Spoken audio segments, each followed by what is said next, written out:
Whoa. Hey, are we live? What's happening, y'all? What is going on here?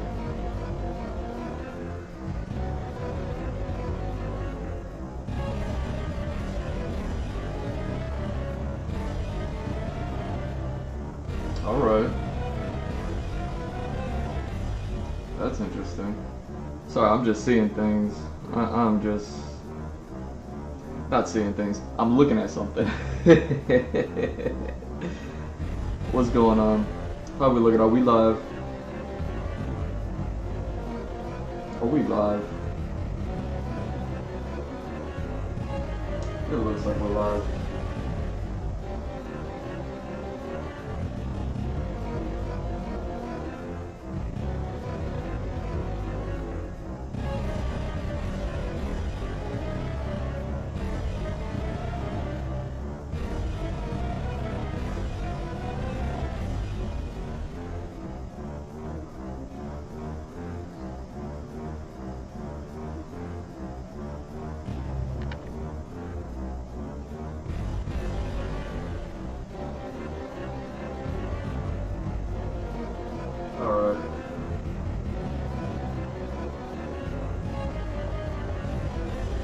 Let's double check everything.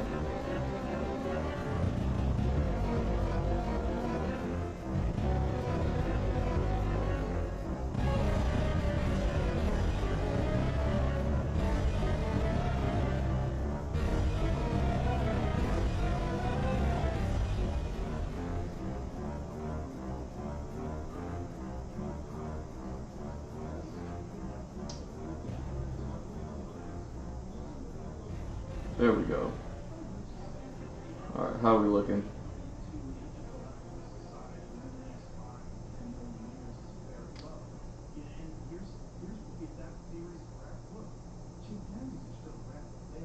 There we go.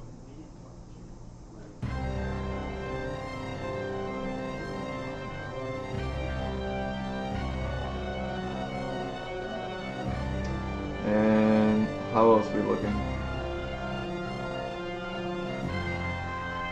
There we go.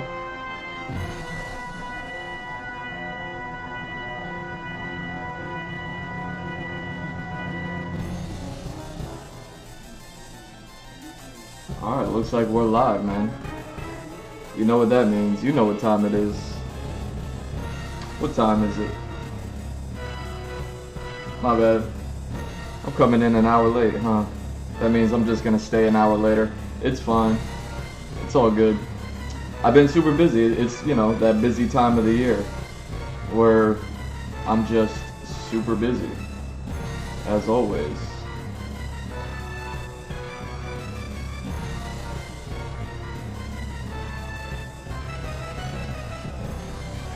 You know what I mean? So I apologize, but I do everything I can to kind of rush and get here and make sure everything is cool for us, you know?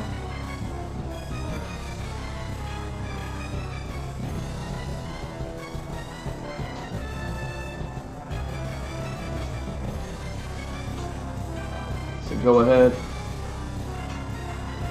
enjoy the picture scroll, enjoy the music, thematically chosen music. We're having fun, y'all.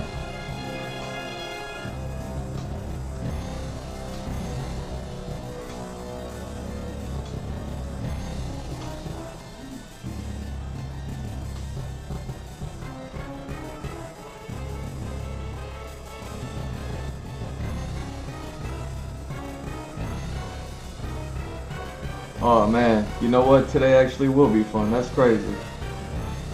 Alright, I'm looking forward to it.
can't believe right before I went live, I was just thinking about how much I can't believe I haven't drawn this stuff yet when I've been needing to.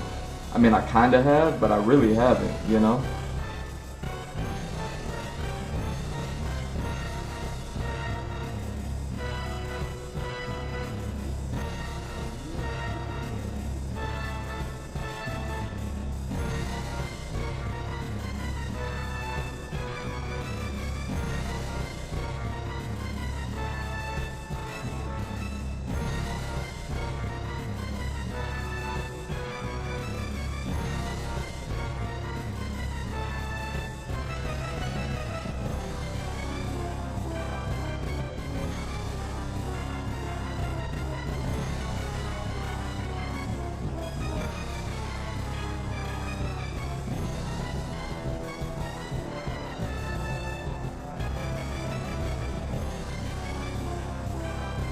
Alright, so I want to allow y'all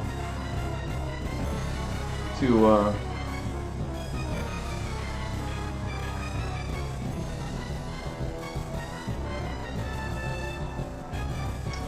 respond to that notification. Y'all give me time to blast this out to the world. You know how we do it.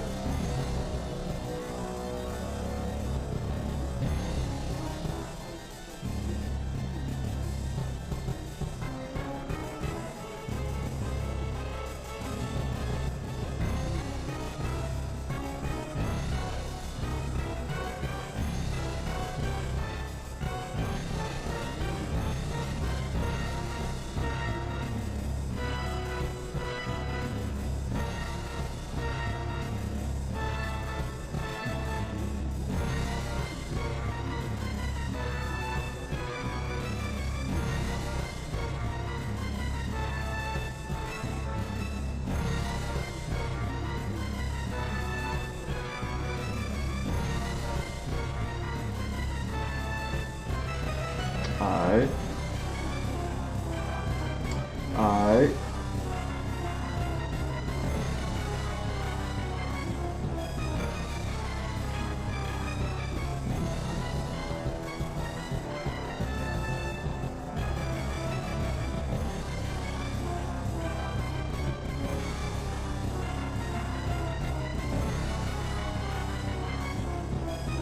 Here we go.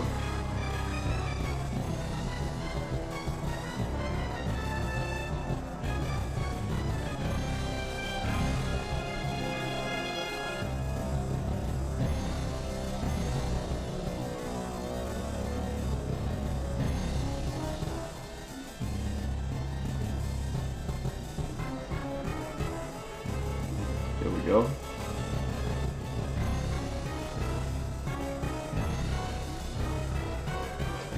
All right.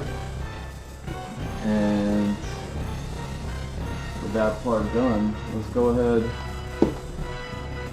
and get started.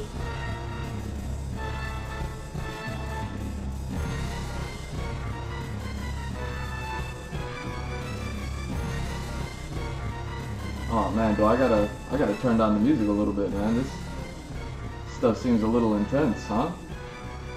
There we go.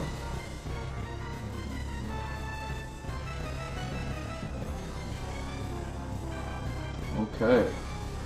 And boom, we are live. What's up, everybody? It's G Mr. Drew welcoming you to another episode of the Andrew Blaszewski Experience. This is gonna be episode 683, something like that. Enter an eggs drop. What are we doing? We are going to start doing some more PREVIZ stuff. I've been doing some PREVIZ stuff. Kinda got a lot done, and now there's some things I can't believe I haven't drawn yet because they might be some of the more fun things to draw. But before I get around to the fun things, because they're gonna take some, you know what I mean, details to draw those things. You know, it's gonna take time to work on those. So I wanna like loosen up. I wanna, you know what I'm saying, warm up. I wanna do all that with a bit of a study, not a crazy study, but just a study nonetheless.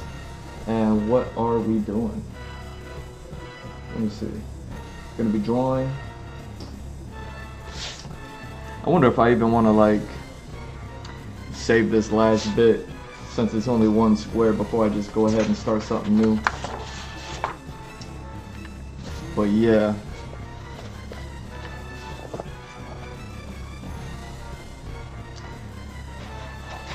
I want to kind of start with a study of some eggs. You know, eggs are such a topic these days. Everybody's talking about the cost of eggs. Eggs are expensive. We're worried about how much eggs cost. Like, hey, and I'm with it. You know what I mean? Like, I'm right there with y'all. As somebody who kind of survived off of eggs, you know what I mean? I remember once upon a time I couldn't even afford eggs. You know, I've talked about it on this stream before. Once upon a time I couldn't even afford eggs, you know? And you know what I mean? So, as somebody who once upon a time couldn't even afford eggs, it was an extremely difficult time, you know what I mean, as far as like eating went.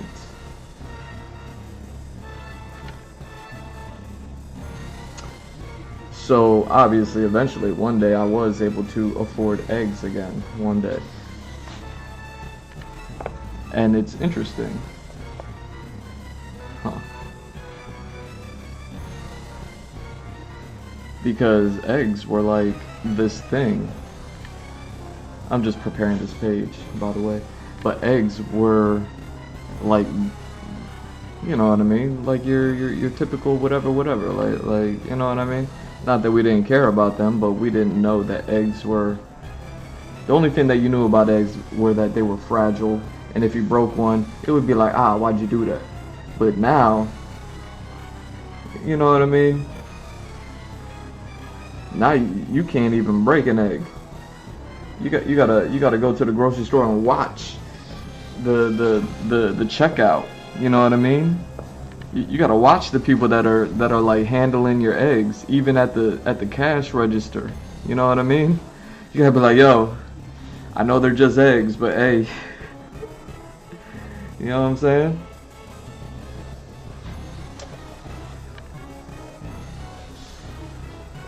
So yeah, eggs have been like a big topic of debate, you know, and within the past year, let's say. And I wonder what happened. I heard that it was like there was like a chicken issue.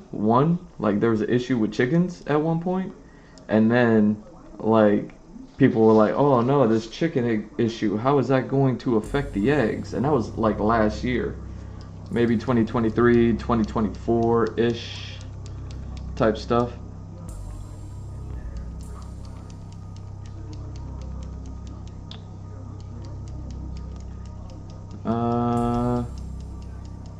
Come on. I got lead in there. But you don't wanna. There we go. So I don't know. I wonder. Dang, is that lead broken too? Whoa. No, that lead's not broken. So why did it slide in and out like that? Hold on. Here we go. You can go ahead and get back in there, you long piece of lead that doesn't want to work for some reason. Alright. So, yeah, are we still just like experiencing the fallout from whatever happened with chickens in like late 2023, early 2024, or something like that? Like, something happened with the chickens, now something happened with the eggs as a result, and now eggs has been crazy. I don't know, man. But the point that I'm getting to is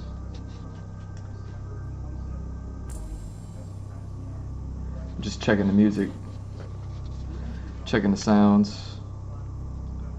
You know what I mean? I want to make sure that things are a bit stable. Anyways, you know, we just went from some intense music to something that's a little too chill. Am I right? Like something that I could like turn up a little bit. Forgive me while I play DJ.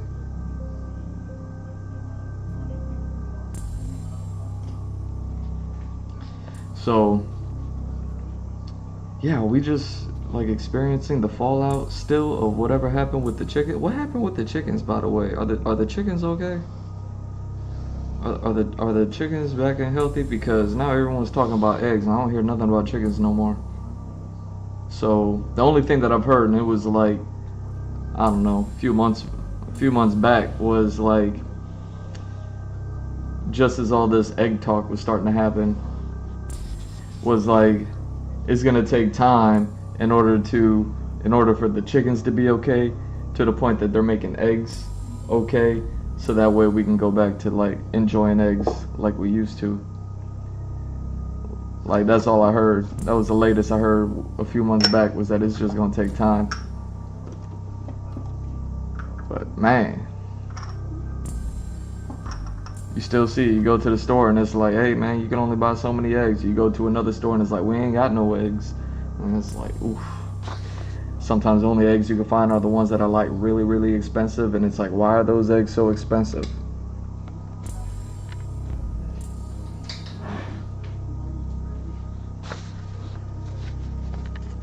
All right. Either way, we're gonna do a quick egg study. I figured, you know, eggs are a simple shape. I'm not even gonna like treat it all that seriously. I kind of just want to draw some eggs. I'm kind of curious as to what kind of eggs are out there. You know, I know somebody who knows somebody who has like a farm, and these people, they'll sell eggs. You know, they got chickens, and well, I guess it's just chickens. So they got chickens, but all these chickens, they lay like all sorts of crazy eggs, like different eggs. And I'm like,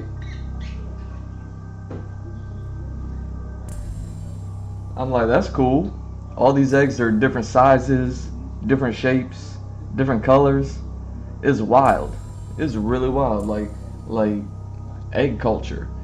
Cause I don't know about you, but the only eggs that I was ever really familiar with were just like plain old regular, like white eggs. And then if you got like, you know, you got a little, you know what I'm saying, you started going like this with it, like with the eggs, like you got brown eggs, and that was it. Like, but it was the same. But then every now and then you would see a picture, like you wouldn't even ever see the egg, but you would see a picture of an egg that had like polka dots on it, and you're like, what is that egg? I ate one of those eggs before in a breakfast burrito. It was so good. It was so good.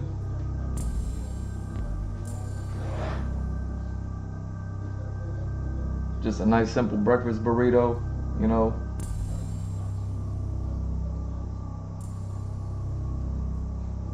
Some bacon, some onions, probably a little bit of peppers or something in there. And then a polka dot egg and an off-white egg. Man, that was one of the best breakfast burritos ever. Anyways, what am I doing? Let me just look up different eggs. I kind of just want to see what they look like. Makes you wonder where the whole thing of like coloring eggs came from. You know what I mean? Whenever Easter comes around, and you know, you have like the food coloring and all that stuff. Yeah, that's so cool, man. Like, check this out.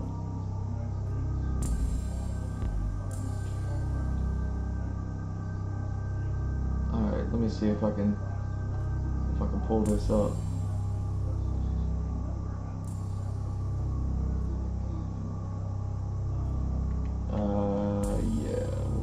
like that.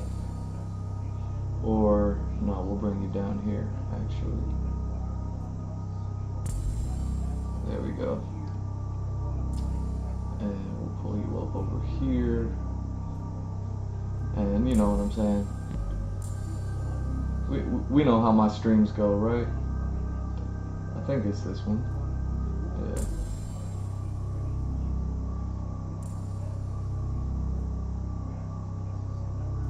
That's funny.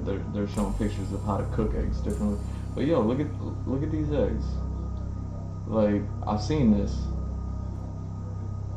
and it's super cool when you got like farms and stuff. If you ever have an opportunity to just buy random, like this is what I've seen when I say I know somebody that knows somebody with a farm, and then they go and I don't know if they get to pick their own eggs or how that works. Maybe if it's like they got like a strawberry field or something, you get to pick your own strawberries or something like that. But yeah, you get like the egg cart, and then inside the egg cart, you open it, you expect to see like just eggs, like the store. But nah, you open up the egg carton, and you're greeted with like a rainbow, this assorted variety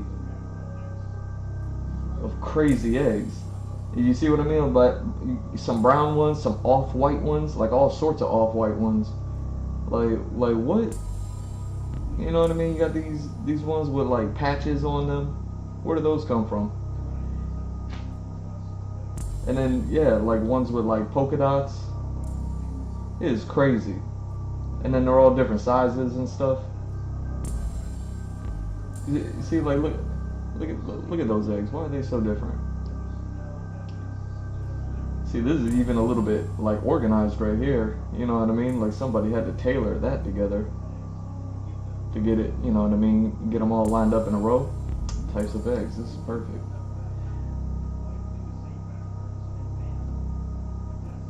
Emu egg.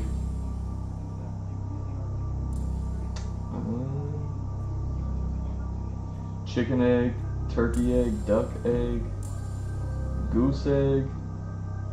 Yo, where's that term goose egg come from? Emu egg. Hold on, where? There we go. Quail, pigeon, pheasant, chicken, turkey, duck. Yo, there's so many eggs out there. That's crazy that you don't see any like. There's not as many as I thought. Like I wonder if, like these are all like bird eggs. You know what I'm saying? Like I wonder if.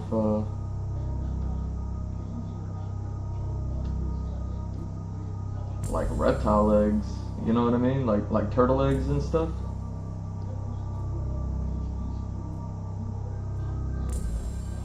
Dang. But yeah, see, this is like the variety that I'm talking about. Like you open up an egg carton and then you're like greeted with something like that, and you're like, huh? You know what I'm saying?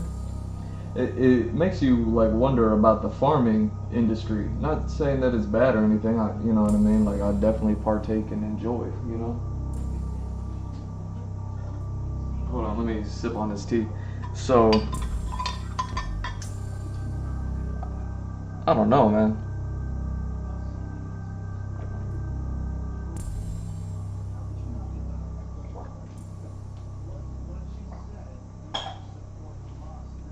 You know, like the way that farming works with plants and all that other stuff is, they'll let you, well, let's say you grow tomatoes. You grow a tomato tree. That tomato tree gives you a whole bunch of tomatoes, right? Maybe you grow 2 tomato trees, and one of them gives you a whole lot, and the other one doesn't give you as many, but it still gives you some tomatoes. Now you have those tomatoes, right? Now all those tomatoes, every single one of them has seeds in them. and then you plant those seeds, and then those seeds will give you another tree. Farming 101, like we all know that, right? 30 types of eggs, yo. So that's what I'm trying to see. Yo. Different color bird eggs.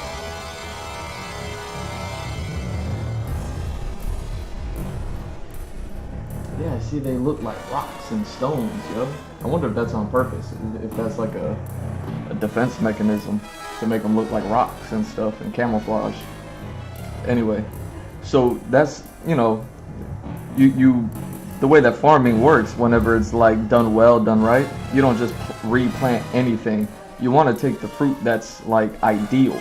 You want to take the tomato in this instance that you like the most, and then you're like, this tomato, I want more of this one in particular, regardless of what tree it came from. You know, but hopefully you got the ideal tomato from the tree that gave you the most. You know what I'm saying? Because then that's probably a really good tree that's going to give you more tomatoes that you want as the farmer. So you take that tomato, you may not even necessarily eat it per se, but then you'll plant like all those seeds, and then you'll let those grow, and then you're going to get more tomatoes that are going to grow like that one tomato. They're not all going to be identical to it. They're all going to obviously vary, just like the first tree that you planted that produced that one gave you various tomatoes. They're all going to, but you know what I mean? Generation upon generation, season after season, all that other stuff. You know, farming. Like, I wonder if the food industry, if it's like a similar thing, because, you know, we all grow up with all of these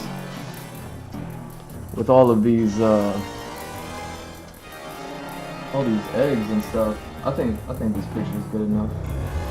Actually, let me go ahead and save this one, right? And then we'll just pull it up. Don't be the web type. Cool. So let me add.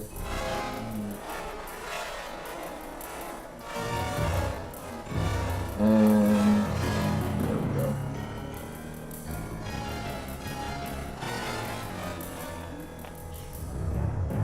Where you at? Now I can take you out. Yeah, I'll just use this one. Like I said, I ain't trying to do all that much with it. But I do want to warm up, and I am interested in just seeing a whole bunch of eggs today, right? So it makes me wonder, like were eggs and chickens and like farming, like why do we have like just plain white eggs mass produced? You know?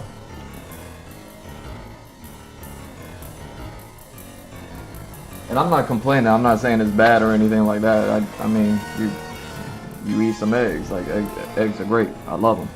But it's just interesting that we have such a variety of eggs. And if you know somebody who knows somebody with a farm, like I do, like, and then you open up one of them egg cartons one day and then you see just 12 different looking eggs, and you're just like, you know what I mean? It's kind of cool.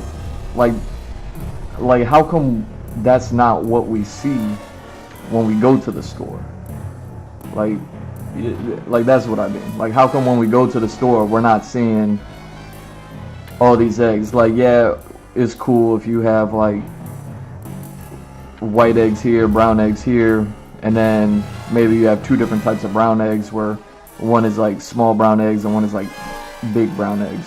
And then you got like 6 different sizes of regular white eggs. But where are all the other eggs at? Like, did they get farmed out? Because I know somebody who knows somebody who has their own like little farm, and they got some chickens, and those chickens, they don't just lay white and brown eggs. Like they lay some like off-white.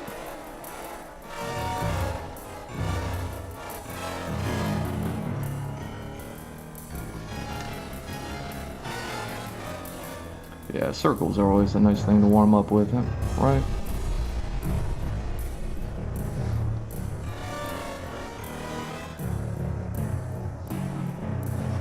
But see, there's even like different types of like varying like polka dots. Like some of them aren't even just off-white, they're just slightly off-white, and then they have like granular sized polka dots on them. Super interesting to me. Like imagine your egg aisle, imagine like egg packaging and how that would change if like, you know, you had the opportunity to like kind of buy this array of eggs. Maybe still have them like separated by size, I suppose, you know what I mean? You want a bigger egg is going to give you more egg, I suppose. So yeah, like kind of keep them small, medium, large, or whatever they are. I guess they don't go, you know what I mean? I guess they don't say small eggs. I think they just go medium, large, extra large, and then jumbo. No one ever wants to sell a small egg, I suppose, right? I don't think I've ever seen that one in the store.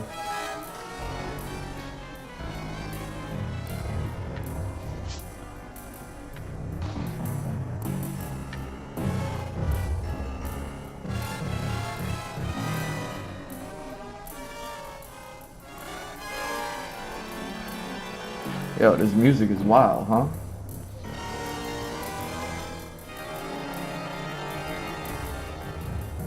Go DJ, that's my DJ. Go DJ, that's my DJ. Alright, I'm sorry. Huh. Oh, here we go.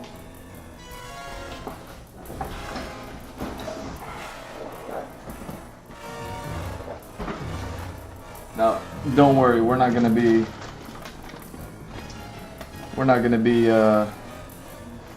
just drawing eggs all day, I promise.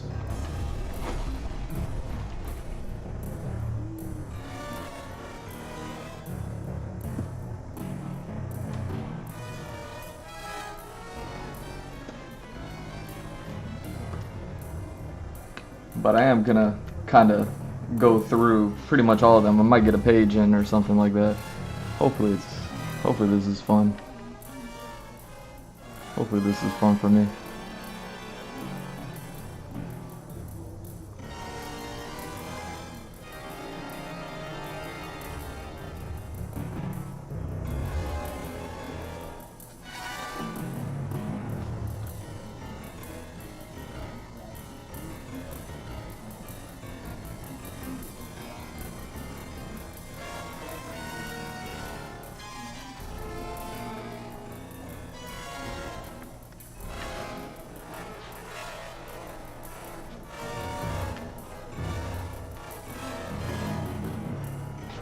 Damn, that's wild. That's way off.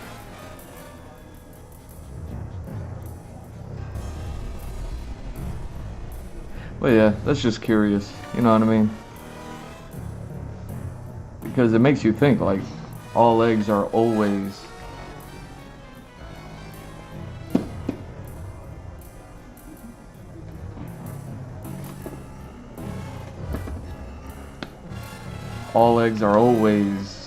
like white or brown. And it's like, nah.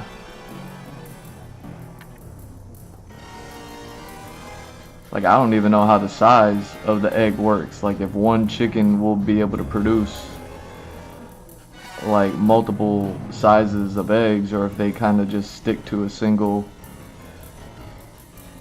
size that they're capable of producing.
Maybe I just focus on the eggs that have like spots on them and patterns and stuff. Since that's technically my aim today, is for the PREVIZ that I'm doing, is you know, like a proper study of like some eggs, but not just any old eggs, like some cool looking eggs. Like if I gotta sit here and draw some eggs for myself, you better believe I'm gonna make these as interesting and have as much fun with these as I can. But yeah, it's a crazy thing to come on here and try to have fun with.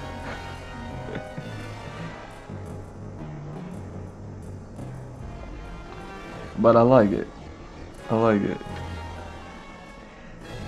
And now that I'm looking at all these patterns, I am wondering, is it, like, if the reason why eggs have like patterns on them like this, if it's a you know, like a defense mechanism thing, just like how, you know, bugs and birds and animals and their coats and their skins and everything like that are coated the way they are, is because they're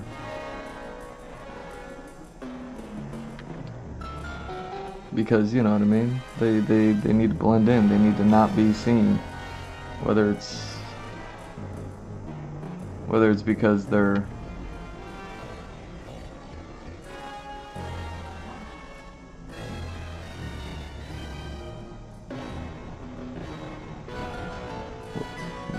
the predator or the prey, you know what I mean? Like they just kind of gotta live.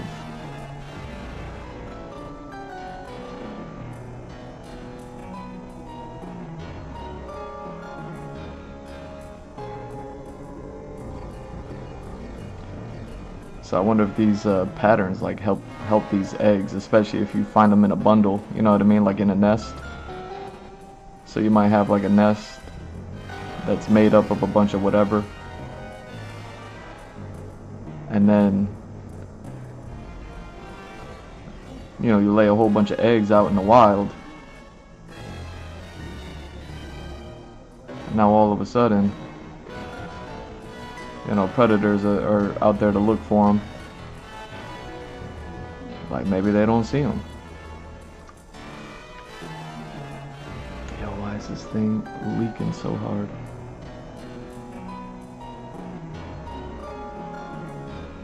See, this thing is starting to leak.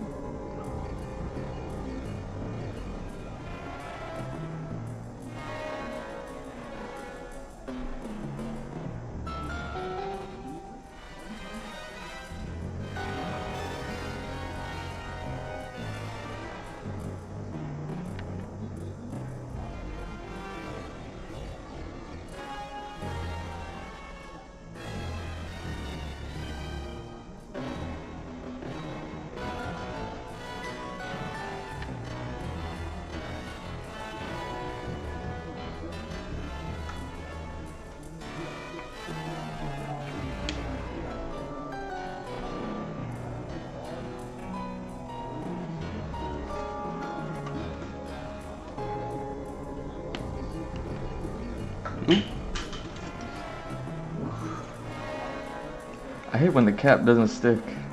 What's up with that? Is that a little production thing?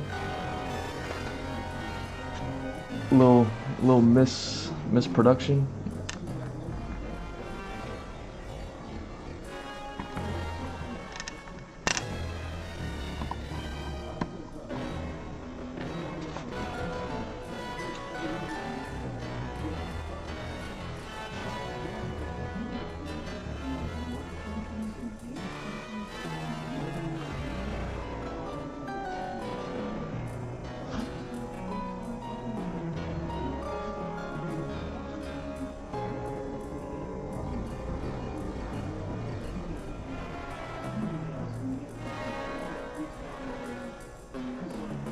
You know, I think the only place you ever seen some like really cool looking eggs. Like even in Jurassic, which one was it? Jurassic World, Jurassic Park 3, whichever one it was, where you really got to see some dinosaur eggs. Well, you probably see them in every movie, but like they all just look regular. You know, they all look like the eggs that you see in the store. What's up with that, man?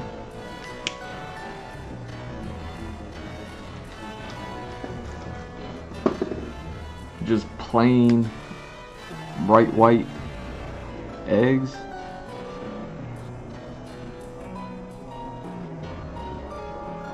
And it's like, man.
Let's do this.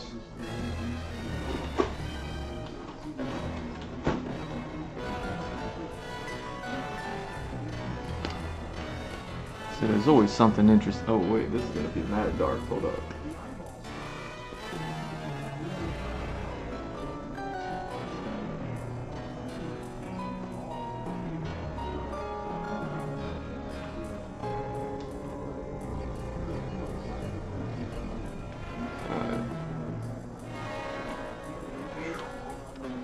Be one of y'all. What color are you? What color are you? Hold on. Oh wow. Yeah, I'm already seeing something interesting. I mean, I guess it makes sense since this is kind of like some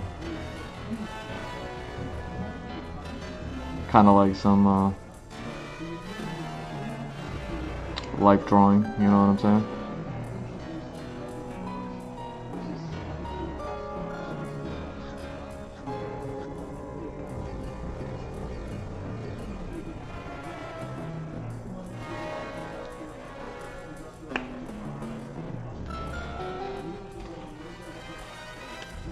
It was like when I learned that even though all of our skin tones are more or less reminiscent of like yellows, reds, you know what I mean, oranges, yellow, reds, and oranges, kind of like really making up a good majority of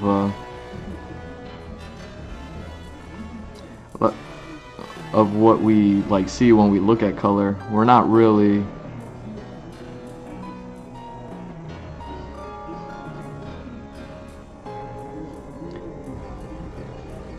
when you do like life drawing, you start to realize like, oh, there's actual like blues and greens and all these like crazy colors when you're like putting together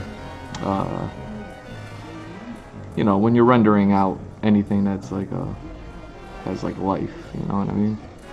Like we're all pretty much comprised of all sorts of colors. And I'm kind of seeing that with these eggs right now. I'm like, oh, that's like a yellow egg. That egg is kind of goldish, but then I look at the shade and I'm like, wait a second, that's turning a little red. And then I'm looking at that shadow on it and I'm like, that shadow, it's catching is a little bit of a cool color, which means, you know what I mean, you're layering colors on colors.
At least 2 times. And so it was always an Indian diplomat, and they had some Bangladeshi girl that they took her passport. And I remember it was a great target because Munch, but anyway, there's a bunch of Indian newspapers at the time when they were out and this woman was even arrested with that diplomatic.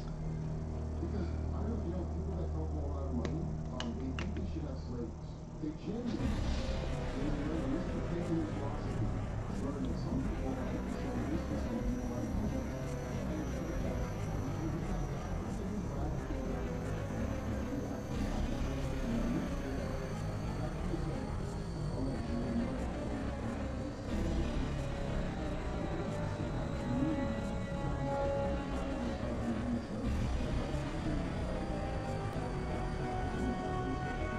Well, yeah, man, this is a trip. Doing, who knew just drawing some simple eggs could be so interesting, you know? This is like taking me back to like art school and art classes and all that other stuff where you kind of just had to shade in a sphere, you know what I mean?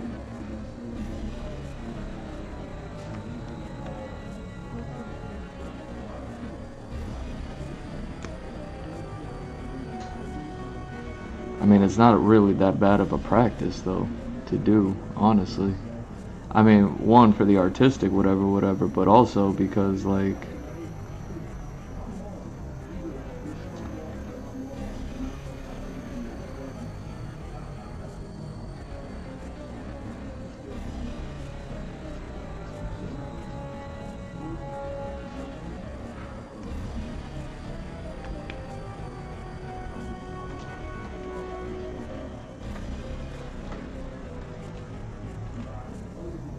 there we go.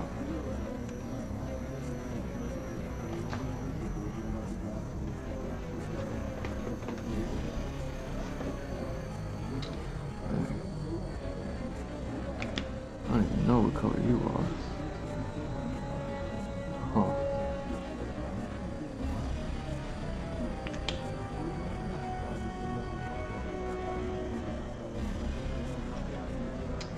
These are interesting.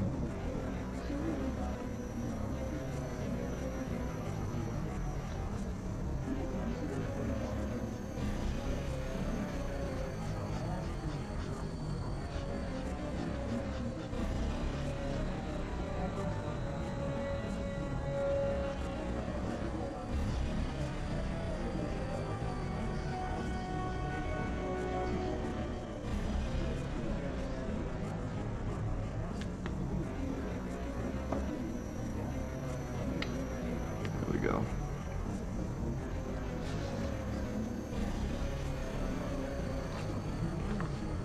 Oh yeah, this is actually like this dude. This immediately turned out to be a lot more interesting than I thought it'd be. I was like, yo, this is so dumb. I'm gonna draw some eggs. Like, we're gonna get through this quick. Now I am gonna just focus on the ones that kind of like look cool, as far as like having polka dots and stuff like that. If it's an interesting color, has an interesting texture, interesting pattern, I'll stick. You know what I mean? I'll stick to those. But you know what I mean. If you follow Mr. Drew on Mr. Drew on Instagram. When I post on Instagram, it's because, well, I'm posting to like all of the live services everywhere that I'm streaming live, and you know, I kind of like to put a little bit of descriptors anytime that I'm like posting there, where I don't really do that everywhere that I go or everywhere that I post. You know what I mean?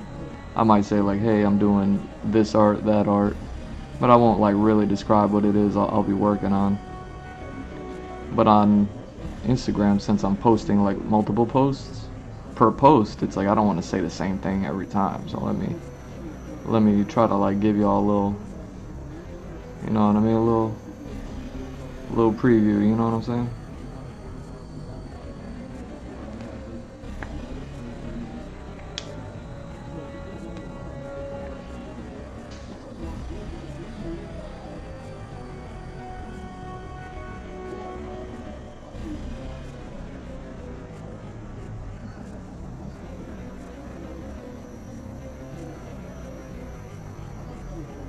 So yeah.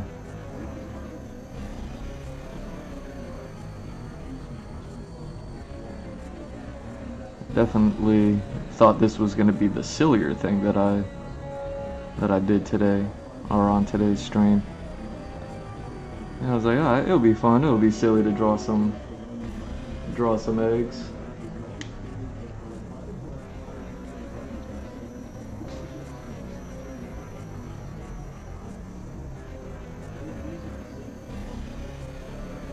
I wonder if that's also a part of it. I wonder if I should include that in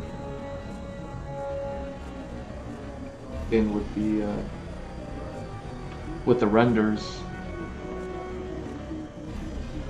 Maybe on the next square.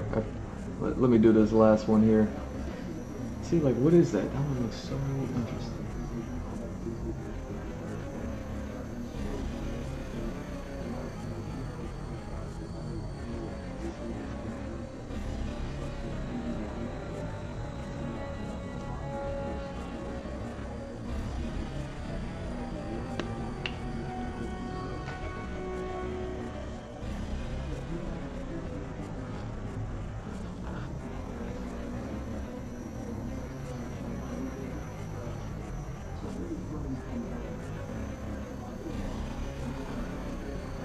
Yeah.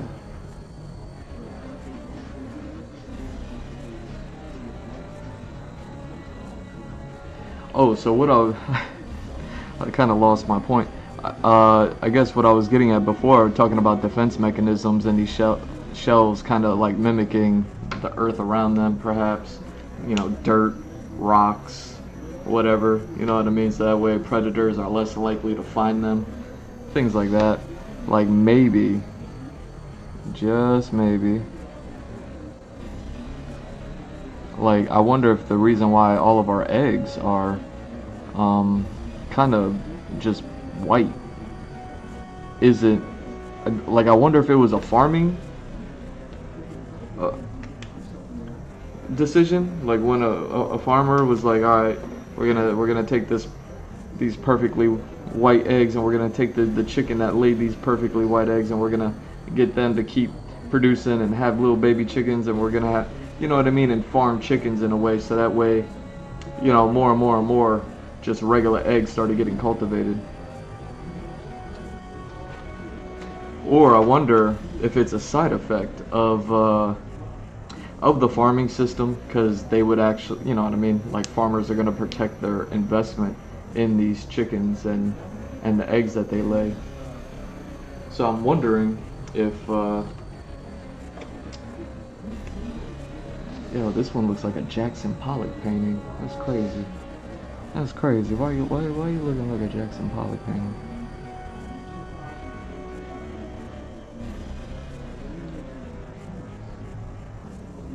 I wonder if the eggs just all being pretty plain white, pretty plain brown. Not that they're bad, they're delicious. You know what I'm saying? Keep it up. But if that's like a side effect of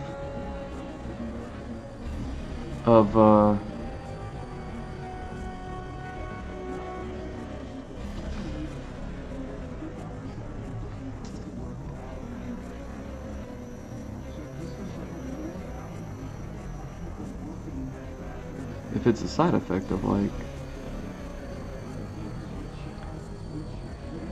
you know, chickens not having to worry about predators because they feel safe and protected, You know what I mean? Like they're not under threat, so maybe these chickens have lost their sense, their instincts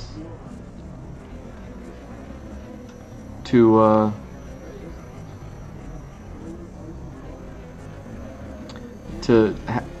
have the need to produce like a bunch of eggs that are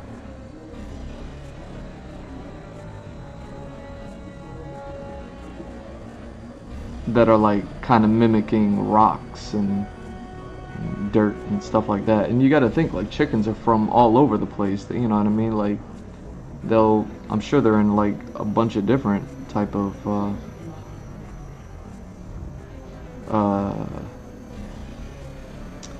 like environments and things like that. So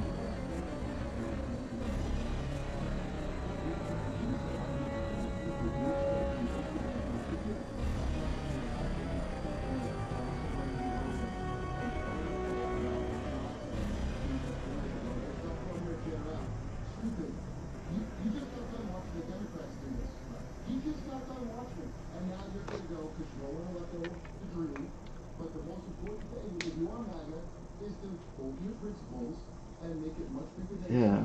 See, like these things look actually kind of cool, you know? Like it actually looks a little bit kind of cool.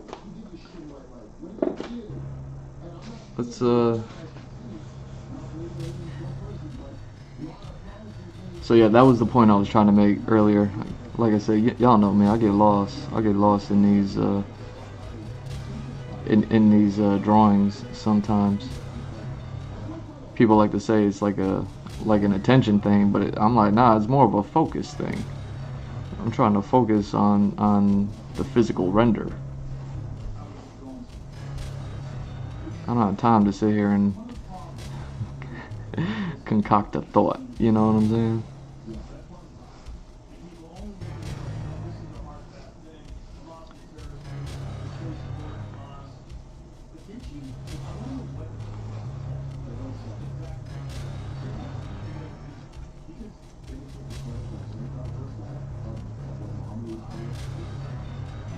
But yeah, I kind of want to do something. This is what I usually do with my renders, and just throw a little bit of a background color. Like you see my reference image there has like a green.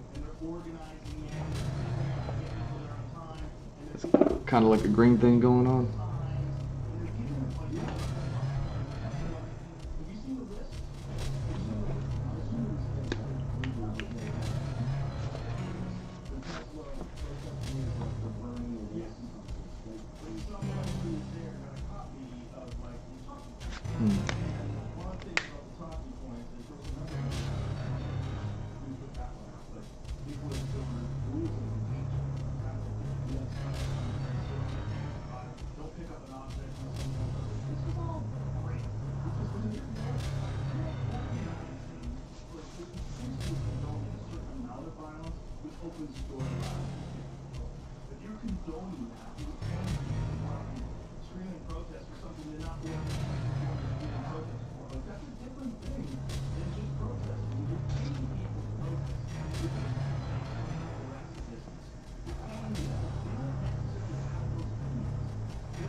So like those look like some regular eggs you would buy from the store, and then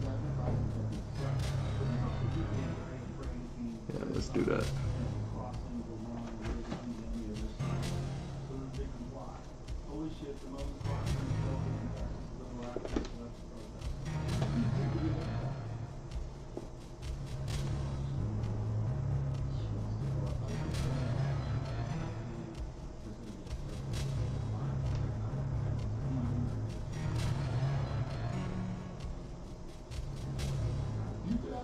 Protest reporting and I don't get that, but the thing where you have this talking point, so much sometimes you do a reality show. Yeah. You just protesting protesters and asking about their life, just like protesting that people that follow professional protesters around that we in their lives. I mean, protesters and professional rallies. Yeah, well, community organizing. But over here,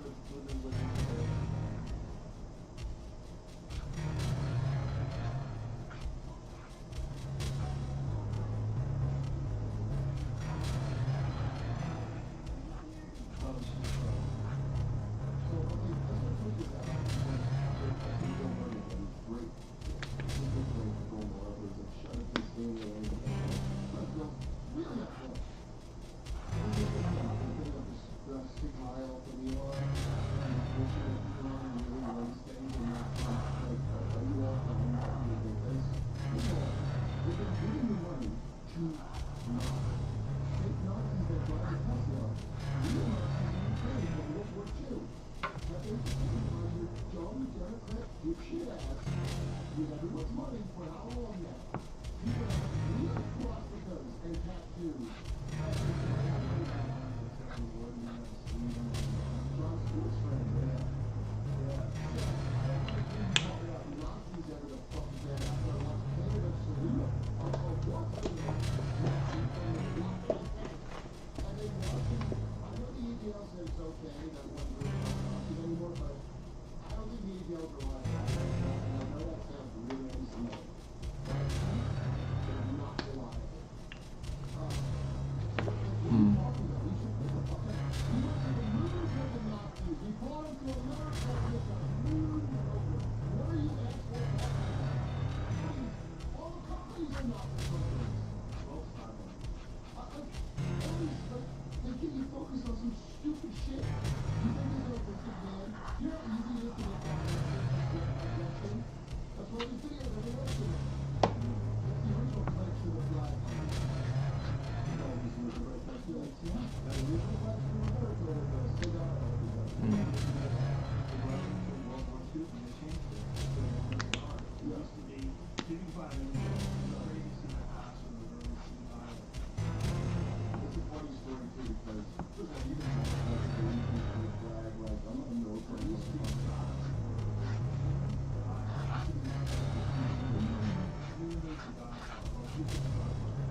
He has to kill his wife. He has to. That's Luciferianism. He has to Wolverine. Superman is doing a punk-ass fiction, I guess, the way he's doing Tuesday. Hillary Clinton, she's a different woman who is doing too. So yes, people shut up. America loves Luciferianism, whether it's the fact that no matter what you think you do, you're doing it. Unless you act like one. You know what I mean? Like, but sometimes I watch Hmm. it, and I go, so I'm not gonna lean in that I'm not living up to Yeah, it. man, this stuff And is. then there's just there ain't five of I don't know who the hell this is, but no, Yeah, you can go to the military let's just and go learn what ahead you're and. doing. Oh, like something like Jesus said. Oh, like Jesus said, it's okay to spread. If everybody stops lying, oh, because I'm looking, you have to kill them on Christmas, still lie.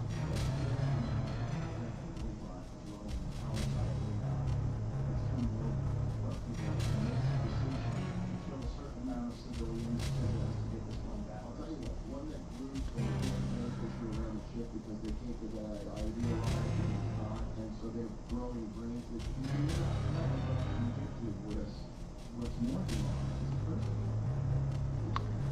Yeah, it's crazy. I'm loving this the blended colors. Like I was looking at, at first glance, these things just look like regular. You know what I'm saying? They just look regular. But once you try to like capture the color and be like try to like get that look down, I'm not doing the most perfect job, but you know what I mean.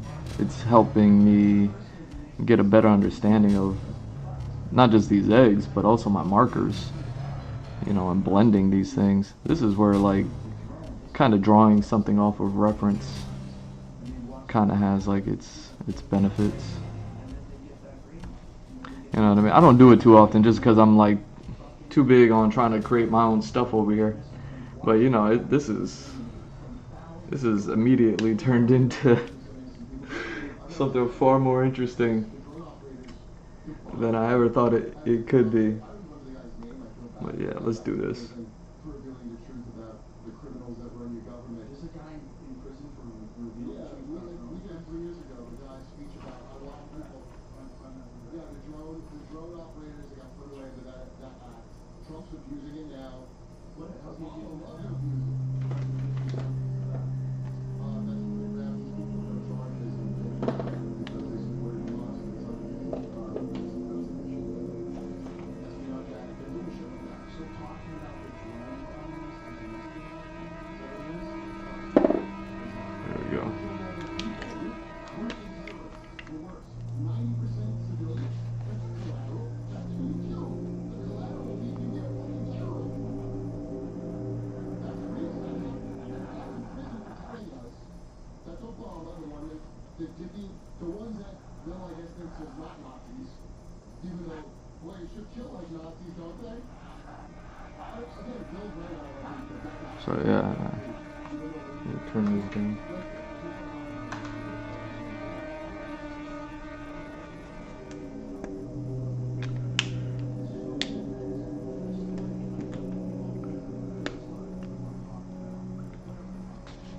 Not trying to get all that sound on my background on my stream. So sorry if that's getting picked up with this variety of sounds over here.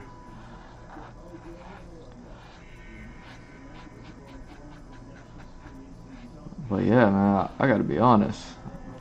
My what I was gonna be doing, if had I not like chose to do this a little bit of study, what I had planned on doing for some eggs, just trying to make some interesting eggs, like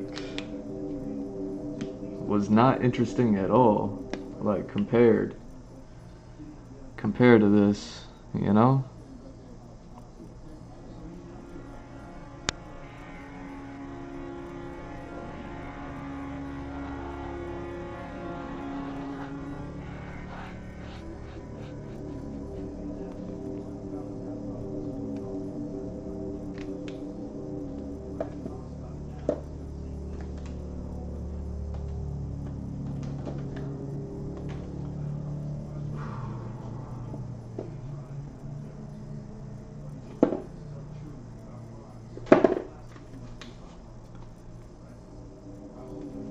Let's try these out real quick.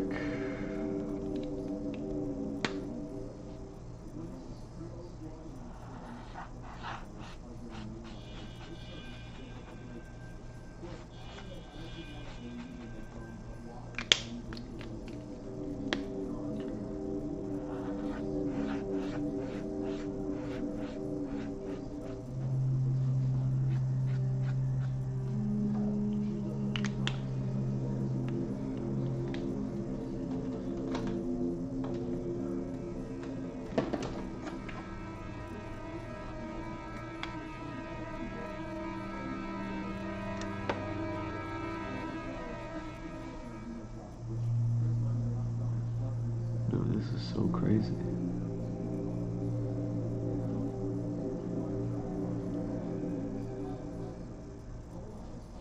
Here.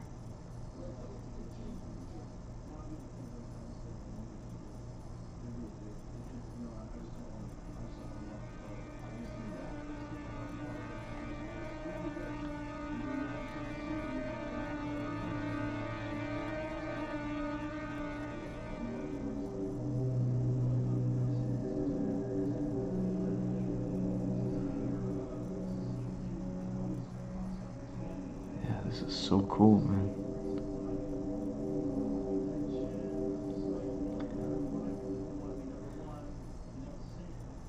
You know, at the end of the day, I really hope whatever's going on with the eggs, I should probably look it up since, you know what I mean, as a little break in between doing eggs and what I'm going to be working and drawing next, which is what I thought was going to be the cool part of working today, but now I realize, like, unless I pull up maybe that's what I do, is I pull up some random references and not draw those references, not even do a round of studies like I'm doing with these eggs right now, but just straight up taking those references and kind of creating with them. The thing that I wanted to work on today was dinosaurs. I want to draw some dinosaurs. Yeah, like I got some dinosaurs all up in my story, yo. Like, I got dinosaurs.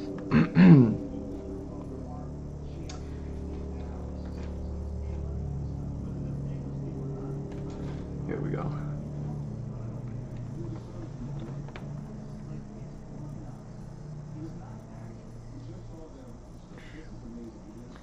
And I was like, oh man, finally I get to draw some super dope dinosaurs and stuff, you know? I'll never draw enough of them. And I was really looking forward to that. Now I'm like kind of sidetracked, like, yo, how long am I gonna draw eggs?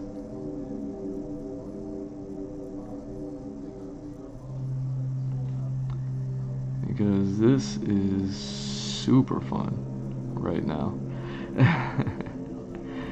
You know, it's funny, what this is kind of reminding me of when I worked in a bit of animation. I mainly worked with like rendering surfaces, like texturing and things like that. What this is kind of reminding me of is anytime you created the texture in your file, you would end up with okay, let me throw this in some of these spots. You would end up with a sphere, just like when anybody who's working in like Photoshop, you have your swatches and things like that. It's the same thing. You have these swatches, but because you're working in 3D program, the 3D program gives you a swatch in the form of a sphere. And if you have a lighting situation going on, which most of the time you do, in your file, you know, same file, your swatch would reflect that texture and or colors with all of the lighting things on a sphere. So you would end up with a sphere, and then you would have the texture, and then, you know what I mean, that would be your swatch in case you wanted to apply that texture, you know what I mean, to another object in the scene or in your file that you're working on, whatever, stuff like that. So if you had multiple eggs and you wanted them, you know, a few of them to look alike, let's say you have 12 eggs and you want 3 or 4 of them to look alike, you get one of them down, you could just kind of take that texture and apply it to another one. Same way as if you're working in 2D, whether it's vector, you know, Illustrator, Photoshop, whatever, you know what I mean? You have your own swatches, but they come in the form, instead of like a cube, just a square, you know what I mean? Instead of just having a square swatch that's like, hey, this is the color, you know what I mean? It's a sphere that's actually capturing the lighting and everything else like that. Actually, it looks a whole lot like this. That's crazy. But yo, I'm having fun with this, because I've been drawing some eggs for this, for what I got going on, but without using any sort of references and I gotta be honest, it's been mighty boring, you know. So this is a bit of a breath of fresh air.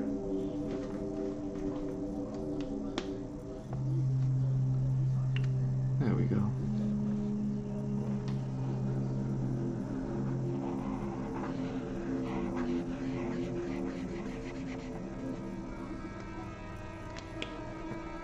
And see, even like this egg right here has a less reflective surface.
Go.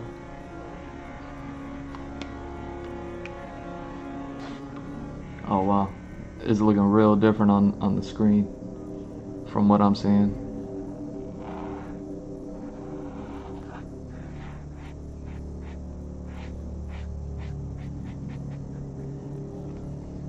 But yeah, I figured this was some neat stuff, and you know what that means. If I'm working on dinosaurs and dinosaur eggs on the PREVIZ stream, you know what that means. It means we got some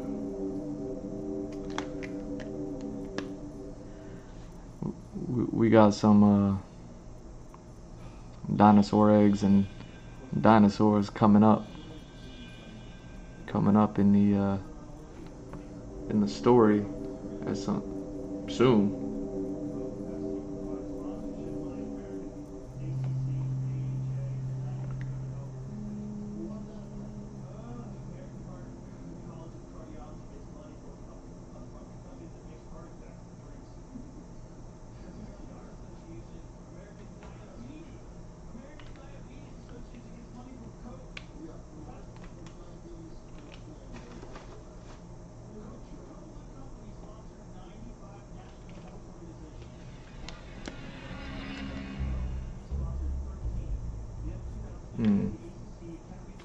Yeah, maybe not yellow.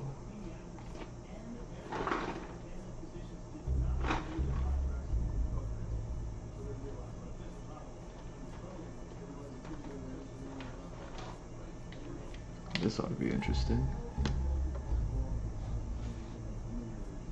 This ought to be interesting.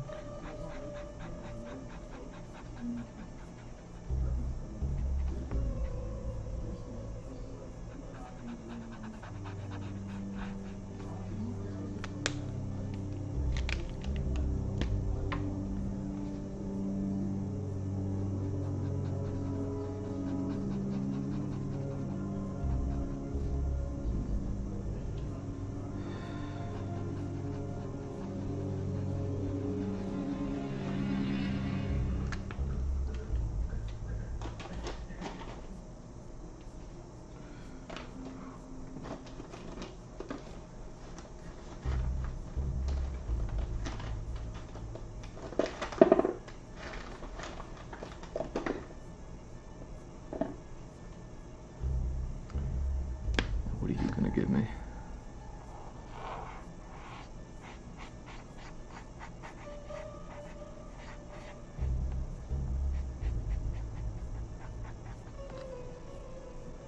man, the music went way down, huh? What's going on? What's going on, music?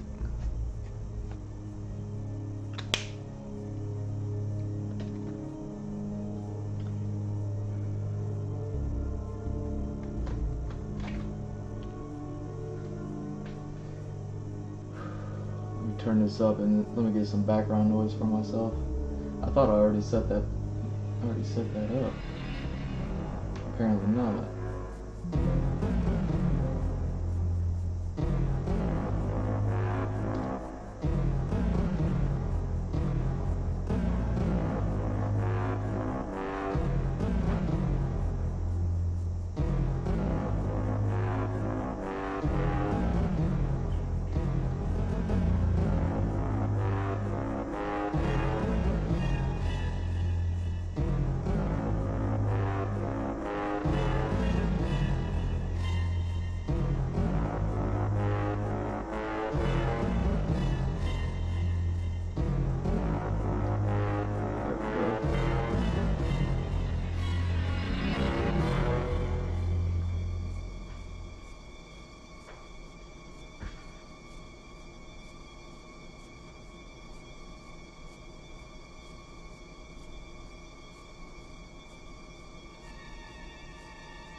All right. Sorry about that.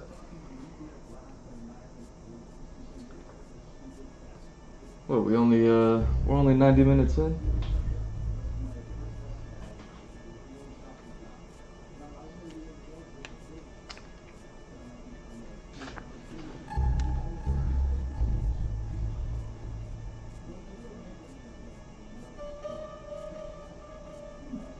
Oh wow, this is still a lot darker than I thought it'd be.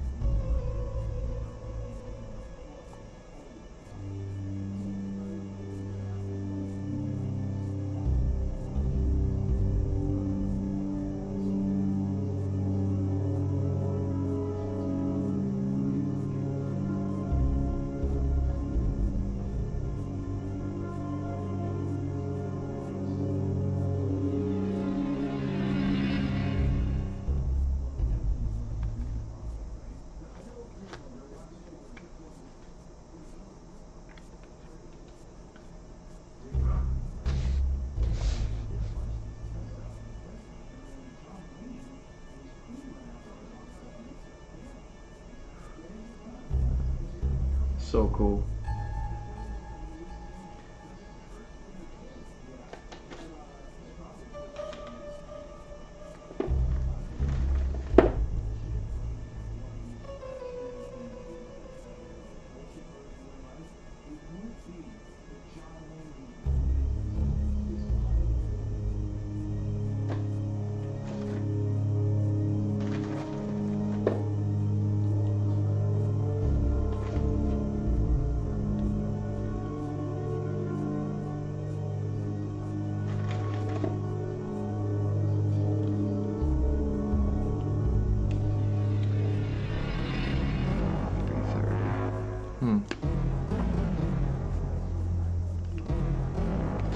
That's crazy. That's a crazy egg right there.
Hmm.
That's so crazy.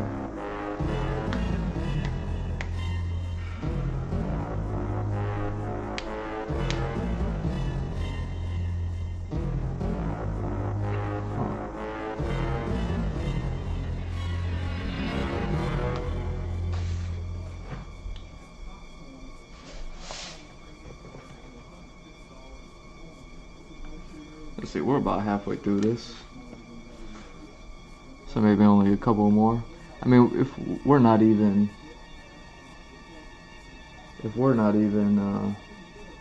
whatchamacallit,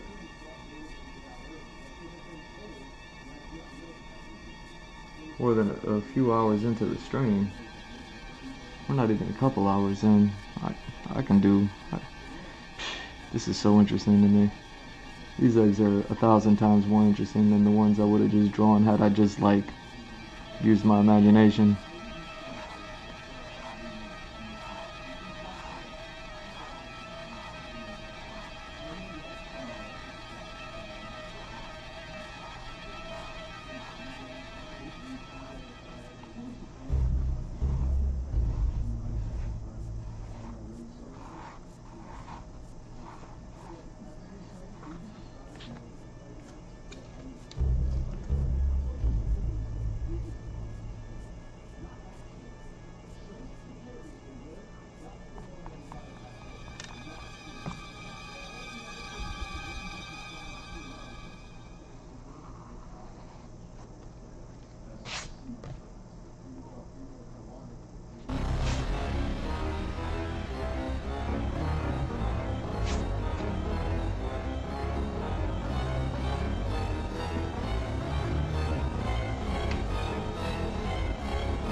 Who knew? Who knew eggs could be so interesting? I certainly didn't.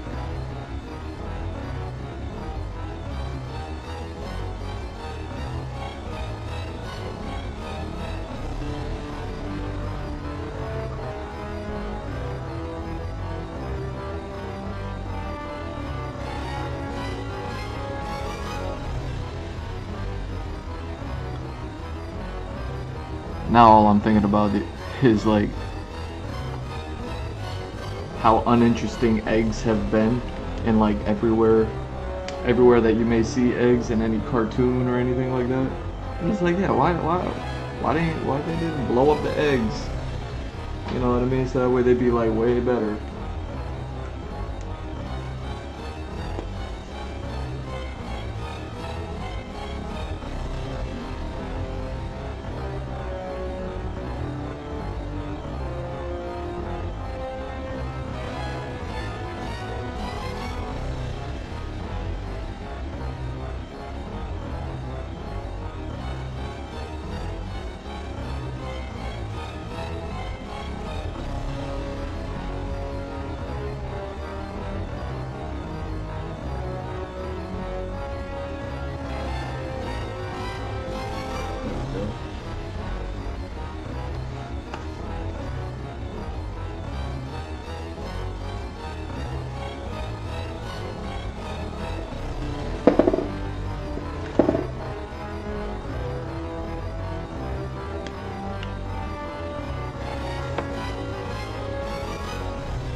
So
yeah, sorry about the I swear it's that lighting situation. Every time the sun like really starts to beat in on this window, that's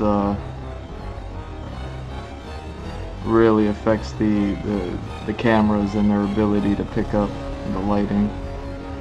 It seems to always shift at this time of day. So sorry about that, y'all, if it's getting a little bit more difficult to see. You know how it goes.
So interesting, man.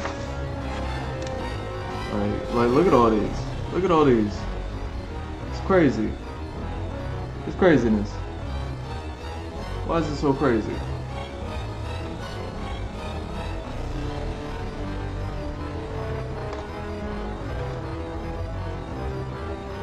What do I want to do with that?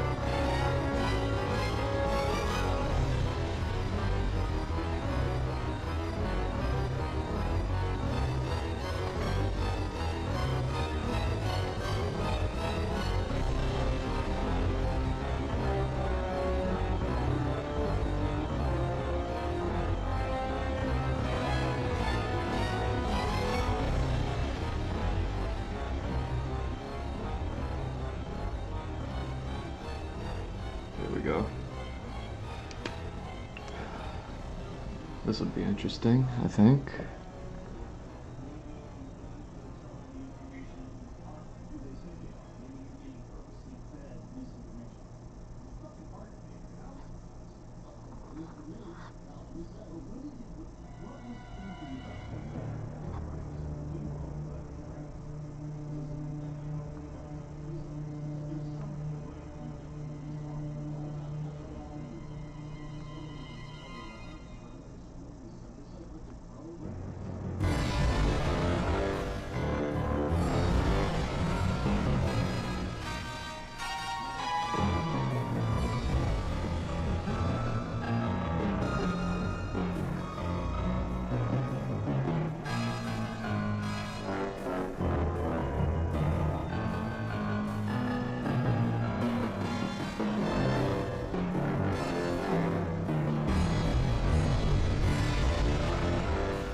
So cool, man.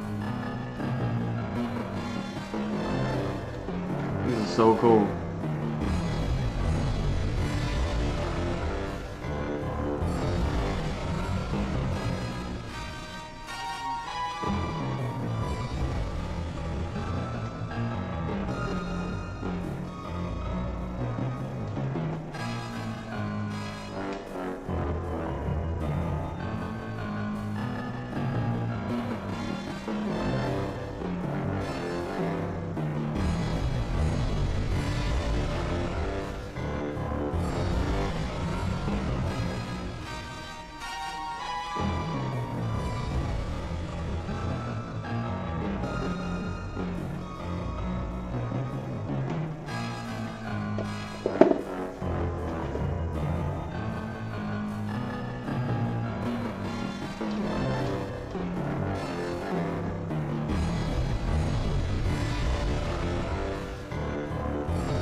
see what this gives me.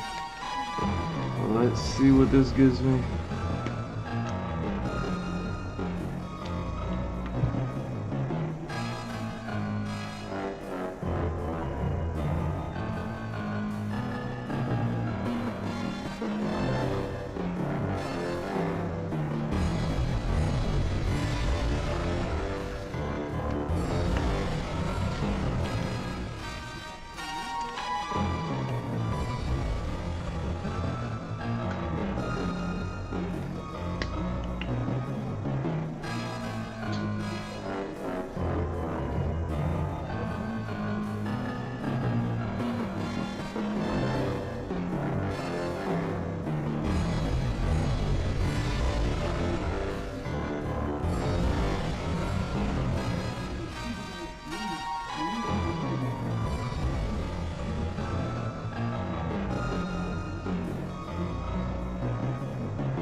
eugenics is from America. There's all the things that are from America or England. All the things. You think that Nazis is some like an Al Qaeda that somebody funded because it worked out.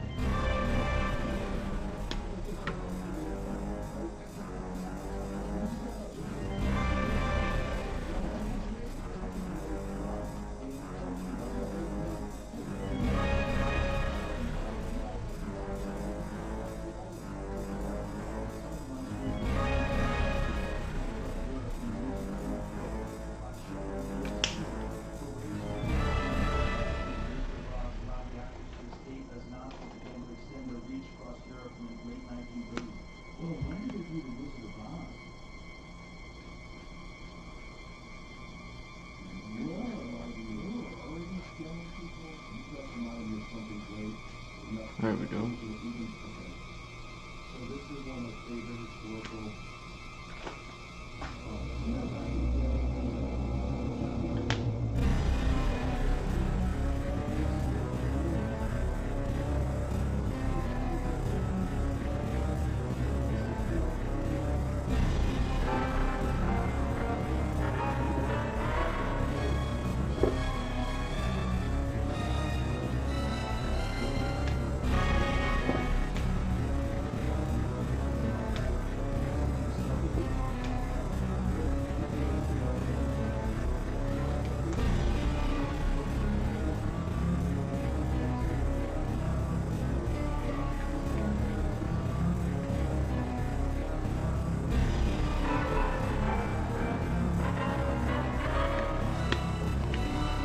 Let's see how this goes.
See, if I could be honest with y'all, this is the closest thing to like the eggs that I was thinking about, like just off the top of my head.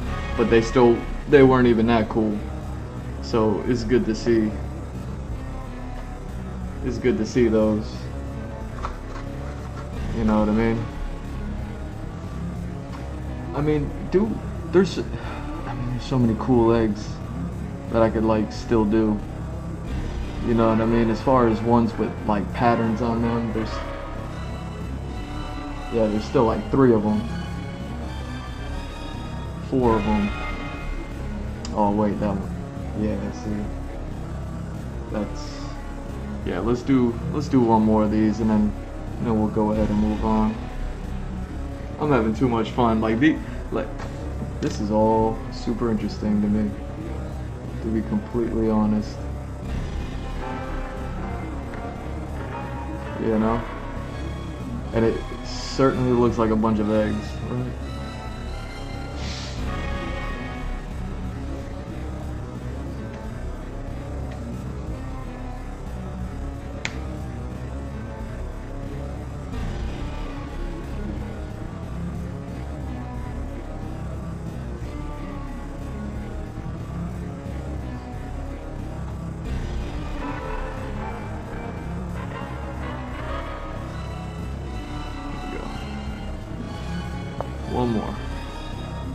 One more time. Okay, let's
Yeah, straight up.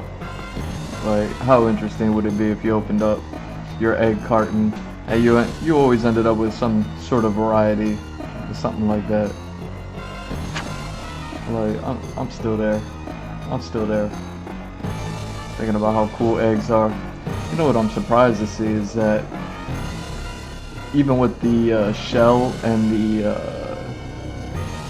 I don't know, the Jackson Pollock going on them, the colors are still pretty limited. Like, there's no egg that has like a combination of like a green pattern and a pink pattern running across it. It's like, this is the color of the shell and this is the color of the pattern going across it, if it has a pattern, you know?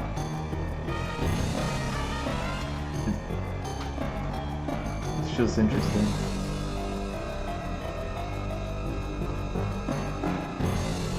Alright, which ones? Which ones am I doing?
Yeah, what was it, like Game of Thrones was probably the only show that ever took eggs and made them a little bit more interesting, you know?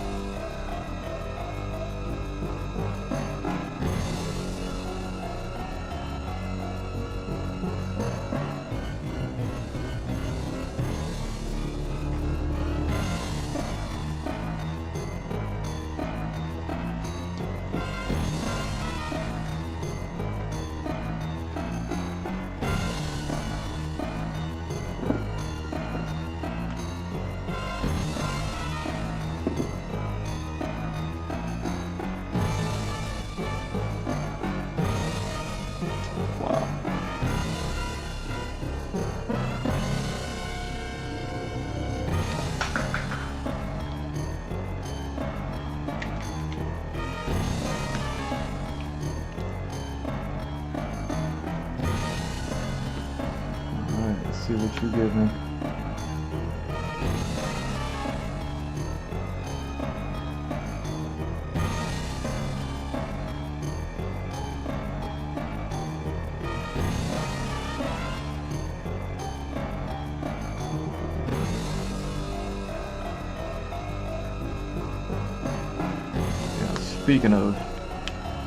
Speaking of dinosaurs,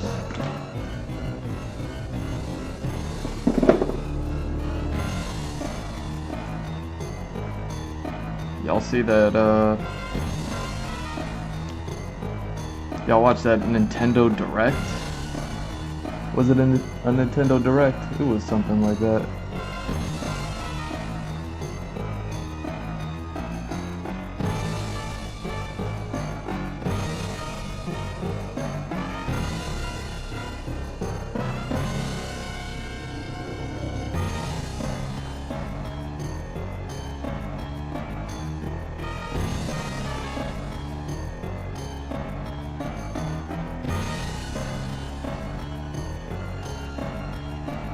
Dude, it's crazy. What is Nintendo up to? For real, you know? They straight up got a FromSoft exclusive. Now, y'all know me. I don't play video games. You know what I wish I was in a position in my life where I could, you know what I mean? So it's not like I avoid playing games for any particular reason outside of just like, you know what I'm saying? I just can't afford it at the moment.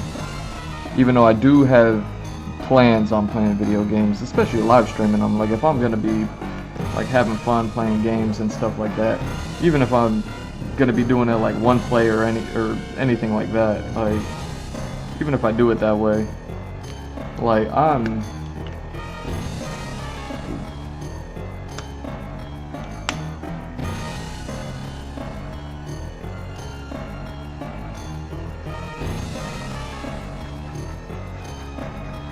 I have plans to play video games on stream, but I'm just not there yet. But even when I do, I don't think it's going to be anywhere near playing anything like a FromSoft game. But how crazy is that? Now, I've been on here, and I've kind of may have said some things like, but I want to make it clear, like, I've owned mostly Nintendo systems between the NES, the SNES, and the 64. I never had a GameCube. I played it. I had a friend who had a GameCube.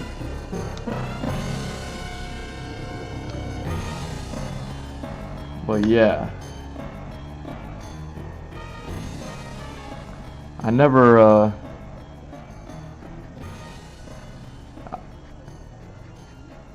like Nintendo was the system that I've owned the most of, and who knows, probably played the most of, honestly.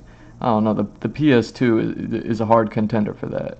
The PS2 being like, you know what I mean, the greatest gaming generation ever. Definitely got some video games in those days. You know, everybody and their mama had a PlayStation 2, and every game, they had every game, right? But either way,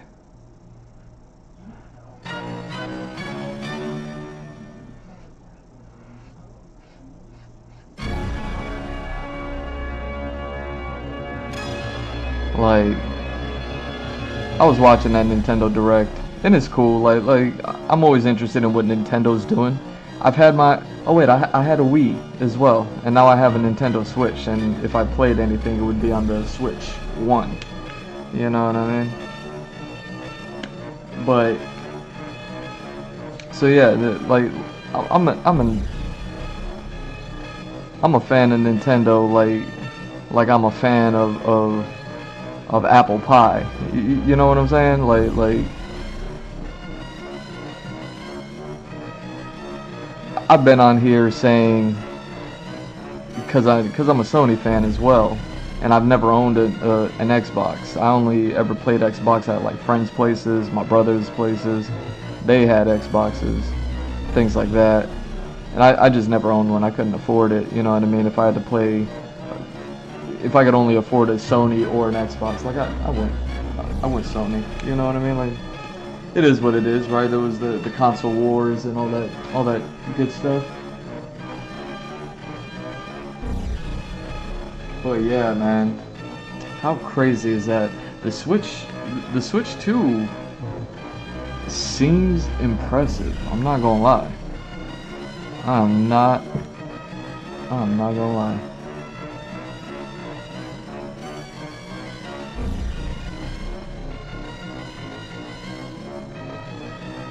Like, the Switch 2 is...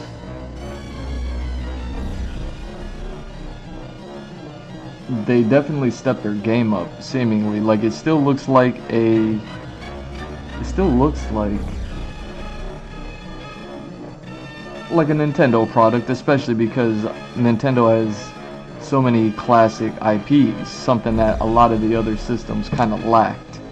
You know, it's gotten to the point where, you know, in the beginning it made sense that, you know, Xbox didn't have really like characters that you knew besides like Master Chief, and, you know, Sony didn't really have anyone because they never stuck with the Crash Bandicoot series. You know what I mean? Like, Crash was such a good mascot, you know what I mean, to be able to like lean into as far as like making those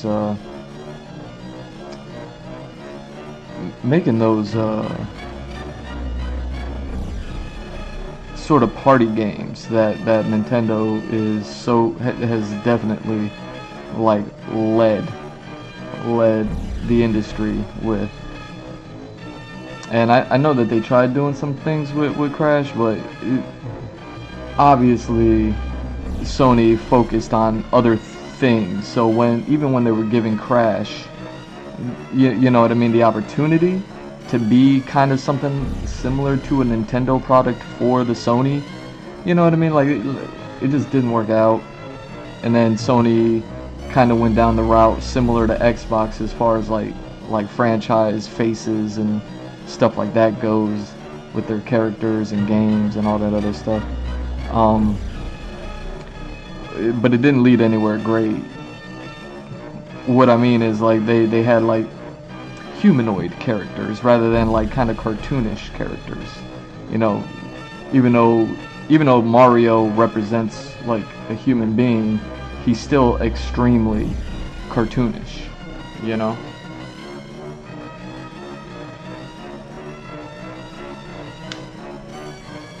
And Nintendo has for sure like leaned into that with all the party games and everything like that.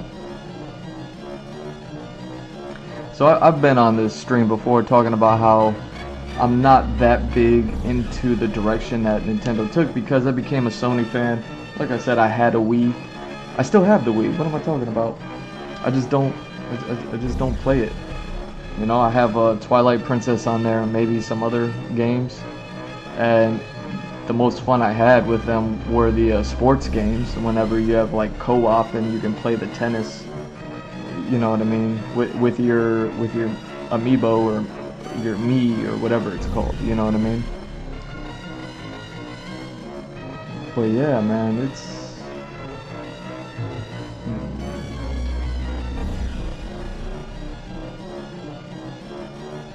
Yeah, I just can't find colors like that.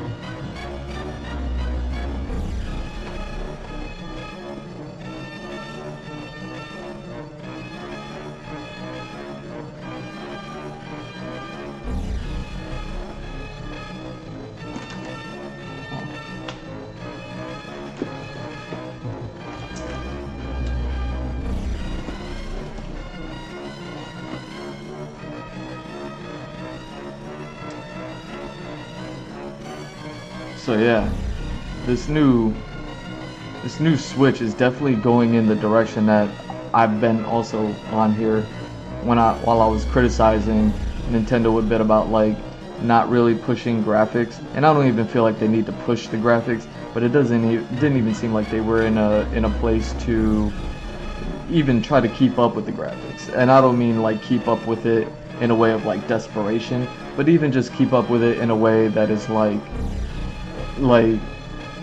hey, like we could do that too.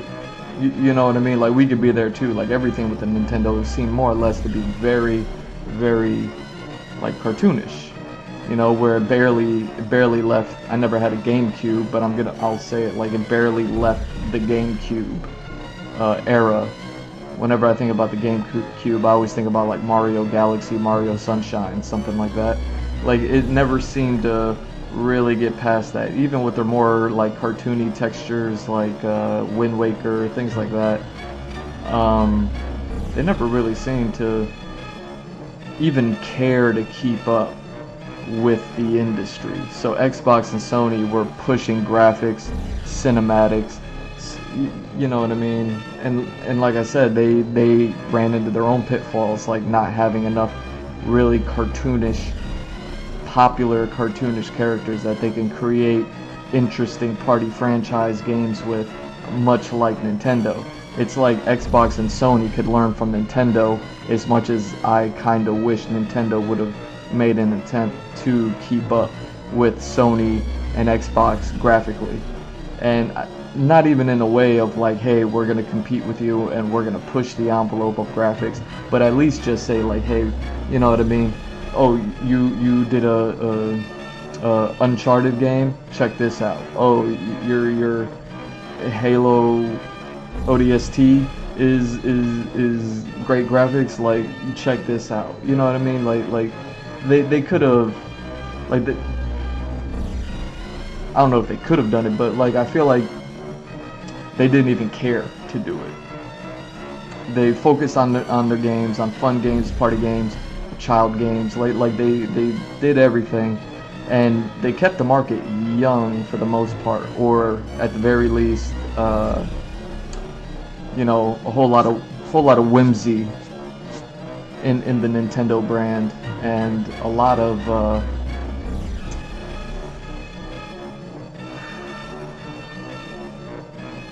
you know, just nostalgia. That's the word I was looking for. I was thinking retro, but I'm like, not retro. Nostalgia. Like they kept everything, the market young and nostalgic.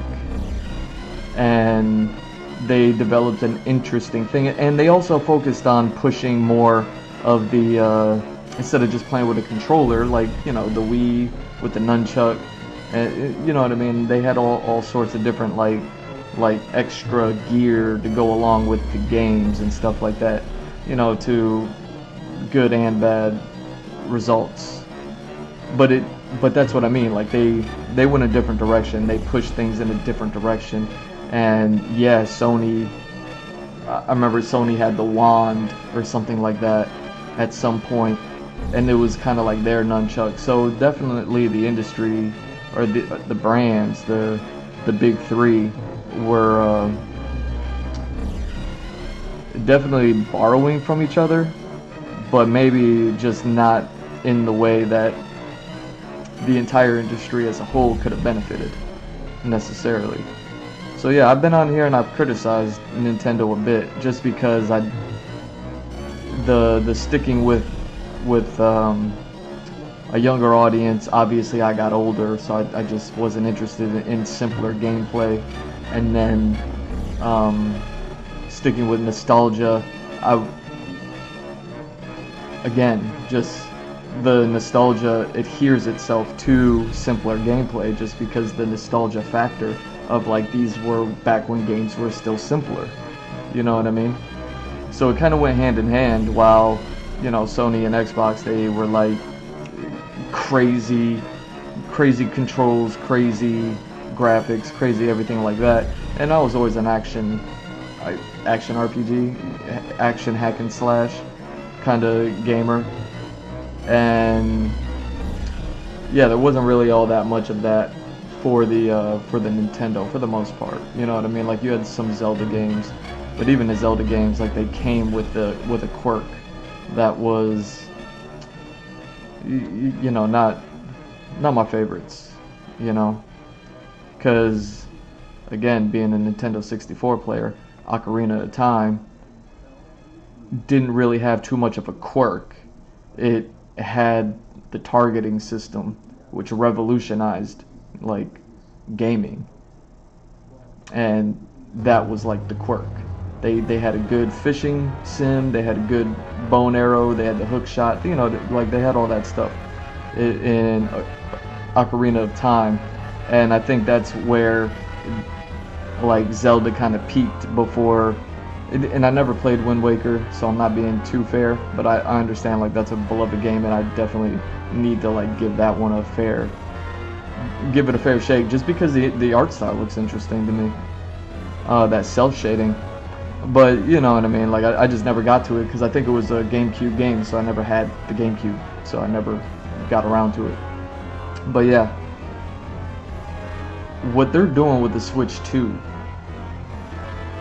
is exactly I'm not saying they heard my criticism and they answered it. I'm sure I'm not the only person who said all the things that I'm saying, but man, they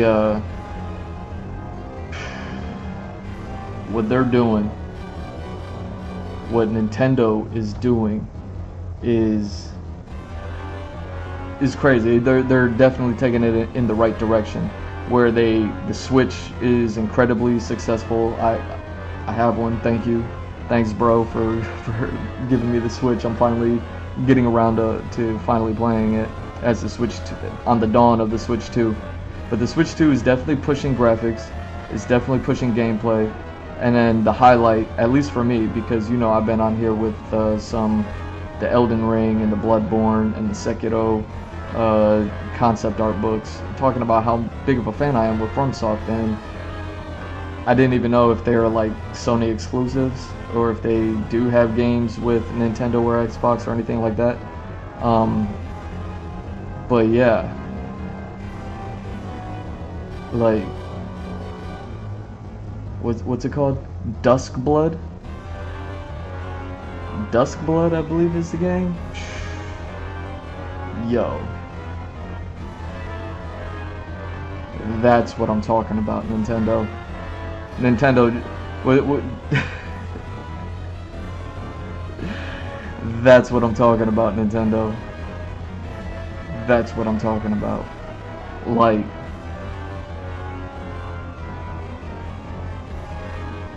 and it's beautiful because they're still in a place where I was watching that direct, and they have a lot, you know what I mean? Kirby looked great, the Donkey Kong game looked great, they got the Mario Kart, of course. I still adhere to Mario Kart 64. I tried playing the other games maybe once or twice, and you know what I mean? I was just like, whoa, it's a little bit crazier than Mario 64. I don't know how far they pushed it, but now I've seen what it is, where now they got like motorcycles and 20 characters and however many and things like that. And I've seen all the other, even Crash Bandicoot with his, you know, his racing game, or whatever racing game there was where Crash was in it. You know what I mean? So I've seen all the things, and I think this is exactly what Nintendo has been needing to do. I would have loved to have seen like a smaller push in this direction when they dropped the Wii U, something like that. So they had the Wii, the Wii U, and then the Switch, I believe, and now they're doing the Switch 2. I'm seeing as how everything is going. I heard those jokes where when they dropped the Switch 2 preview like some months ago, people were like, "Oh, it's gonna be the Nintendo Super Switch." I think that would have been, you know, just like they had the NES and then the Super NES. Like that's a fitting name. Like I would have loved that, the Super Switch. Just I imagine the initials were a point of contention, perhaps. But yeah, so I could see why they wouldn't have called it the Super Switch. But I like it. You know what I mean? Like that definitely seems to be what it is because they kept everything that made Nintendo what it is, and they're incredibly successful because they kept with the younger crowd and the nostalgic crowd, which is awesome. But yeah, Dusk Blood? Is that what it's called? Yo, I want to pull up the trailer and I hope it's not a problem. You know what I mean? Like I don't want it to be a problem. So let's see if I can pull the trailer up. And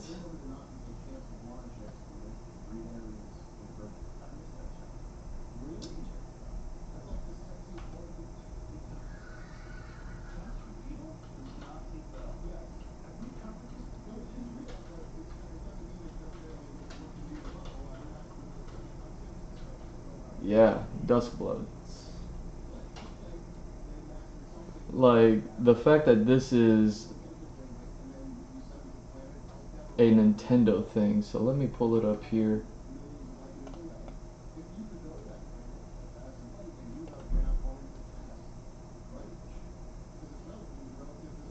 Here we go. And let's even do this.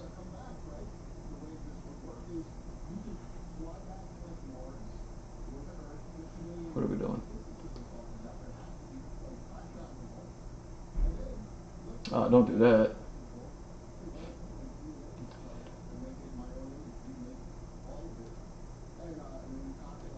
Why didn't you stay there?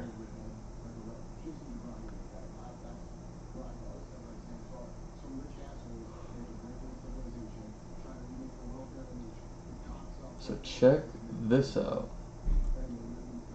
And yeah, I had Dino Crisis planned because I was going to be drawing some dinosaurs. I like to keep things thematically, whatever. But check this out. I mean, I imagine everyone's already seen this.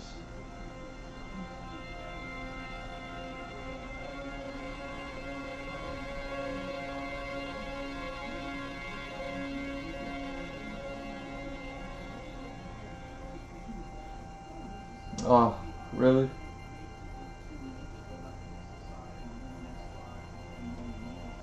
What's happening?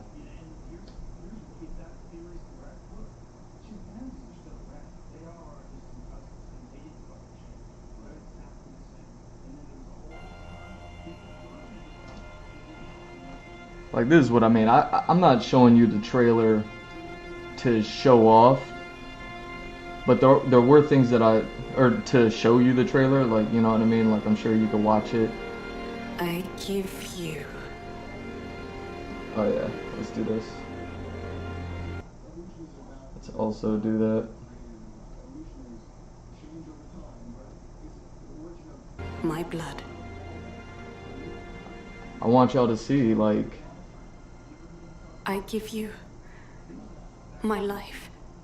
there's some scenes and some Turn. shots that I'm just like, A wheel.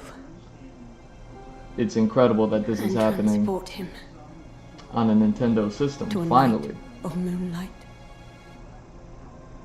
To There's, humanity's very dusk. I was showing some concept art books just recently, and I was talking about how those concept artists, they like checked that out. Just that right there. So I was showing off some concept art books on the other stream, and I was talking about how they didn't really have too many, like, the darks didn't get so dark that it was black, and the lights didn't get so light that it was white. Everything was always in a middle tone, middle gray area, but one of them used color so vibrantly that, you know what I mean, they were able to kind of like, either way.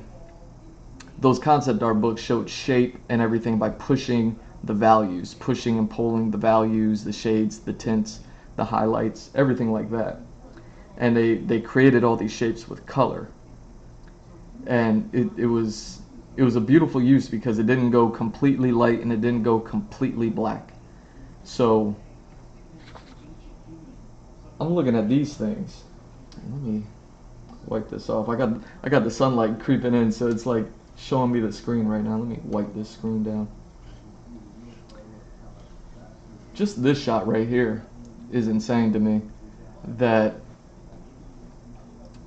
I mean, this one's pretty monotone, but anytime that I've seen like Nintendo go for something that wasn't like a cartoonish game, or you know, for like a younger crowd, or had that younger crowd look, or the nostalgic look, or anything like that, like they had the game would look a little muted, you know what I mean?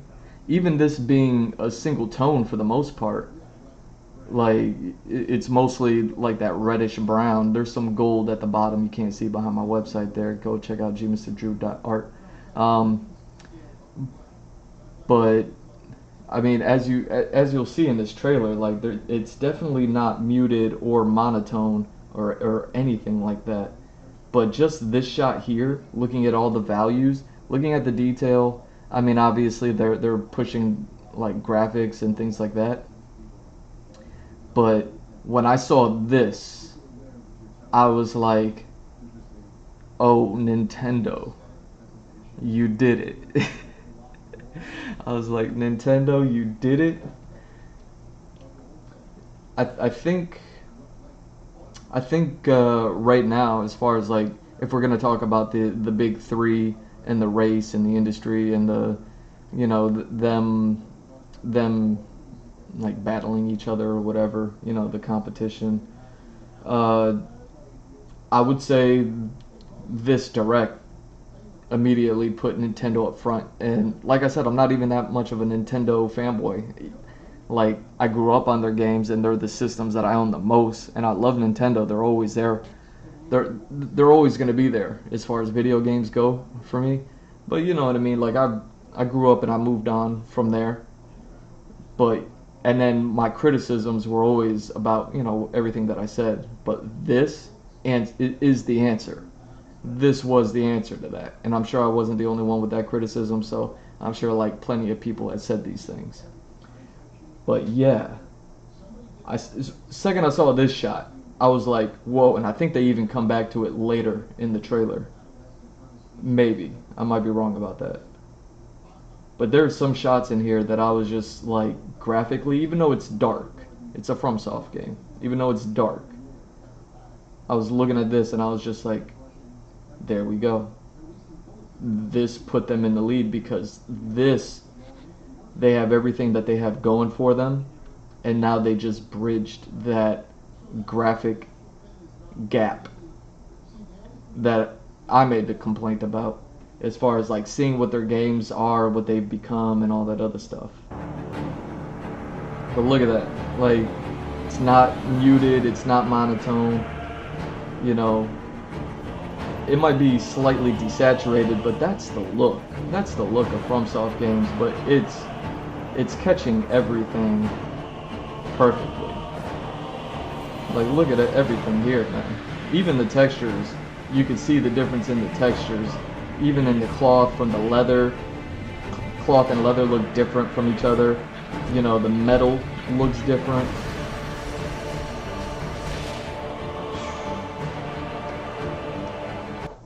I mean, check that out. Like, this is what I mean. Like, the fact that it is so dark, but it is still so clear is what I'm talking about. The game is only dark because of the brand, you know what I mean? The company that worked on the game. That's their MO. That's what they do. But any creator that creates on the level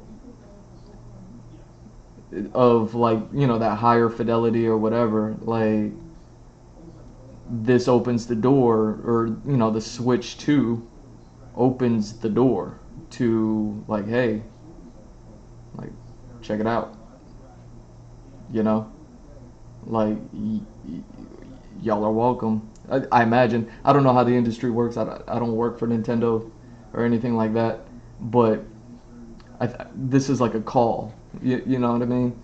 Like they sent out they sent out the flare. You know what I'm saying? And yeah, just shots like this let me know that I was like, okay, Nintendo made it there first. I still don't think Xbox is anywhere near having a successful party game, jamboree style type stuff, so that, you know, that it could be like a family friendly home console. Same thing with Sony. I know Sony has for sure tried it in the past but like I said, I don't think Sony focused on it enough. So I don't think like they were ever Sony's more successful than Xbox is at it, in my opinion, right? As far as like bridging that gap and going in the direction of Nintendo, while I'm saying like Nintendo needs to go in the direction of Sony and Xbox. Not that I think all three consoles need to be doing the same thing, but it's exactly the opposite of that. I think it's like the industry just needs to, you know what I mean? I think the industry, because there's these three pillars, they're all like three different pillars, and they could all bridge the gap to one another, but still remain their own, keep their individualism as far as like the Xbox brand or Microsoft brand, the Sony brand, the Nintendo brand, things like that. While still having the fun game element with the family fun game element with the great graphics and even simpler graphics. But even seeing something like this tells me like you can still have those games like Wind Waker with the cell shading and the graphics and things like that, but you can reach a better place as far as like style and everything else goes, because now that's possible, and achieving that look is possible. And I don't know how much of this is like, it doesn't look like a cinematic to me. Like this shot, it doesn't look like it's a part of a cinematic of the game. It certainly looks tailored. It doesn't look like gameplay. But again, like they just showed this, so I don't know what this is. But as far as like FromSoft goes, it looks like in-game graphics to me, not a cinematic. So that's to say, like, I think this puts Nintendo in the lead, because now they're capable of doing this, and now all these companies know that they can. You know what I mean? We all just saw it today. Another thing that I was thinking about. Hey, what are we doing? Look at me. Look at the. This is what happens when the sun goes down. It affects the lighting in a really funky way. Are we back? There we go. Oh, come on. Come on. Come back to me. Oh, you went down. This is what I meant, man. Y'all know how I do it. Y'all know how my stream goes when I do this. But yeah, I wanted to show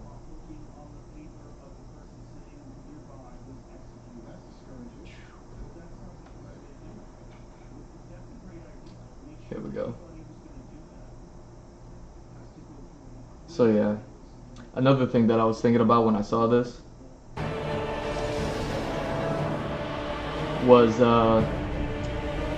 I talk about this guy a lot already, but still it brought me to it, because they're talking about the time period and what this looks like and everything like that.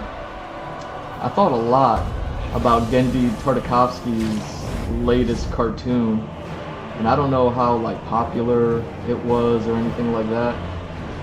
I certainly didn't like it as much as like Samurai Jack or Symbiotic Titan or Primal, things like that.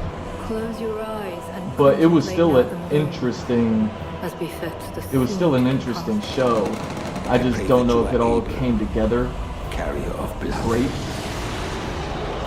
But something that I thought about because of seemingly the technology and the time period and everything in there.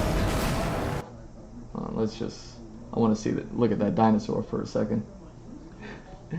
Seemingly, he had a show. I don't even remember what it's called. Unicorn. Was Unicorn in the title? Unicorn Warriors. And I even kind of forget the premise, but it was interesting. I just don't think the execution was well done, and it was a little weird. You know what I mean, as far as like all the elements and bringing all the elements together.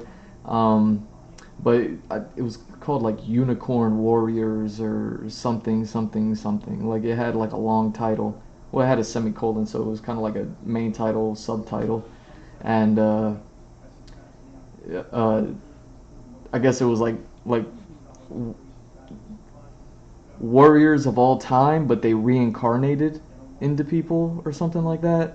And this particular story dealt with, you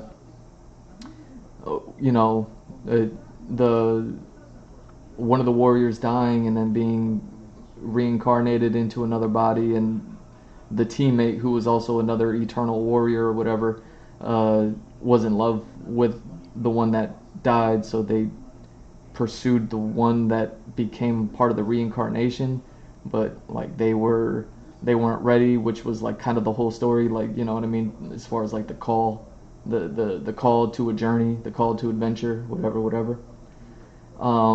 That one took place in something like a steampunk era, when I saw that robot character take off with the jetpack kind of thing. It reminded me of the robot in that cartoon, because it was like a golden robot, but he was a little bit more like proper looking with a top hat, perhaps something like that. But he had like a little bit of a jetpack system, but he also had like kind of these wacky inflatable flailing arm tube man style type of limbs and things like that. He was all kind of like I do my workout videos.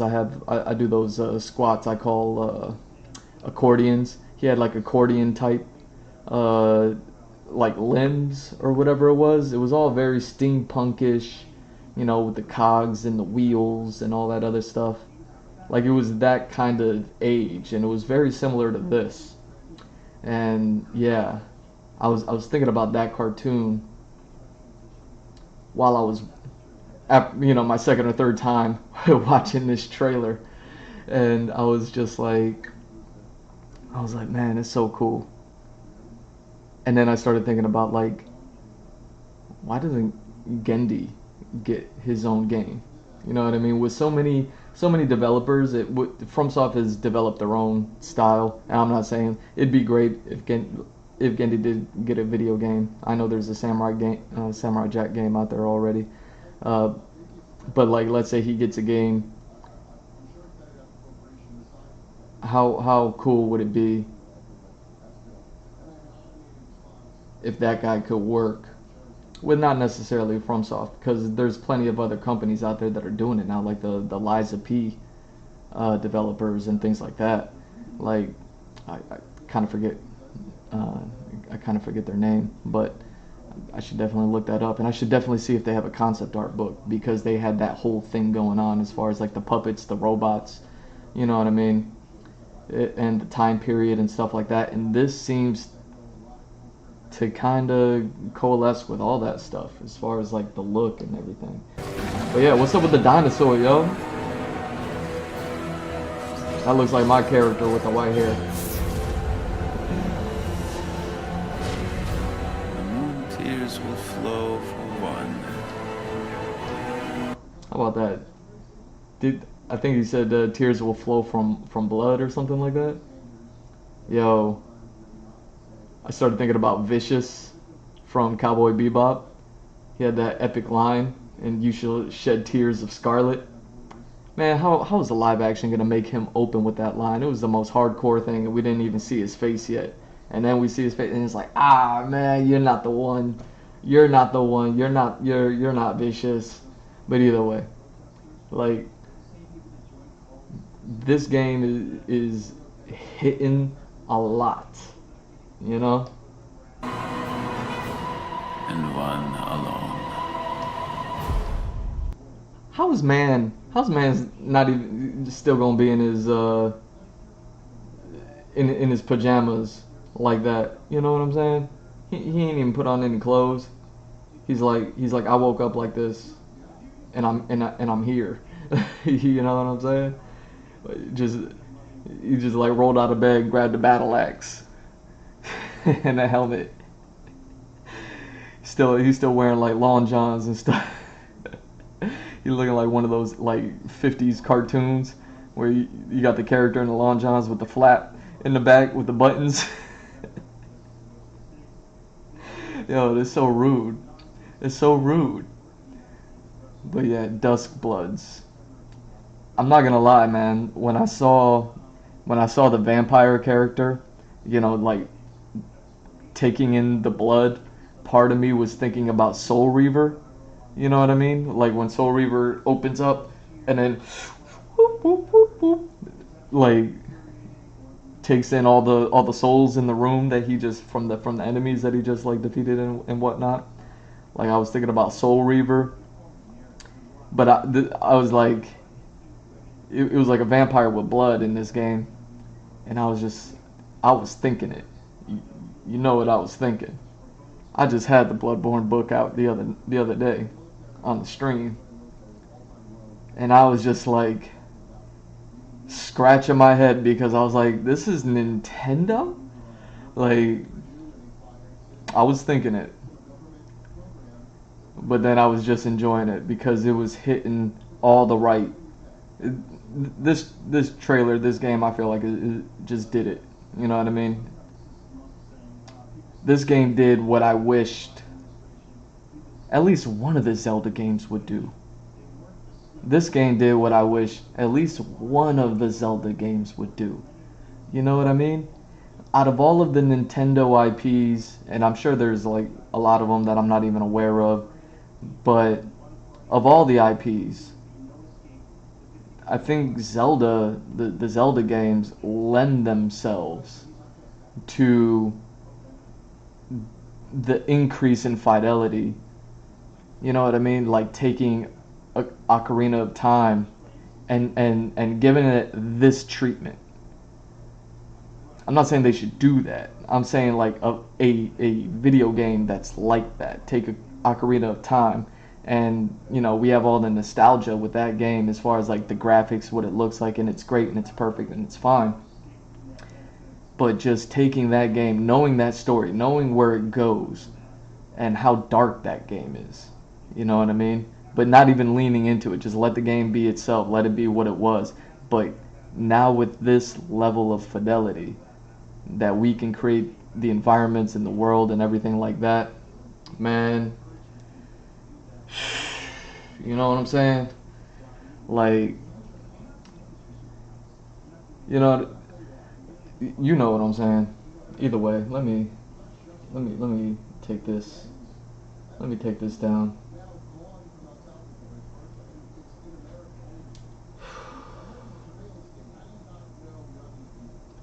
I'm not gonna put on the Dino Crisis thing again.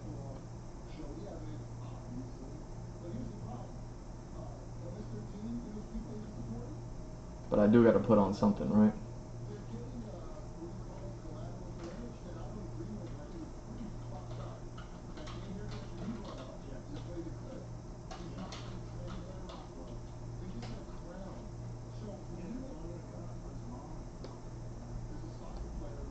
What? That's not what I'm looking for. Oh, that's funny. That's funny. Oh, this was the wrong thing to look up. Alright. Either way. Now what am I doing?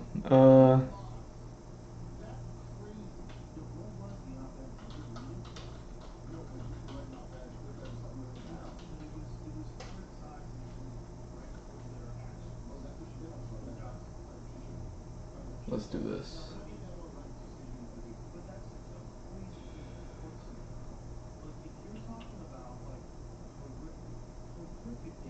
Oh, that's not what I wanted. Sorry about that, y'all. We're getting back into it now. Let me just.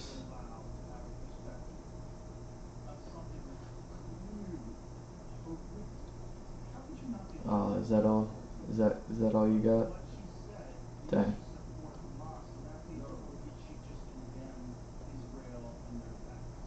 I don't know what I'm about to get with this, but we're gonna find out together.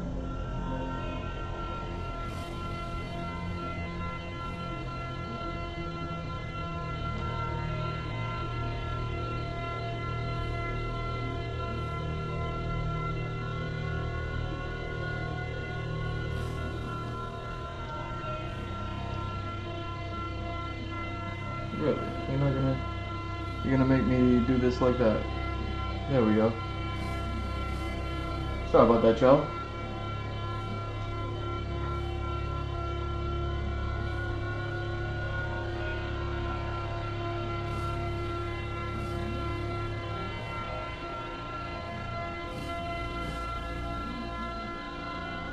So I hope that doesn't get me in trouble. You know, showing off the trailer. Hopefully that was enough of like talking over it, talking about it, and everything like that. You know what I mean? I'd like to be able to show y'all things and give y'all my thoughts on things. You know what I mean? And if I could show any sort of like visual representation of those things that I'm talking about, I'd like to do that. You know what I mean? And not have to suffer any sort of like consequences of whatever. Yeah, let's get back to the thing here. And what is going on?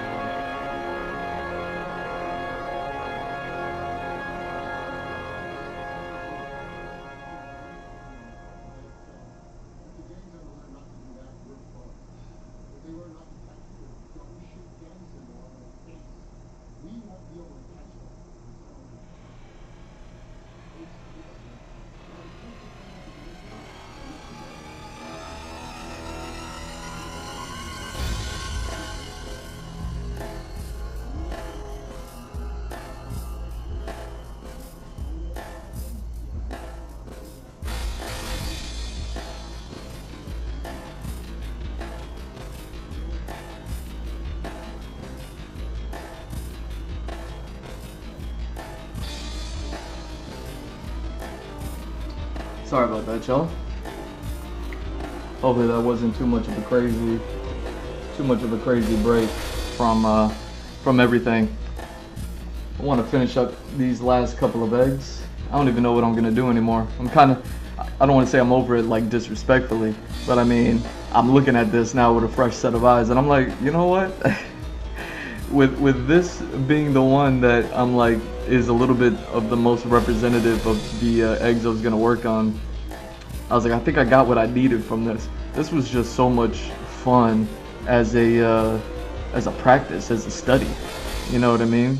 I wish all my studies could be as joyous as this one. You know what I mean? I might end up just taking some of these designs and implementing them into my whatever. You know what I mean? Getting on my Game of Thrones bag with the dragon eggs, how they're all just magically, you know what I mean, just different colors from one source, and it's like, okay, like I don't see why I can't do the same. But yeah, this is a ton of fun. Thank you for being here and watching this with me, you know?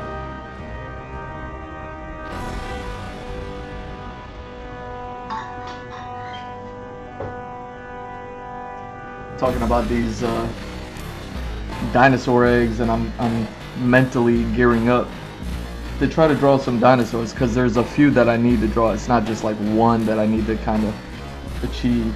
there's like a few, so I might end up looking up multiple, you know what I mean, let's say half a dozen animals, and then just kind of going from there with the imagination to really make something. But yeah, they look different from what I'm seeing on the screen, but this is I'm loving it. All right, what am I doing?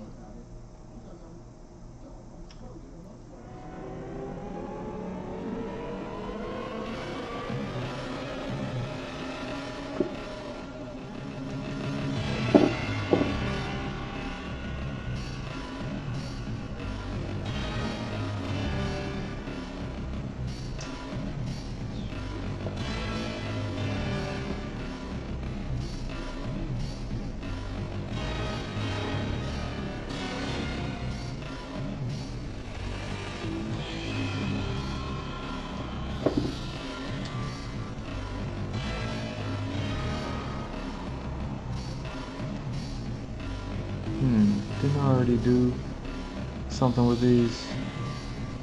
Maybe not.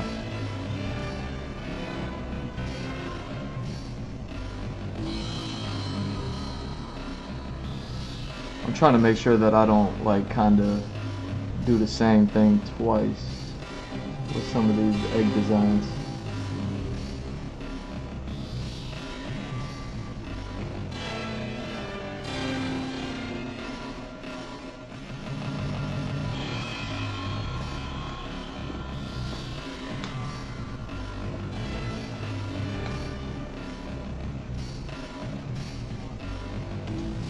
Screw it, let's just do it, right? Let's just do it. So yeah, this is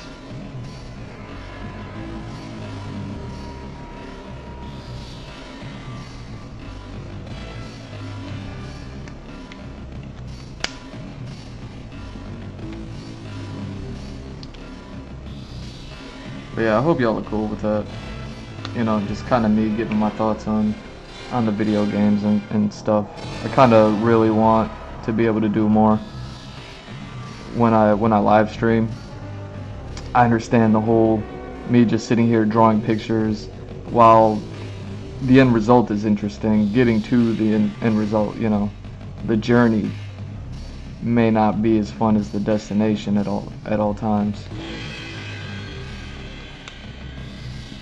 Which is fine, it is what it is. Like this is, you know, this is the Andrew Blaszewski experience, and this is what it takes to kind of be an artist,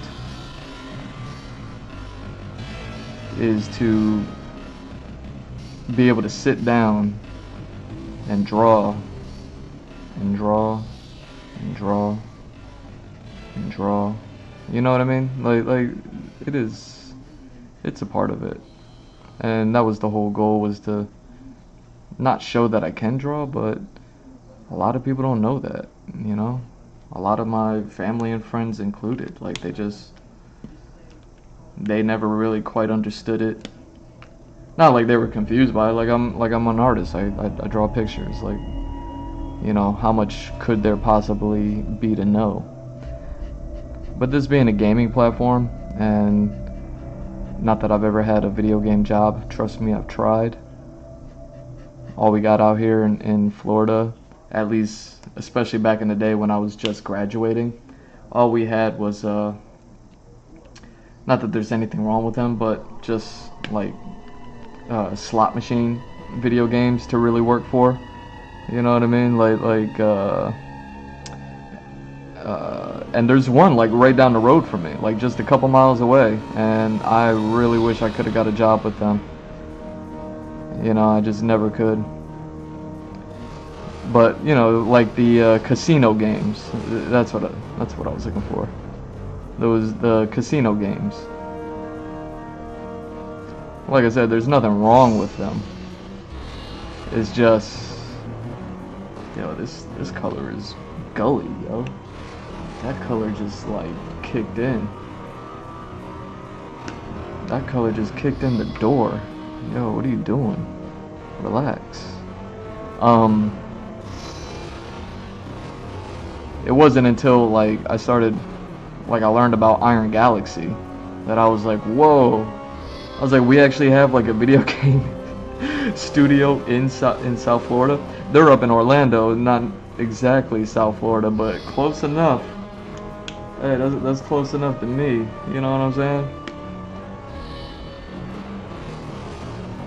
Like, I'll figure it out. I'll make it happen to go ahead and work over there. You know what I'm saying? And I've tried. They didn't want me. Like,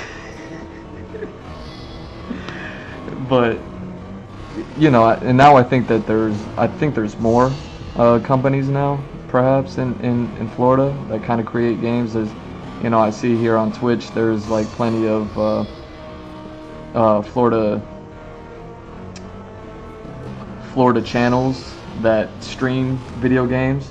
I mean, there was one of them that, dude, there's a website that I follow like religiously, and I always thought this person was in Australia. Like my entire, like I followed this website for like a decade plus, and I was like, oh yeah, some Australian guy who's over in Australia made this website, and then I became a patron on Patreon of his because, like I said, I've been following him for years. I was just, you know, wanted to show my appreciation to the man, and he you know, when I became a patron, he hit me up and he was just like, oh, a fellow Floridian. And I was like, bro, what you talking about? Like, you're in Australia, ain't you? And apparently not. He's in Florida. He's not around me. You know, Florida's a funky shaped state. But he, yeah, man, it was funny. And then I know that, like, me being interested in fighting video games and action games and stuff like that, like, that's just kind of like the stuff that I'm into, and I always like look at whenever I'm like trying to like watch video games and study and see what's going on. Like I know that there's like Tampa Never Sleeps, like they're like a fighting game thing that they do, and then not that I like associate with them in any way, or definitely don't watch them enough, but it's just interesting to me to see like the gaming sphere in Florida grow beyond just slot machine casino games, even though that still is predominantly what it is.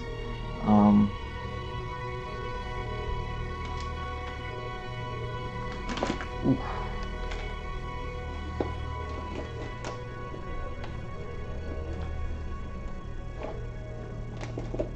You know, I've considered working for a casino game company for so long that the idea actually grew on me, and was like, you know what, is because casino games aren't necessarily like, you know, big gaming system video games. I always used to look at them as a little bit ridiculous, a little bit corny, a little bit like, you know what I'm saying? Maybe it's just not for me. But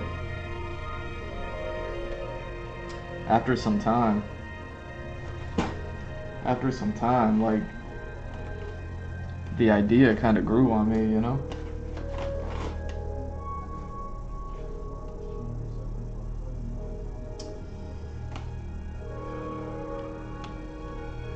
There we go. Last one. Last egg. You know what I mean? I could do this. I could do this for a while. This was so much fun. But you know, we're let's wind down. Let's start drawing some dinosaurs. I'm kind of in for it.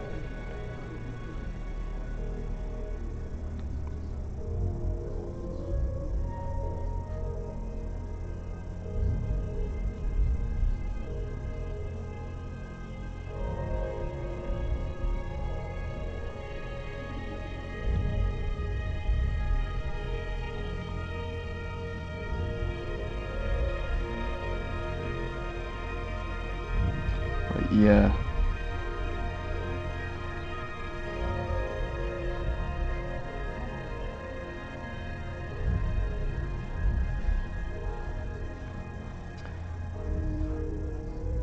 I just been over here watching it all unfold. But what were we talking about? Dinosaurs and or drawing some eggs, and then we're gonna be drawing some dinosaurs. I was thinking about that dinosaur in that Duskborn game. How crazy is that? That monster design is a little iffy to me, personally. You know what I mean? Like that monster, the dinosaur design, like the legs on it. Like I get it. It's FromSoft. But yeah, that dinosaur design seemed to be a bit top heavy.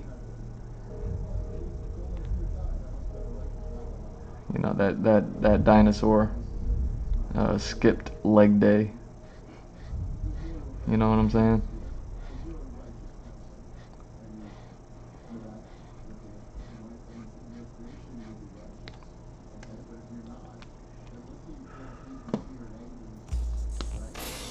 Here we go.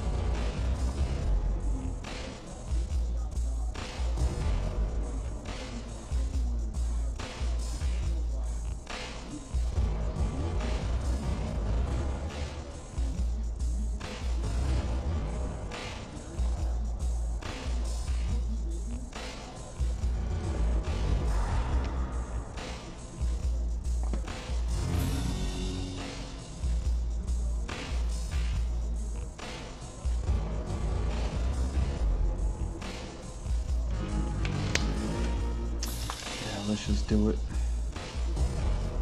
Let's just do it. So yeah. Oh, okay, you're not that dark. Good. Perfect.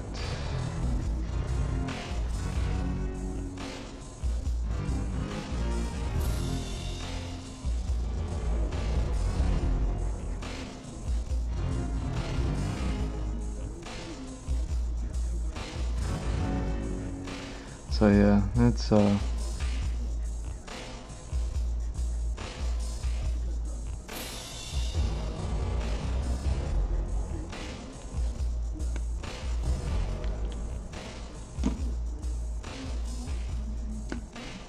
really interesting. Good for you. Good for you, Nintendo. I'm super happy for y'all.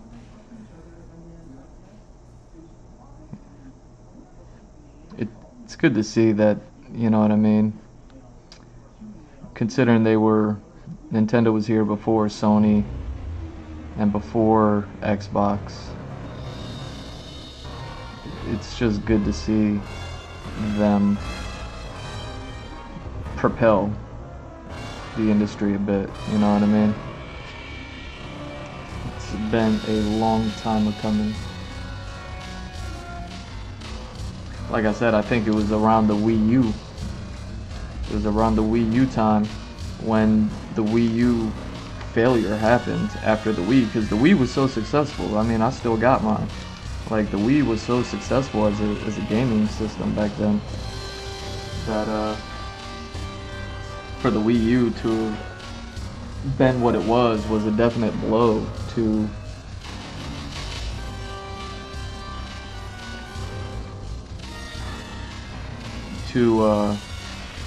Nintendo, for them to have to like suffer that.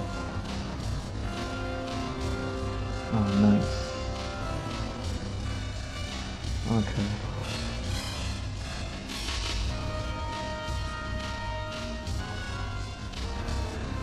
See, like all the colors on these eggs is so cool.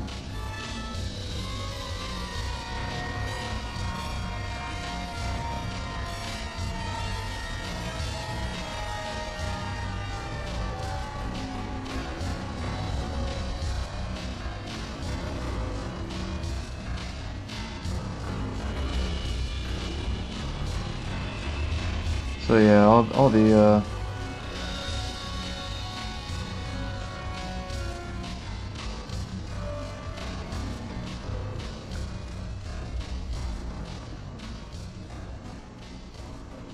See, there I go, getting lost and trying to getting lost in the sauce, getting lost and trying to you know what I'm saying, achieve the art, achieve this art on the last egg before we move on here.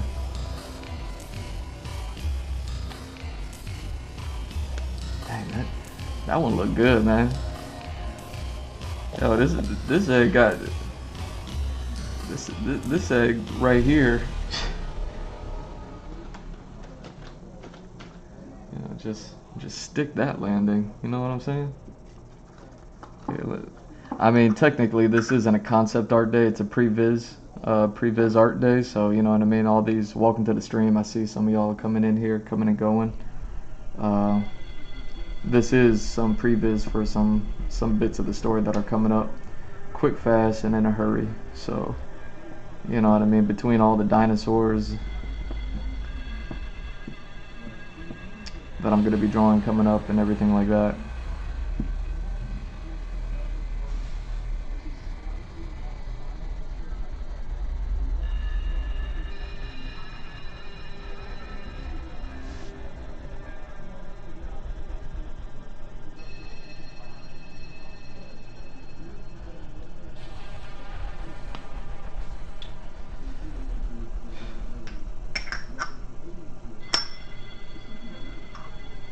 I like it enough to put the stamp on it.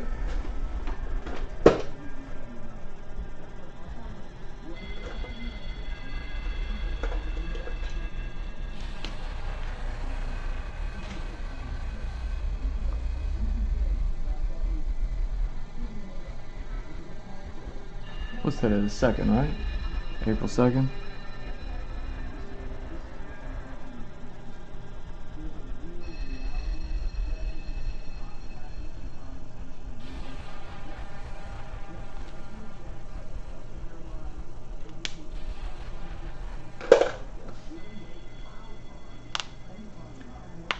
Tight.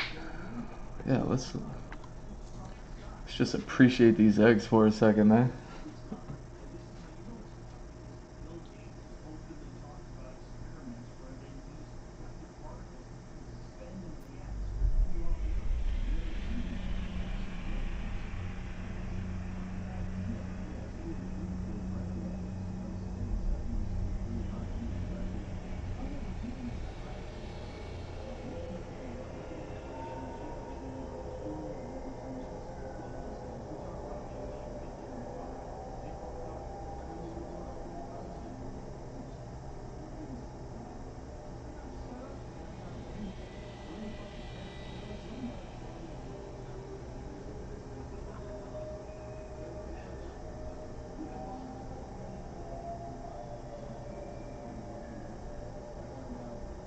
That's weird.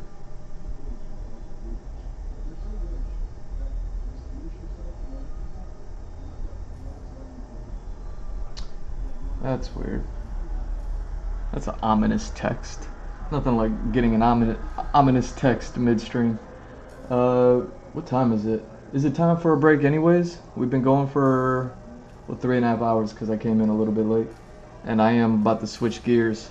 So, yeah, maybe I'll take the 15 right now since it's about that time anyways. And I will be staying later, and we are going to be drawing some dinosaurs. I definitely need to do just look at some references and then hopefully create something super dope. But yeah, so far I'm loving these eggs. So be right back in 15.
Yeah, I'm here, but I'll just let everything be everything for right now. We'll keep that 15 minutes going. I'm just gonna try to see if I can find any sort of references that I may, you know what I mean, might be cool. You know what I mean? That way, by the time I get back to the stream, we'll be ready.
Oh, that's so weird looking.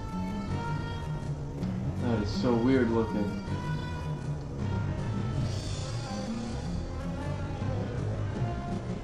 Ugh.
Alright. Wonder, should I just let this ride here, or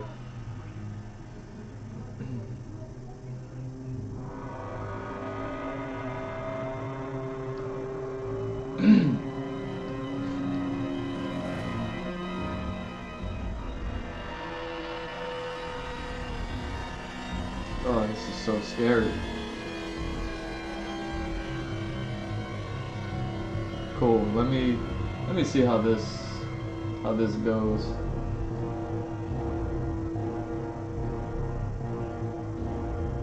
Cause this is gonna be kind of weird, but I think it goes along with the way things will look, or you know, it goes along with the theme.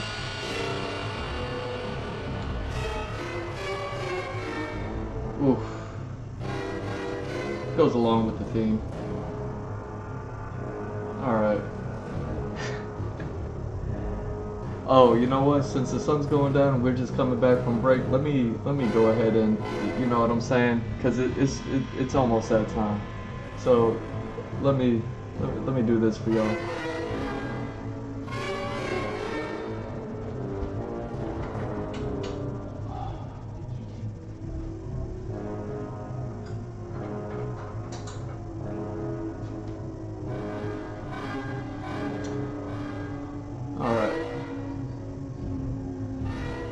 So as you can see, it was interesting.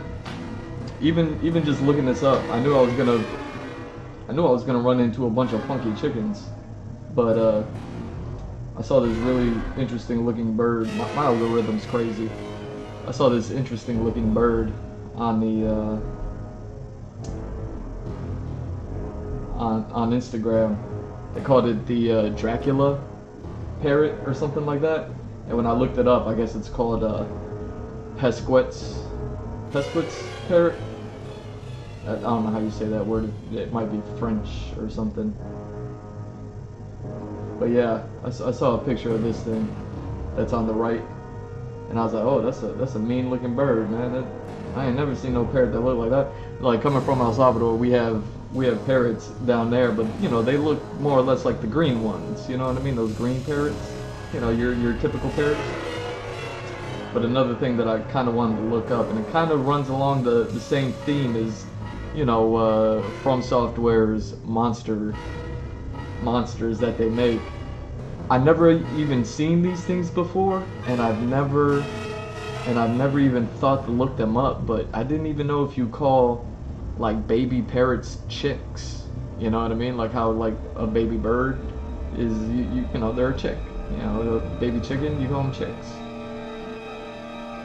Just like you call a baby dog a puppy, or a baby cat a kitten.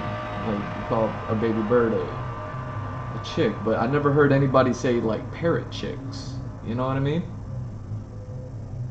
So I don't even know if parrots are supposed to be called chicks or if they're just called like baby parrots. But I knew I knew it was gonna look weird. I knew it was gonna look weird, but you know what I'm saying. That FromSoft got some weird monsters that are based off of like baby designs and whatnot. So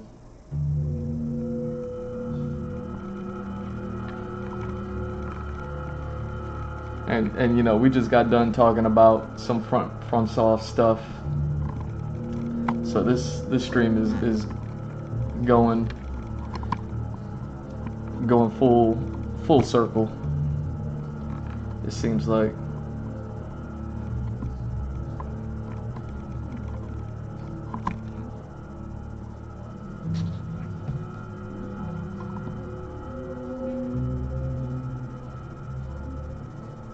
Here we go. Hopefully this is neat enough. So actually what I need to do is I just have those pictures up for reference, you know.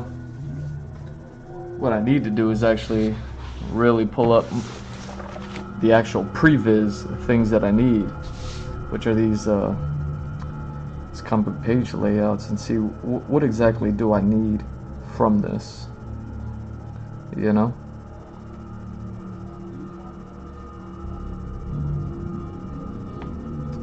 Yeah, that's so interesting. Maybe I want to draw that too.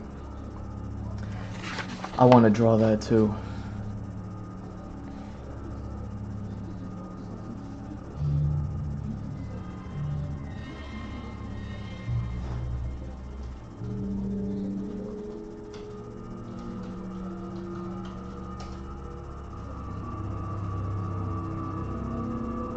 Oof, this stuff looks so weird. This stuff looks so weird. Kind of makes me uncomfortable. Hopefully, you know what I mean. Keep it on the small screen for y'all. I'm not gonna put y'all through what I put myself through. You know what I'm saying? Like y'all just enjoy the artist process.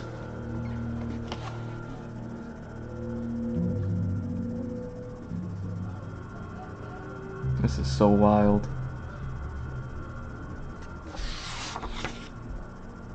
Okay.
So yeah, that'll be the walk away thought as far as like everything that I was talking about earlier in the stream is the oh, what's going on over here? Is the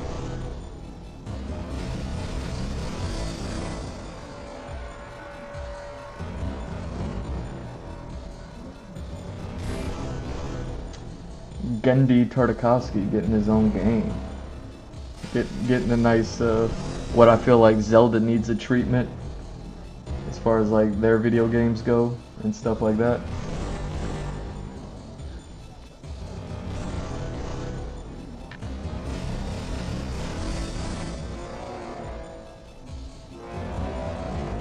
Oh, that's actually great.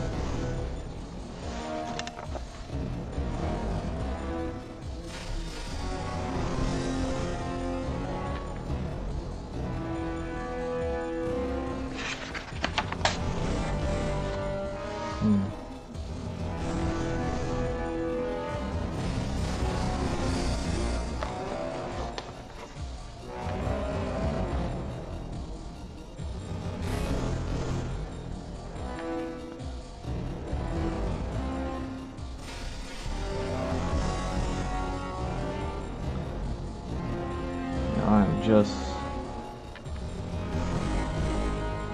such a Tartakovsky fan. And it's funny, I still, a lot of people are going to be shocked at this.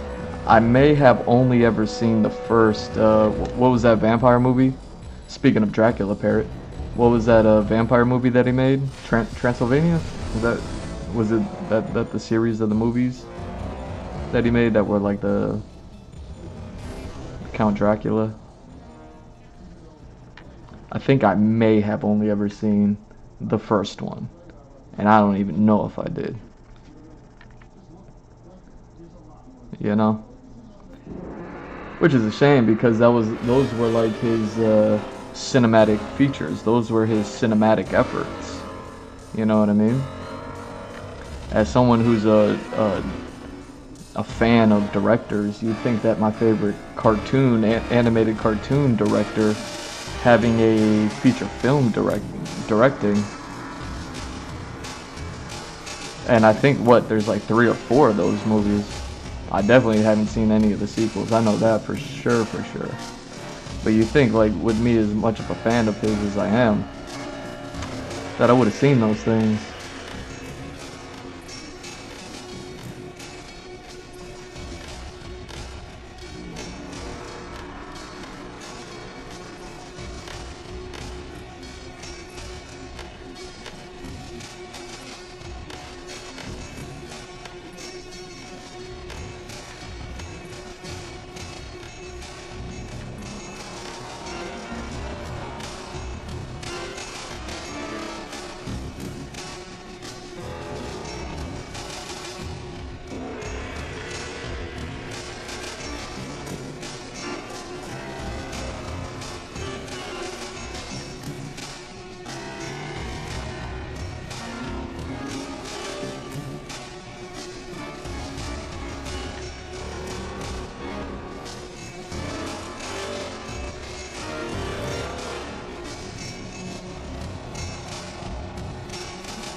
Not because I don't know anything about Transylvania. I don't know if Transylvania is the one that I would want to see the video game for.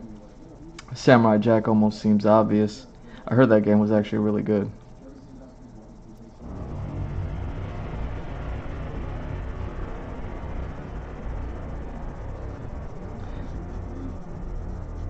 You know, years ago when I was starting to do this whole online thing again, one thing that I kind of always wanted to do, and I just never got around to it just because I'm doing this, and this takes up all of the time, is doing a series on Samurai Jack. Not even drawings, like not like me doing a bunch of fan art, even though that would kind of be cool too. Is doing doing a breakdown of like Samurai Jack stuff. Like I said, I'm a fan of his directorial work. So I watch his shows a lot, you know. I own like Samurai Jack seasons 1 through 4 on DVD. And then I own the digital copy of season 5. And yeah, I've gone back to watch, like obviously with the DVDs, I watched them over the years multiple times.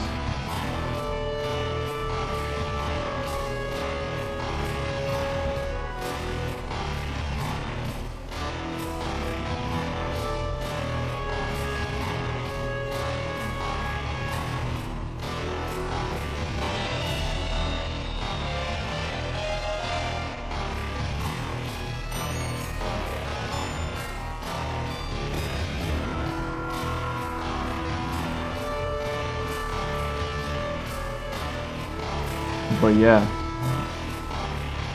I always thought there was a correlation between what Samurai Jack, some of the episodes.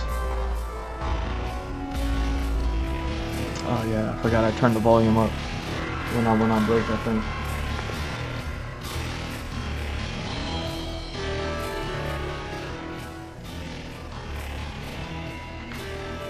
Before I start shouting directly into the microphone.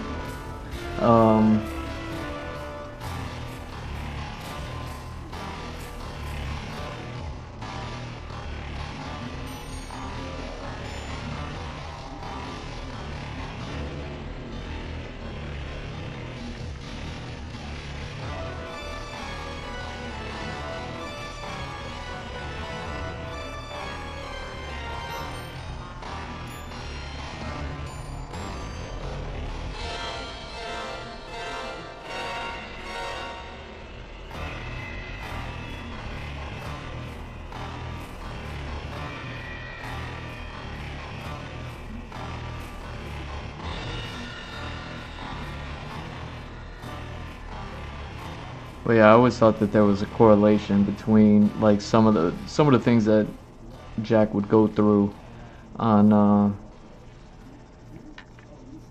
within the season with whatever monster of the week he was facing in that episode, things like that.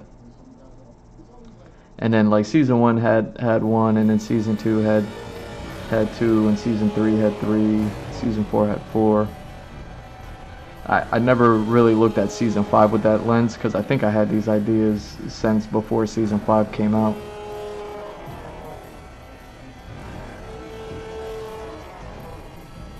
But yeah, I always wanted to kind of do a breakdown, not of like all my favorite episodes because a lot of them are great, but like actually pick, you know, maybe since there's 5 seasons, like 5 episodes all together. And really like look at them, break them down. You know what I mean? But we're talking about ideas that I had so long ago that I don't even really quite remember them anymore. I would actually have to go back and rewatch them and reinvigorate those thoughts and everything like that. A long time ago, years ago, when I first started streaming, one of the things that I was doing and I talked about it when they re-released the Justice League, but they released Zack Snyder's cut. You know what I mean? We got the Whedon, the Justice League movie from Joss Whedon. Which, WB, what were you thinking? Hiring the enemy to put together a movie for you. But either way, hiring the competition, you know what I mean. You literally hired the competitor to say, save us. Are you crazy? But yeah, we got the Whedon cut, but then we ultimately got the Zack Snyder cut. When we got the Zack Snyder cut, I had to talk about it because something that I had been doing in secret was all of the research and gathering up as much information as I could on Zack Snyder's original vision And you know what I mean? I don't go down rabbit holes too much. You know what I mean? Like I try to avoid like going down rabbit holes. I like to kind of stick to things that I already like, and then I kind of really stick to them. You know what I mean? Some of the craziest rabbit holes that I get stuck under, it always deal with Metal Gear, you know, Metal Gear Solid. For the most part, everything else in my life is that I'm into, that I look into, and all that stuff is pretty tame. You know, like I avoid like some crazy videos. Like I got one that keeps popping up on my algorithm, and I just don't want to watch it. You know what I mean? Because I'm just like, this feels like is one of those videos that's gonna go down a weird weird place, and it talks about ancient mysteries. You know, like the pyramids are already an ancient mystery. It's like, don't we got enough? Don't we got enough ancient mysteries? And I look at the length of the video. I forget what it's called. It's like I forget what it's called exactly, but you know, it's ancient mysteries more or less.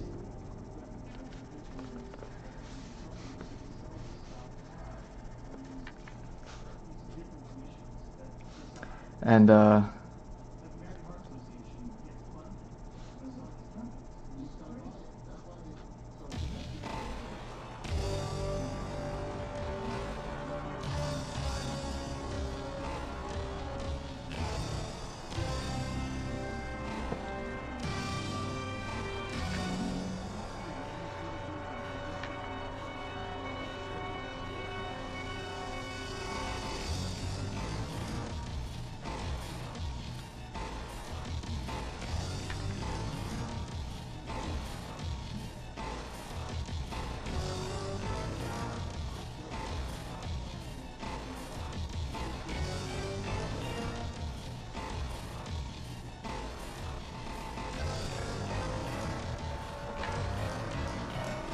but yeah, it's like a 4-hour long video on like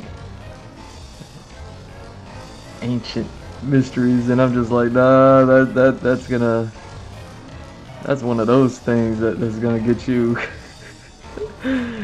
get you going down all sorts of different crazy videos and stuff. Like I try to keep my algorithm, you know what I mean, clean, for lack of a better word. You know what I mean? But I try to like stick to things that I'm interested in. Not that like ancient mysteries aren't interesting, but it's like, you know what I mean? Who is anybody to be talking about ancient mysteries? You know what I mean? Like I'll talk about some stuff, but at least I'm having some fun, you know what I'm saying? Like I'm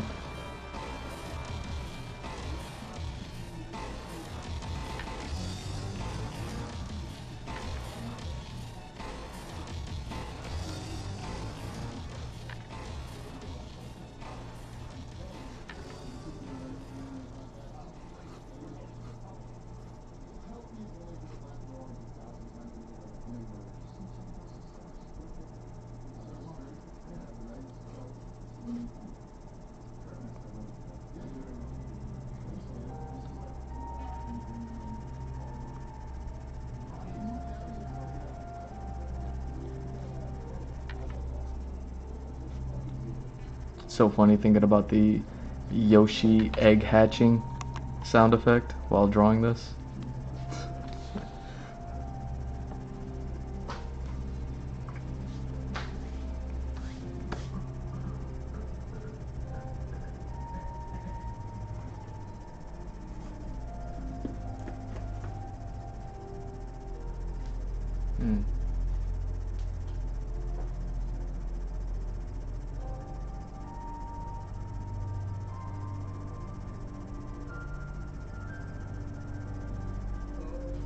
Oh, nice. I actually already had some background noise set up for me. Nice.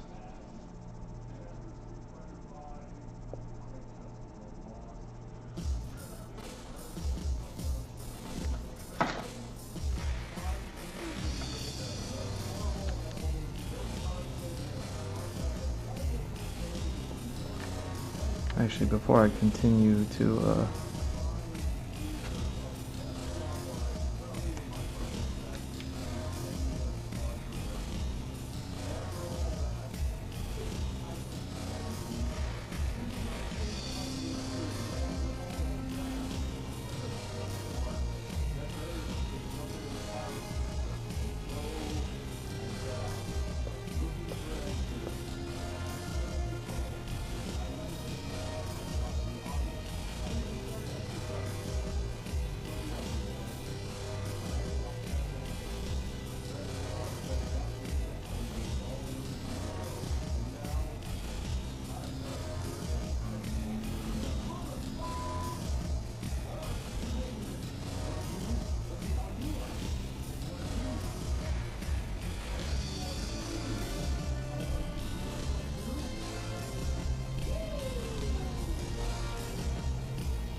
so yeah, something that I was doing. Sorry, I got lost a bit.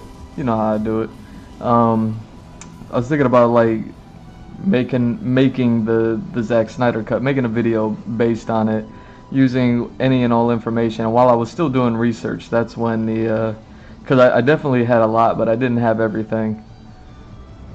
And I was gonna make my own Zack Snyder cut, so to speak. And then when when they released the movie, I was just like, all right.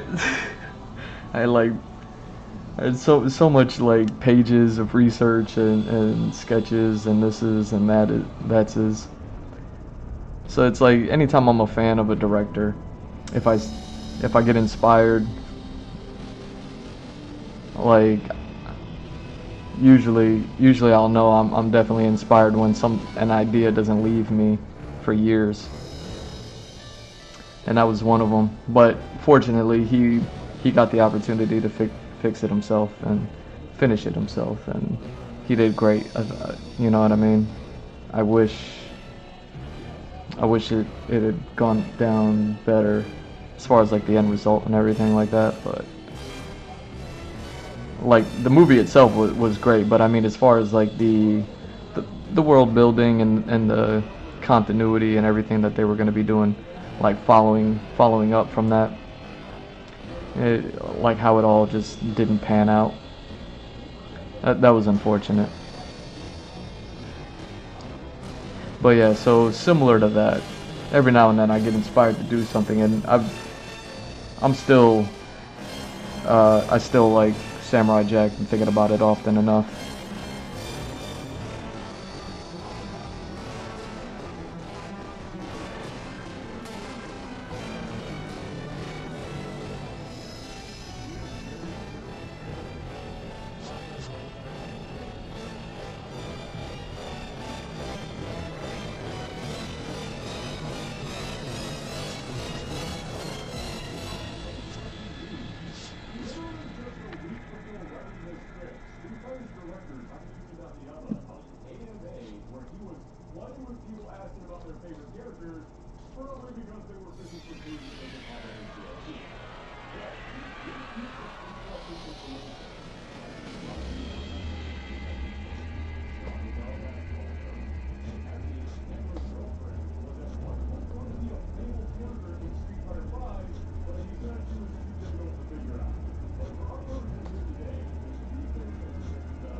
Sorry, I'm listening to the video back here. The guy's talking about the history of Gin and Akuma in Street Fighter. And I was just like, is that how it goes? That's interesting. But either way. So yeah, Samurai Jack always remains an inspiration for me. Maybe I just do turn it into a series of art pieces. Maybe I turn them into some of those Saturday random streams that I do for you know what I mean, like I did the tribute piece. Like maybe I do a Samurai Jack series of tributes. But I have some Final Fantasy tributes that I want to do.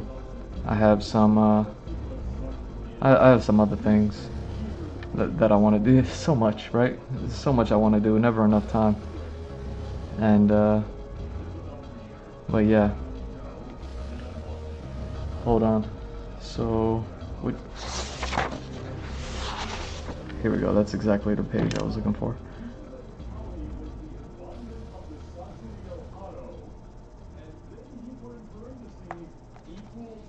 Oh wait, that's gonna be in my storyboards and my writing. Hold on.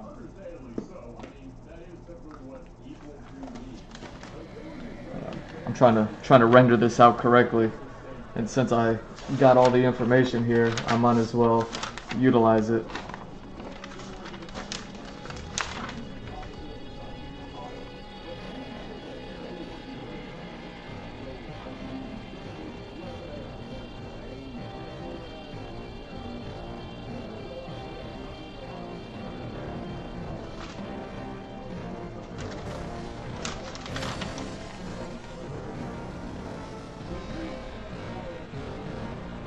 Oh, that's so hilarious.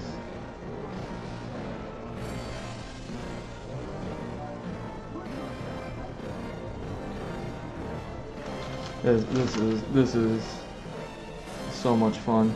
Okay.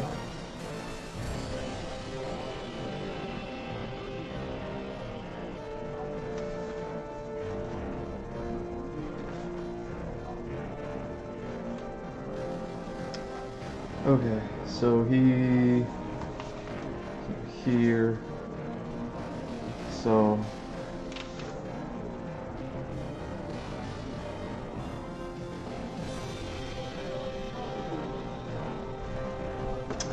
yeah, the lighting, that's perfect. That is perfect. I hope I did that on purpose. But either way. So yeah, I have a lot of tributes that I want to do. I still have the one that I have incomplete sitting over there that was along with the bunny, the bunny girl painting. So it's like I gotta fix that one up and finish that one. Now that I finally got the idea correct.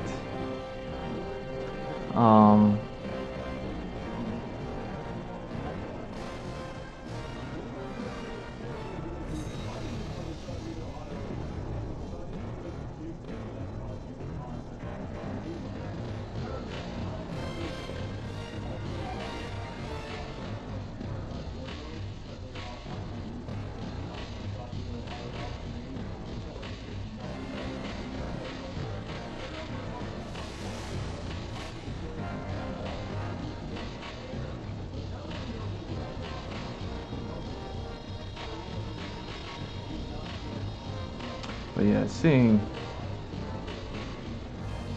that Dusk Bloods trailer, seeing the steampunk aesthetic and thinking about the Unicorn Warriors,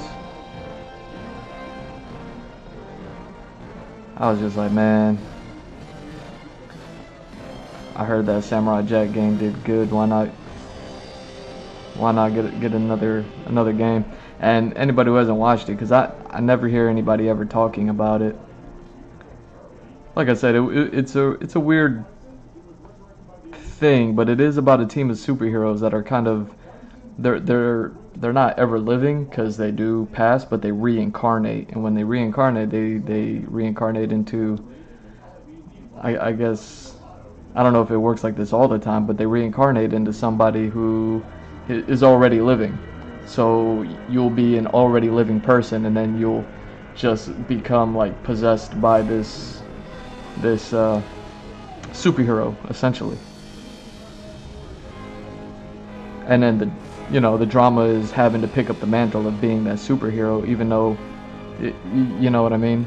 And it's like you have the superhero persona who's battling with the person who they've taken over essentially, and that's just the nature of it. So it doesn't even make the superheroes bad, even though it does sound bad to have your body taken over by anybody, good or bad. You know what I mean? To have your body just taken over like that.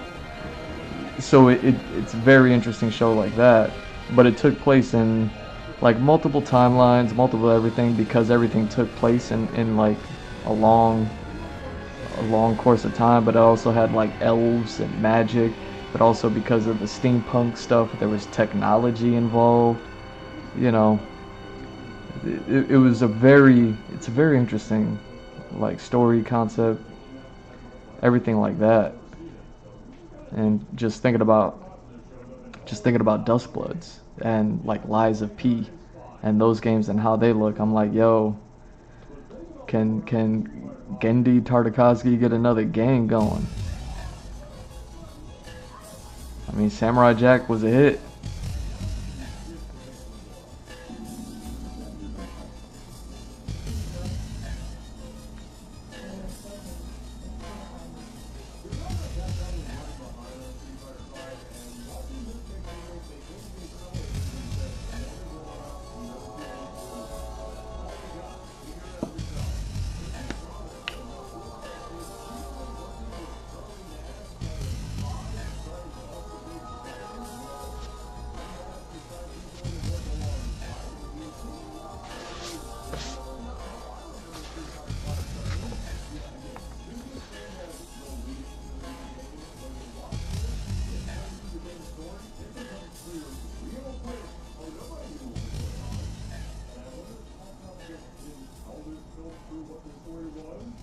Or was production such a mess on Street Fighter V that even they didn't know what the story was going to be when they were making it?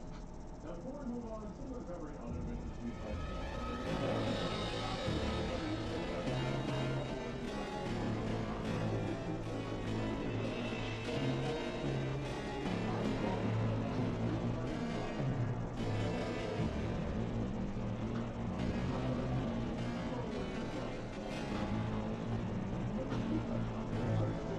Oh, how dare he! How dare he! I just posted that picture on Twitter. Check out G Mr. Drew on Twitter, or on X. Apologies, Elon Musk. X. I just posted a picture recently of the Street Fighter comic book covers. These three covers that kind of coalesce with one another, and it has like all of the characters that, all the way up to Street Fighter Alpha, I believe. So it doesn't have any of the Street Fighter 3 or EX characters on it, but you know what I mean. There's a lot of characters.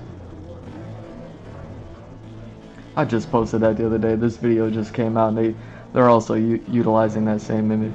How dare they? Shout out to Thorgy's Arcade.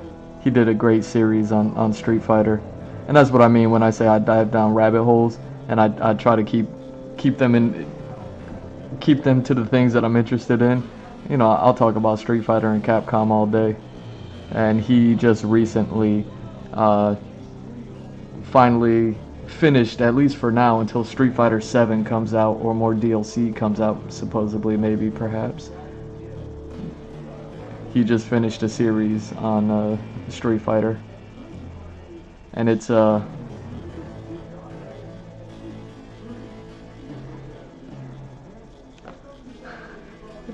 it's really good. It's really good. He kind of covers everything, I believe, all the way from Street Fighter 1. You know what I mean? Not to be confused with Street Fighter 2, and he kind of just goes through the gamut of everything, I believe. all the history. I would probably have to go back and rewatch it all. Now that it's finished and caught up to the current, you know, Street Fighter 6 timeline and everything.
Alright.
Yes, Udon Comics, that's the one that I'm talking about.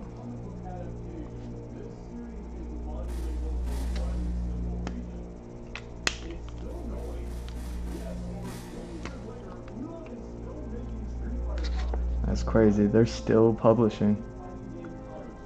Wow, I stopped reading those comics years ago. Not for any particular reason. I just got busy. You know what I mean? I started working. I started reading them when I turned 16. Like I said, I was 16 years old when I walked into my first comic book shop. And Spawn and Street Fighter were the first two comics that I ever bought and purchased. And I've gone on to buy a bunch of graphic novels since then. But you know, a lot has happened in the past 20 years, so you know what I mean. But yeah, Udon Comics, Street Fighter, and Spawn definitely hold a place for me. And you know, all of the Udon artists, you know what I mean, back in the DeviantArt days when I was there, they're all great, you know. But apparently those comics are still happening. That's wild. That is wild.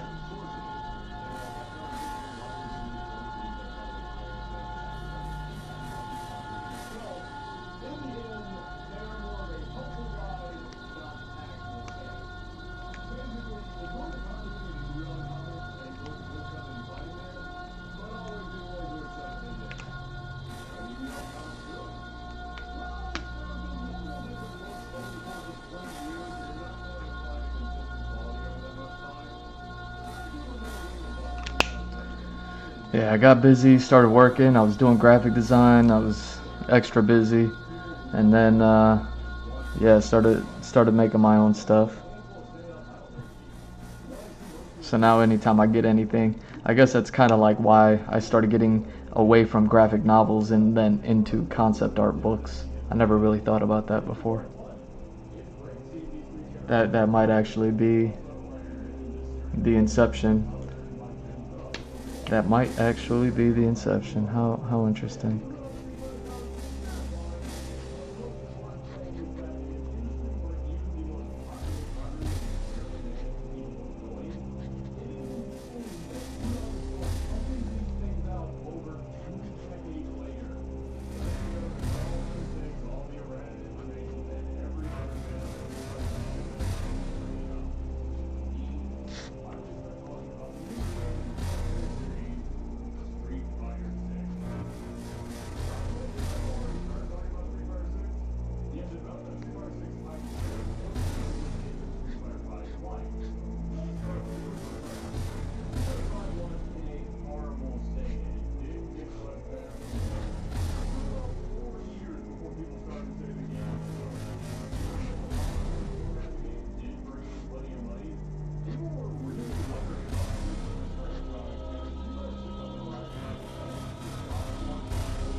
Hmm.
worked on several Capcom fighting game re-releases and became an associate producer on 355, starting with the arcade edition update. You know, when the game slowly started turning itself around, I'm not sure how it got itself working on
Is that what that was? It's talking about the Darkstalkers joint, and like the reason why they had that animation back then. Apparently, it was fan made by one of the employees. Someone who worked for the company made, just worked on a side thing and put together that Darkstalkers resurrection video. I didn't know that.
showing us behind-the-scenes footage.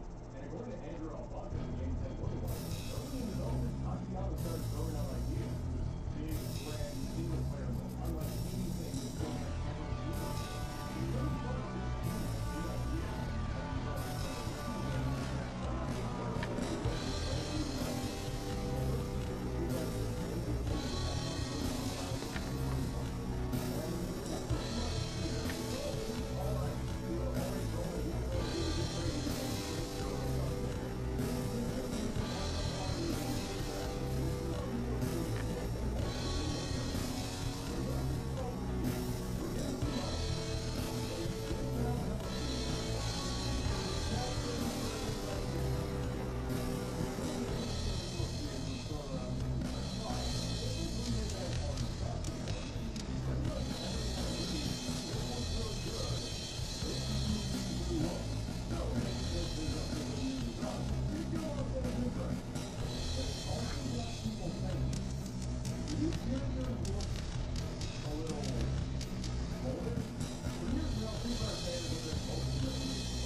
we were going to have to move past Street Fighter 3.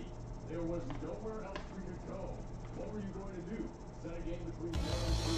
We already did that.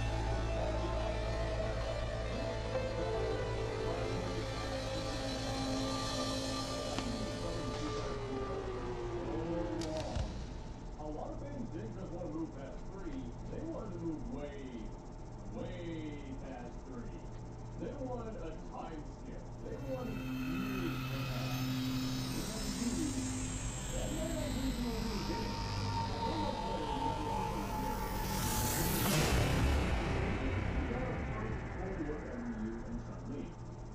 Food definitely looked more mature. And if there were any questions remaining, we also saw the that's confirmed for everyone.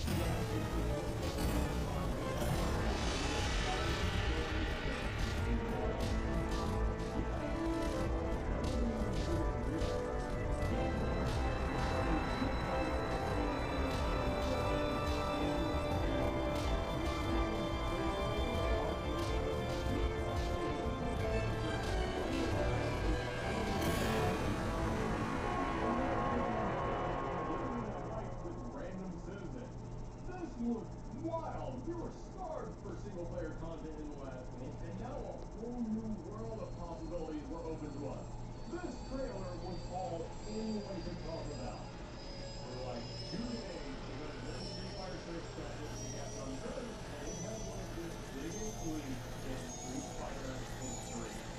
After the last movie from the everyone will want who would be the first. What would they look like? How would they compare to the and those questions were immediately answered as we were getting the whole character sheet with some 8 finalized designs if you want to in a game fight at the end of the day, this leak was everywhere, and people were hyped about it. I mean, okay, there were concerns that it was really smart and I can understand that. But the fact is, everyone responds for it. These characters were amazing! All the redesigns were awesome. The new characters were so cool. Oh, man. Honda had never looked so good. Wild and interesting way that who is this strange wrestler woman? What's her name? And Kim looked oh my god. Yeah. Something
proud of Street Fighter 6 than this.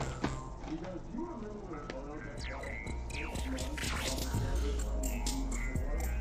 Then the day before they were going to be revealed, they got leaked. And so there was talk for the last one to have a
Dang.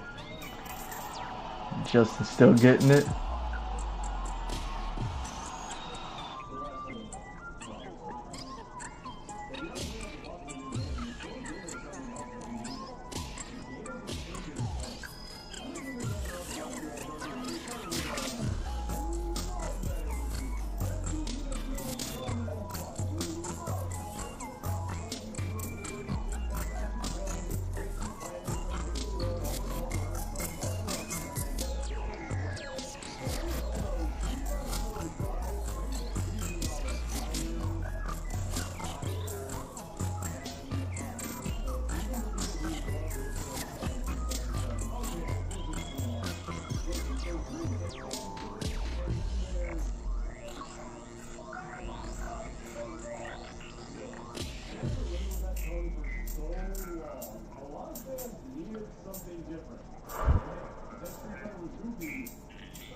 everything being set up, so now, it doesn't have time for his name to be clear. Meanwhile,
doesn't work, they're the ones who can't undo. I mean, yeah, he was older now, and he's got a beard.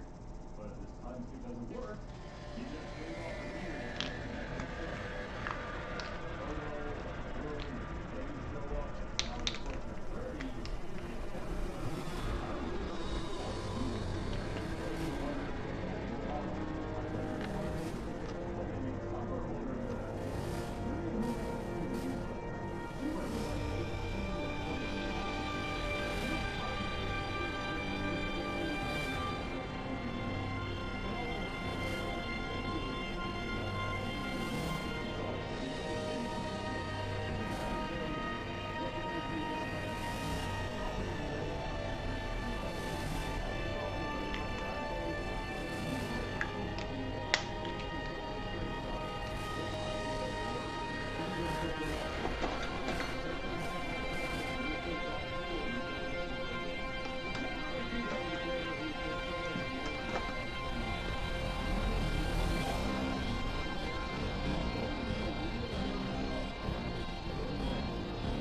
Hmm.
again by the exact same guy. Well, I guess I have to go and dismantle a giant secret society all over again. That's the timeline that book that I mentioned. That thing says Street Fighter 2 still happened in 1991. Means Street Fighter 5 happened in 1996.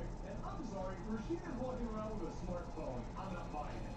Did I mention that the Street Fighter 2 was said in 1991? And then there's a rest of the games are on yeah, I'm taking the timeline seriously, but these kids doesn't know what's going on. Or maybe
That's funny.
So funny.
out brand new movesets, changing how he fights. Well, eventually he reaches his max, and he can just start comboing you forever.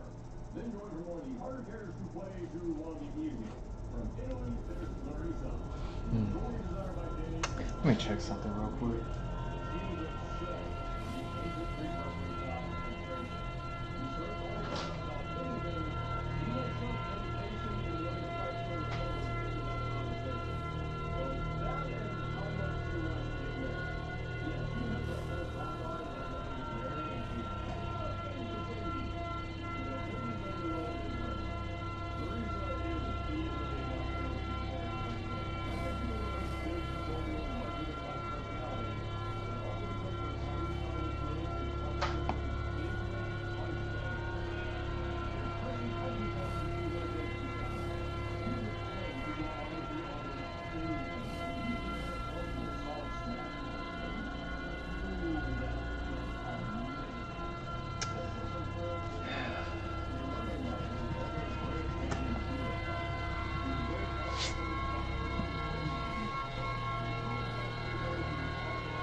Once you hit that magic number, she can beat you in 3 simple throws.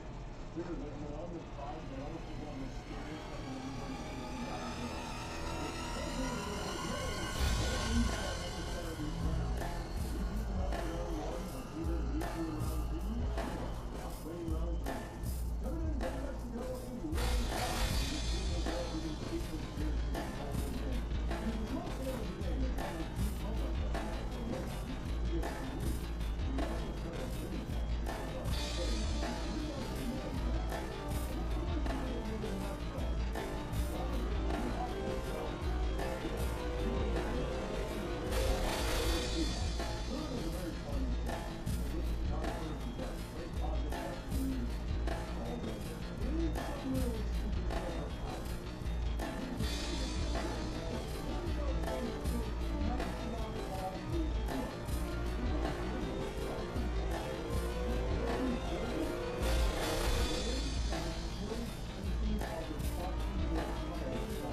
That's interesting.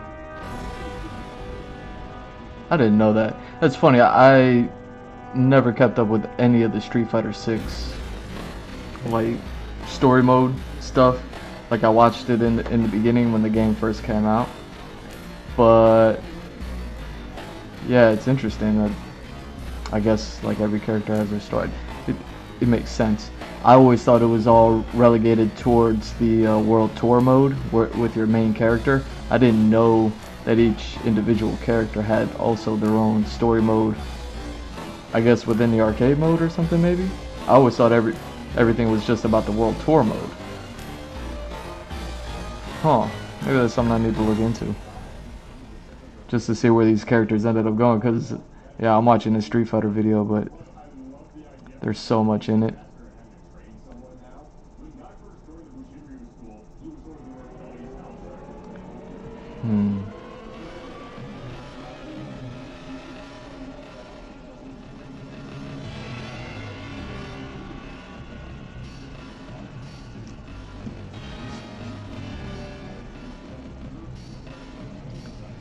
I was talking on here. I don't even know how long ago. Let me see. It was during this series when I was drawing these, and I was kind of going through a list of Street Fighter characters that you can go ahead and put into a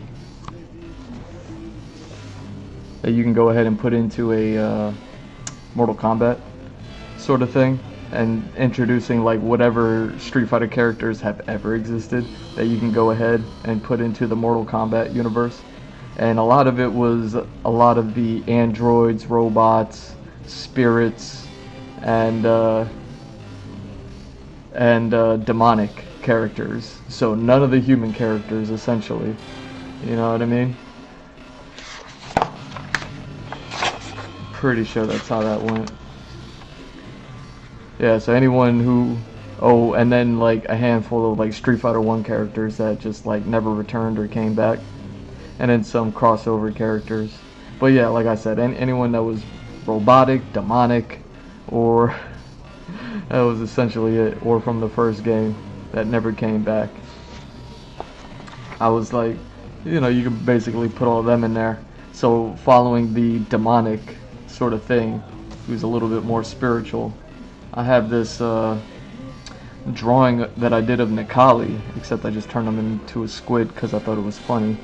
And while I was drawing this one, I pulled up, or I started talking about how he had how it was weird that he was some specter stalking Ryu because of the Satsui no Hado, because obviously the Satsui no Hado is like a Japanese sort of thing, like by name and everything like that. By understanding, the only ones who really had it were Japanese characters, things like that. Like the Satsui no Hado was very ingrained in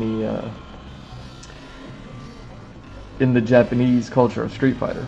So I thought it was interesting that Nikali was like this specter that followed Ryu around, because I was just like, you know, followed the Dark Hado around, because I was like, he looks to have like Hispanic design elements to him. Like he had like some Aztec type of elements to his design. And I never really paid attention to him outside of like knowing like, yeah, he was just like this weirdo who chased around Ryu and would kind of come up and fight and then leave, you know, coincidentally. But you know what I mean? He was just not that interesting of a character. But then you know what I mean, I started talking about the Hispanic culture elements that seemed to be in his design. I think I probably even talked about how it was a little reminiscent of SNK's Ogre. I believe that's the right thing. Ogre. No, Tekken. Tekken's Ogre. There we go. And how Tekken's Ogre has like Aztec kind of symbolism to him and everything like that. And yeah, listening to this video, I'm not watching it, you know, obviously, but I'm listening to, and he's talking about Lily's story mode, and I never even thought about any of the other character story modes. I always just, like I said, I thought it was just limited to the world tour, so the story that you got from the characters in game was just their you know what I mean, whatever training regiment they put you through in the world tour mode. So yeah.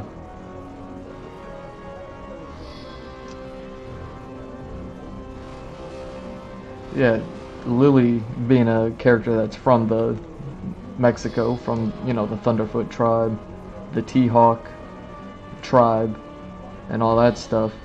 They were saying that in her story mode, like Nikali is kind of mentioned in there within it, and it's like, oh, was I right that I called that one? I don't see it had to be around the Haktua time, because, or just, you know what I mean, sometime after Haktua, because I got that in there. But yeah, the date on the picture, the page before it is July of last year. I mean, I guess that story mode would have been released by then, so that information probably would have been out. Trying to see if there's any. What are the dates? So July of last year and July of last year. So yeah, sometime within the last week of July, I was talking about that, but I was just talking about that because I was just talking. I was doing my thing that I do, or kind of talk with no reference, and I talk with no, you know what I mean, no knowledge, no research or anything like that. But yeah, I remember doing that, so that's interesting that Nikali now has like a little bit of a basis within the Hispanic culture.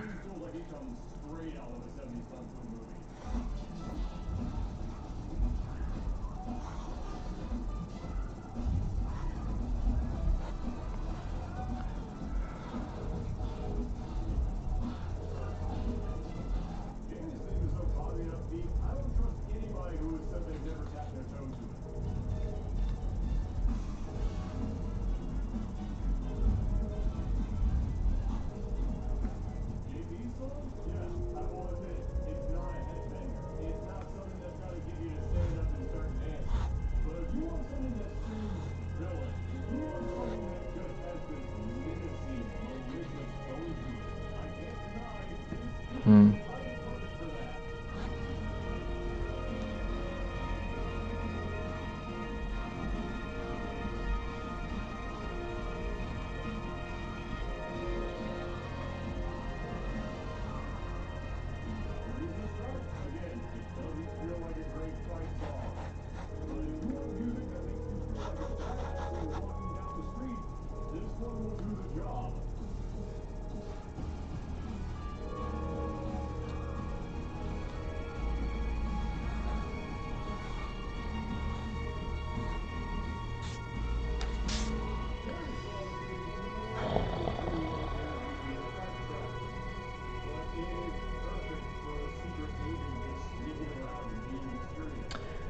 Yeah, I need to put some respect on this drawing, man. This isn't it. This isn't it. This is why I do this stuff. So that way I'm not drawing trash by the time I get to the final product. You know, by my own standard.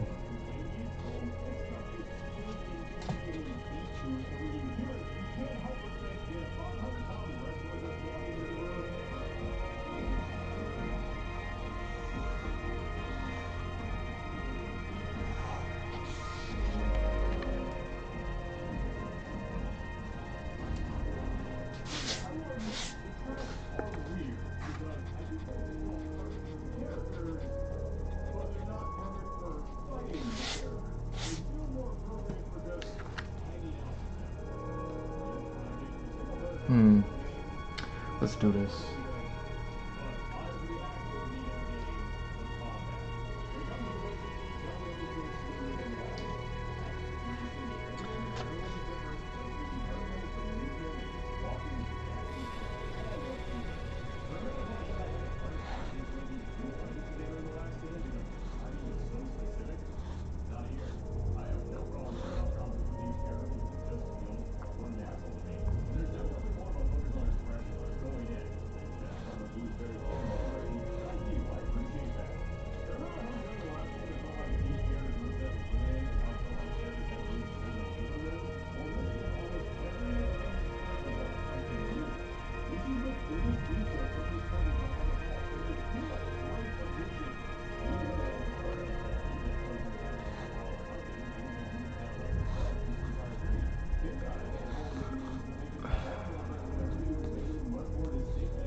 Okay. So much work put into it to make it look as good as possible. To put so many details into every animation. Details that most people probably won't even notice. Like, I have put about 50 hours into the video editing. It wasn't until editing this video, going frame by frame by animation that I noticed, oh, when she does her glasses, then the energy that comes off of her arm and off of the impact on the opponent's face is mixing them all apart.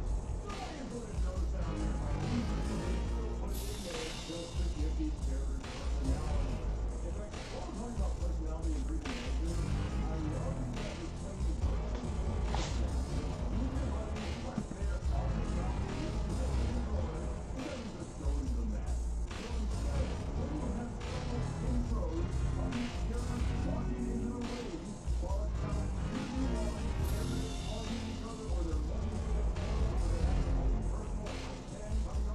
Oh, sorry. Sorry, I gotta check some stuff, man. This is craziness. before you start duking it out with each other, and it makes these characters feel so alive. And the line read, yeah, they knew how to make these characters feel cool. Blue screen out became a meme for months. And whenever I activate hitting roll 3 and it screams out, it gets you into that moment, and it makes you feel like this is my last shot to win this match. I talked a lot in this channel about the myth of balancing your fighting game. You will never be able to make all your characters balanced. So don't worry about making all your characters balanced. Worry about making all your characters fun.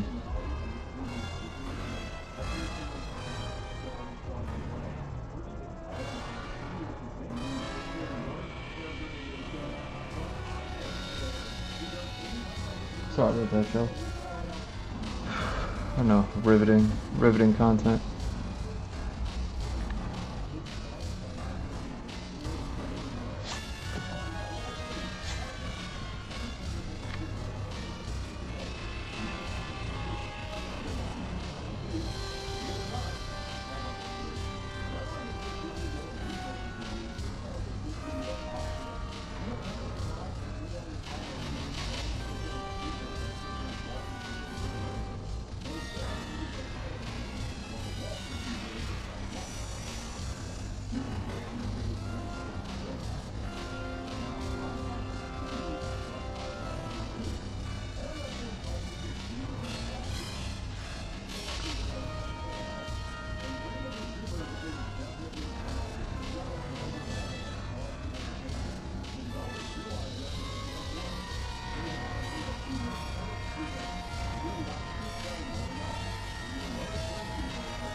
This is difficult. This is difficult.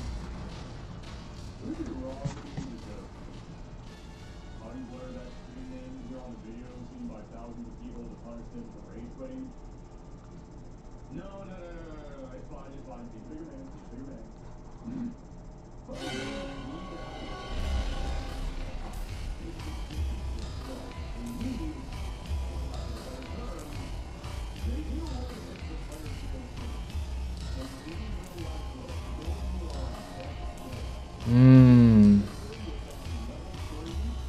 Is that it? It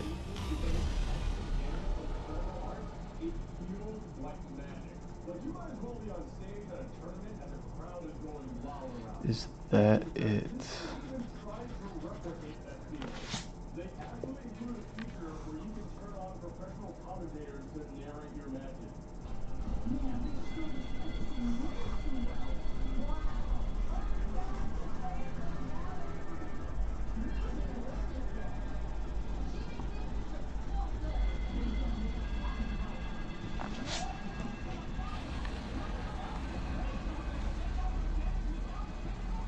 It is a very weird feature, but you know what? It's fun. And it speaks to the good let's try it attitude that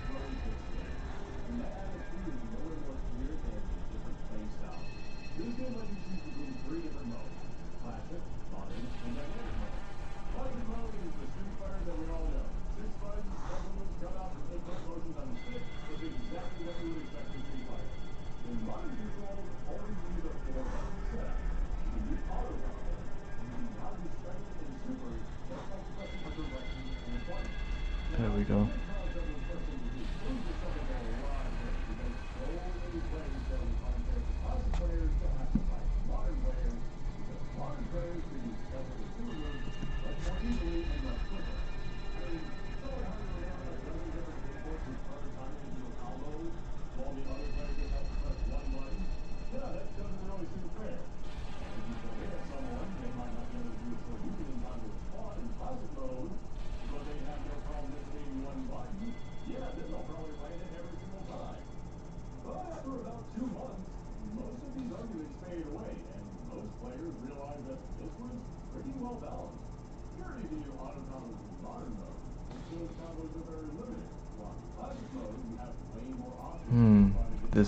This is it.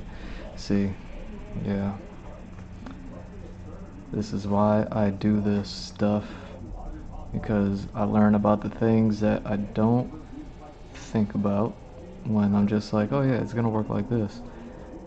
I knew I was gonna like research this stuff one day.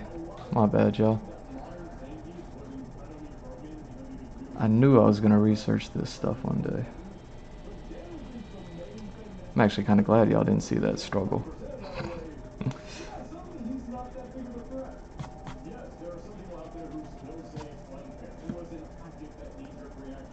I love how the people that were in here watching just tuned out while that was going down.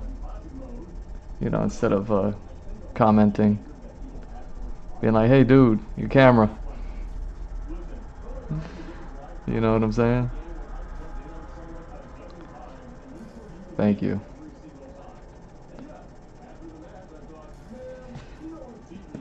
Thanks for nothing.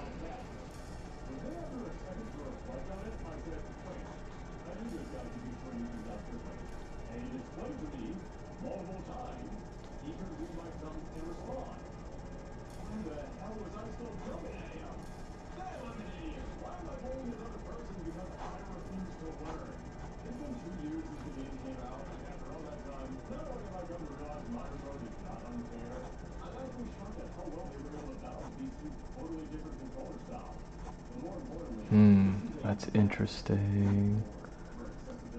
That is super interesting.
Tight. This is what I needed. I needed something to kind of look like this, you know?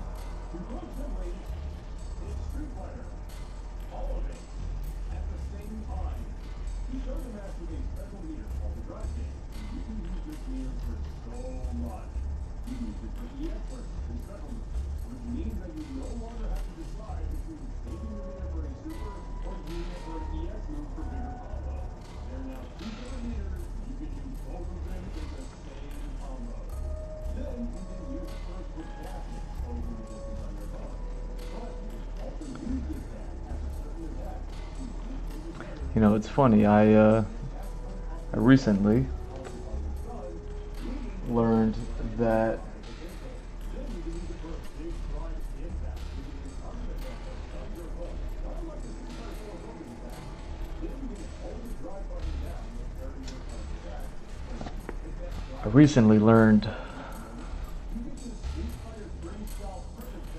or posted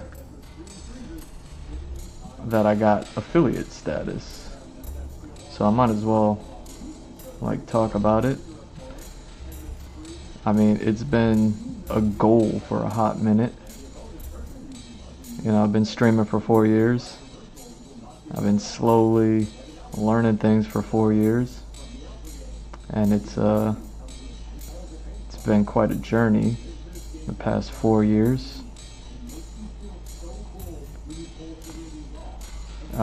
Nothing's changed, really.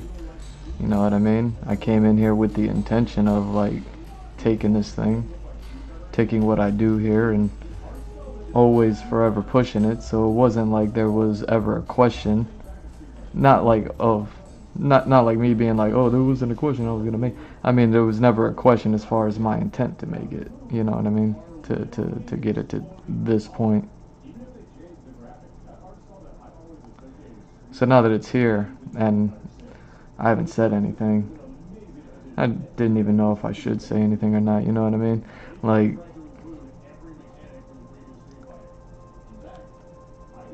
but I did tweet about it.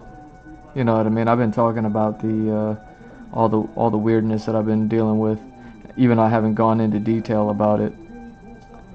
All the weirdness I've been dealing with everyone around me. You know what I mean? And a lot of it, all of it has to do with what I do here. Every single last bit of it has everything to do with what I do here, which is crazy. You know what I mean? Like, I never, as far as I know, I never bothered nobody with it. Like, no one person, digital or otherwise, has ever said anything to me as far as like, I have a problem with you doing this, and this is exactly why I have the problem with you doing this, is because you did this. Like nothing at all. It's like people that have a problem with this is problem with me doing this. Partially could be they just have a problem with the culture in general of being a streamer online. I would imagine. Like, some people probably just have a problem with people doing that. You know what I mean? And I mean, it could be like old people, let's say, like maybe old people, and this is South Florida, we ain't got nothing but, and that come from a different time when, I guess, let's just use the term, but this isn't exactly what I'm talking about, but when you had people of celebrity, you know what I mean? Nowadays we have influencers, all this, nonsense. But you have like all these old people that come from a different time when celebrity was like this thing, you know. There was a gap between you and a celebrity, you know what I mean? And that gap has slowly closed over the years, but it's still a relatively new thing as far as like time goes. But I think it's just because things tend to move exponentially after a certain point.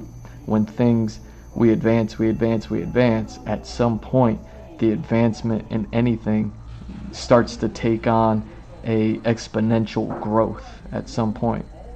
You know what I mean? So it wasn't immediate, but if we're talking about old people, we're talking about people born, let's say, 50s, 60s, 70s, I don't know, like old people. Like, I'm born in the 80s, and I'm considered old at this point, you know what I'm saying? So people older than me, people born before the 80s and stuff, I think their perspective comes from a time when celebrity was something different than what it is today, where today entertainment and media has changed, and I'm a student. I'm a scholar of media art and animation and stuff like that. And I've watched all this stuff. I was doing this for 2 years before I even realized I was a broadcaster. I'll say that again.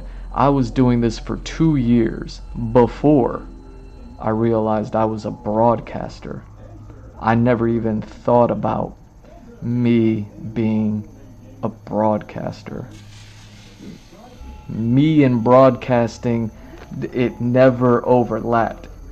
It overlapped physically in reality before the concept ever came to me. Now you see me doing a whole bunch of concept art in these past 4 years since I've been here. So you can see how okay, we're good. I wanted to check something. So we could see how, like, ridiculous that might sound to some of you, because a lot of you know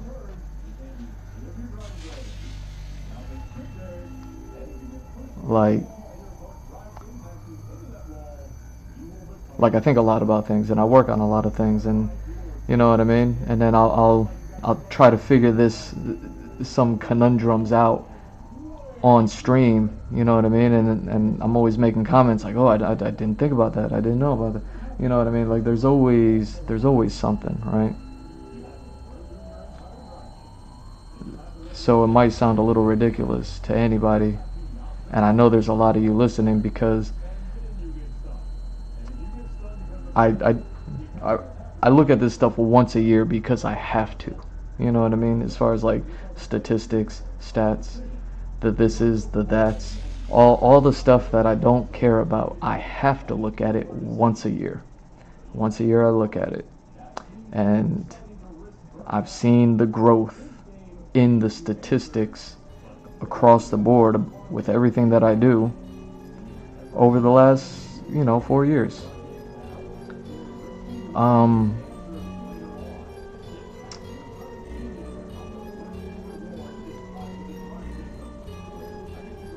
So to speak to everything like that, one, thank you. Two, honestly, thank you to y'all. I mean, I know that there's a lot of people that watch my stuff, and they scope out everything that I do across all my socials. Like I'll tell people, hey, you know what I mean, follow, like, subscribe, they'll follow me, all the good, you know what I mean. I say that stuff in every single stream, you know what I mean, intentionally, purposely, like that's how I'm living. That's what we doing, you know what I mean. But and I also knew, because I spent the 10 years between having lost the computer to before I got a PC and all that stuff and started streaming again and whatever, right? I also knew ahead of time that the nature of the business has people that or you know what I mean, like people have more engagement than they do followers. Meaning you could have 100 followers, but you might have 200 people engaging with you, good, bad, whatever, because it's the internet. You know what I mean? Usually a topic like that comes up because something bad happened, you know, haters, the trolls, whatever, all the whatnots, right? I was well aware of all that stuff ahead of time. Like getting into this, I was like, I'm sure I'll come across it, but you can go ahead and watch all my old stuff. I mean, if you go back and watch all my really old stuff from like 2010 before my PC crashed, or like 2013, whatever, 2011, like yeah, that stuff is like mad old. It's dated. It shows it. It's fine. I keep it up because I like to.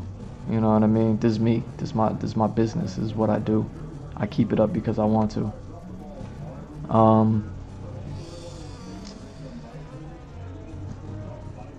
But even with everything said, like when I started doing this stuff, like knowing that I was gonna come across those skewed numbers of like the amount of people that follow me to the amount of people that hate me, or you know what I mean, like just as any other person online does, where they have people that follow them, people that dislike them, and they have to deal with them as well. I've watched it. You know what I mean? Those 10 years I spent off, I started seeing everyone watching their stuff, but really I was viewing their experiences. You know what I mean? So looking at their experiences, not that I was like, that's what I'm going to experience, I can't wait. It was more like, these are possibilities. And what is my position with this possibility? What is my position with that possibility? Things like that. Here I am though. So it doesn't matter what I thought or how many things I thought, I'm here. That tells anybody everything. So yeah, I've had to deal with a lot of weirdness. And the worst part is that most of it is in just real life, in the real world, you know. Like I come on here and stream. Streaming is actually like the cool place for me. And then I'm still dealing with like the trolls and the whatever's online. And like y'all see it in my live streams with the fake accounts that come in here and start talking and all that, you know what I mean, all that jazz. You know what I mean? They talk to me like I don't know what they're doing. You know what I mean? And all that stuff.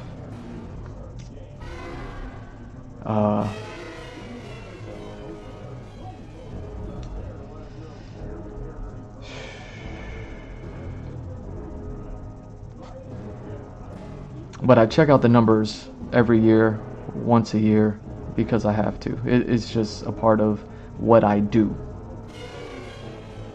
with my sole proprietorship. And I've been watching all the numbers grow, and I've been receiving increasingly amounts of real life trolls. I've been receiving an increase in internet trolls as well, but I've been receiving, and you know, y'all see it on my streams. You're probably watching right now. You're probably watching it on the VOD as well, all that stuff. But I see all the numbers, I see all the everythings. But now it's at a point where it's really become something, man. It's become something enough for me to be talking about it and addressing it right now. I'll just say that. You know, I've been tweeting it lately because I've been reviewing the numbers and all that other stuff. And it's not like I have friends that do this. It's not like I have anything like that, which is, it's funny, I mentioned friends. Like I have friends, I just don't have friends that do this. I have family. I have like people that are like good for me in my life. They just don't do this or are anywhere near what I do here. You know what I mean? So like this is a bit of a solo endeavor for me. You know what I mean? There really isn't anyone that I can talk to about this stuff. I've done everything I can to try to like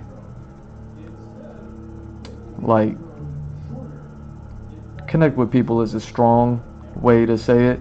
It's probably not the right way to say it, but I've done everything I can to try to connect with people. And you know, more or less no avail, you know what I mean? For the most part.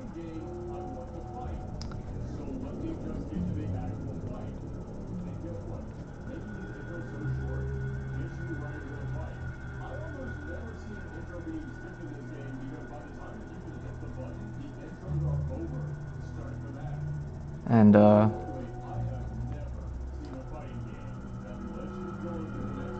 yeah, in my 10 years between streaming back in 2013 and then coming back to streaming in, what was it, 2021?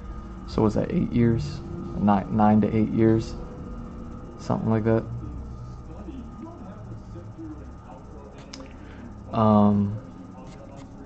Like I said, I've been witnessing other creators' experiences with the internet culture. I know what it comes with.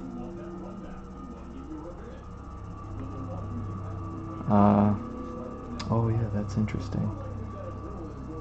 That's interesting. Wow. Yeah, that's something I can like kind of play with a little bit more, huh?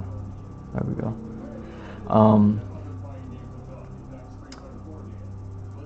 Now I don't know these people, but I know when they share information, kind of like how I've been tweeting and sharing the numbers, the percentages that I'm seeing. I don't think I've ever seen numbers that are as skewed as mine.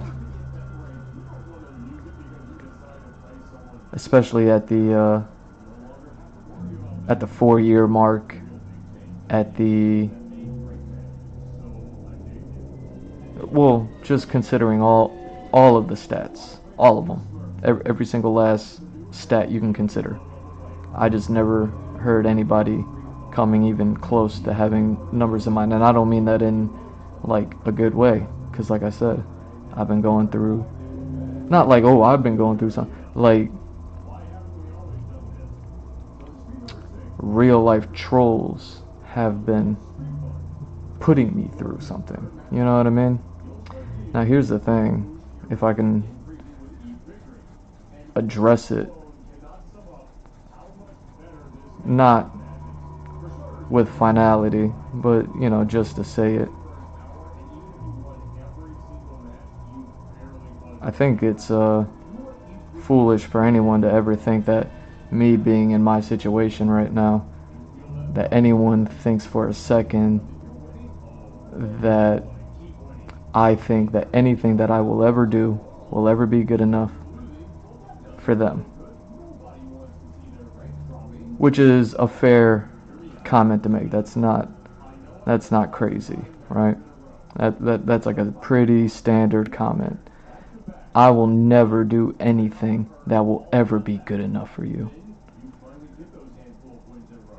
I'm the type of monster that will make sure that I don't. You know what I mean? Like, 'cause I know who I am and what I came in here to do. And I also know that not everyone's going to be cool with it.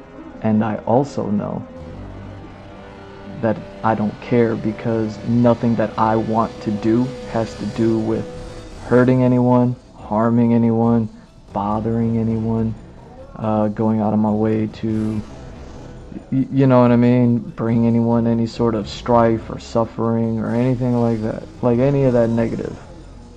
Like, I know that when I came in here to start doing this, came back 4 years ago, when I came back, I'm back, right, Kojima?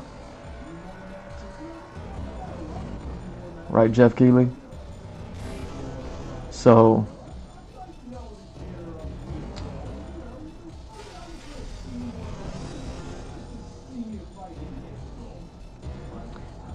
I think it's only significant because I've seen this every year the past 4 years. I've seen the numbers, and you know, they're always skewed, but they've always been skewed at a manner that's feasible, as far as like the experiences that I hear everyone having with my own experience.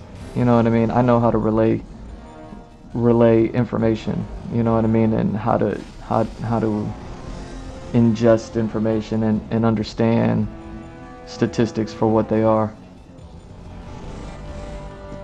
None of it has been unexpected, but just now this year, like last year was crazy, but there was still it was still understandable.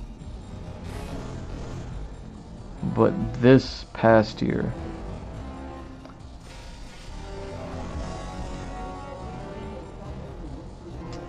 it's been something else, to say the least. And now that I'm actually seeing the numbers, like I know my own experience, I know what I've been going through, and I know what everything that's been happening, right? Y'all don't know because I'll only allude to it because of it.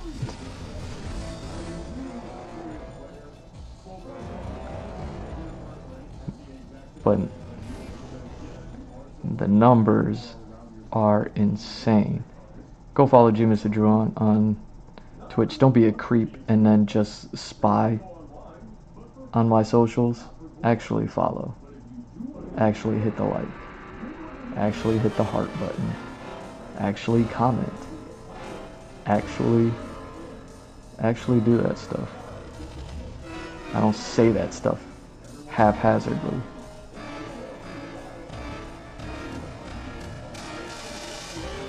Like, actually go do that.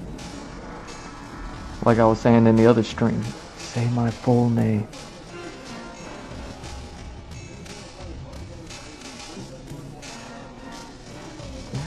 So, the numbers are so skewed. It just makes me wonder, like, what does that lead to?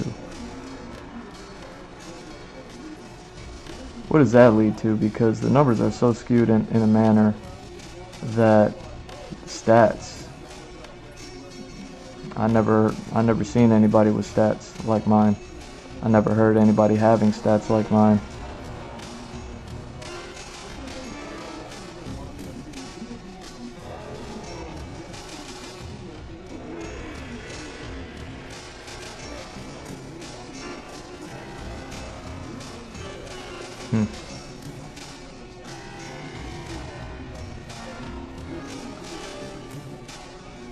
I will never do anything that will ever be good enough for you.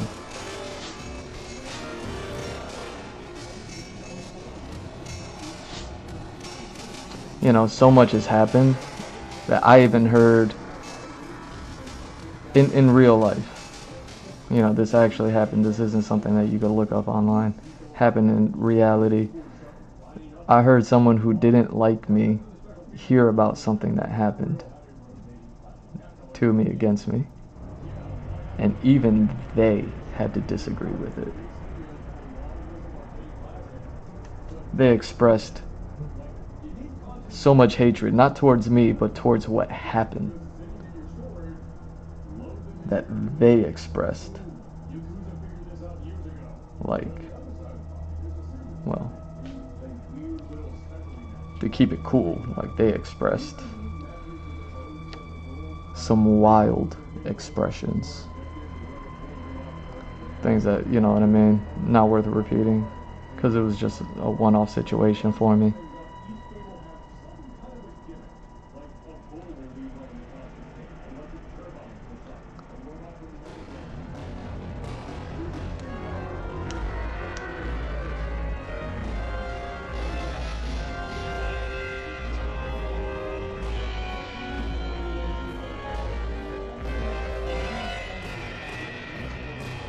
You know how crazy that is?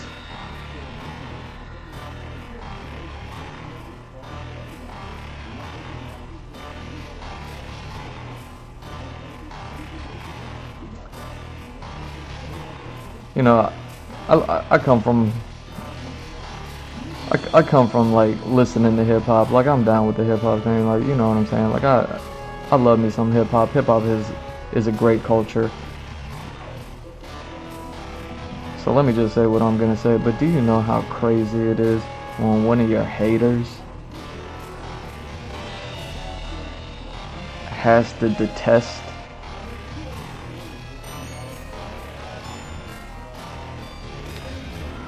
what's happening to one of their enemies? You know, someone that they don't like or don't care for.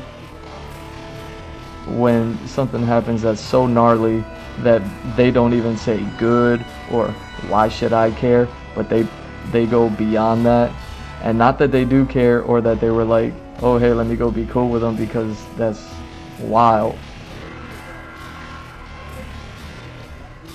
They express like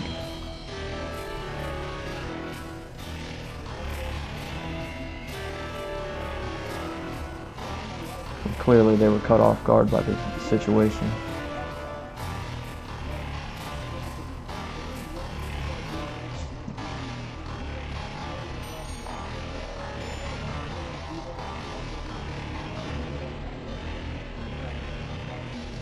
So the reason why I know that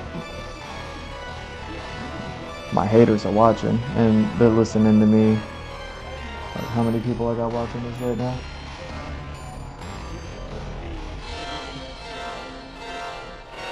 There you go. But also, the stats have never lied. The stats are just hardcore facts. And the hardcore facts have never been so loud.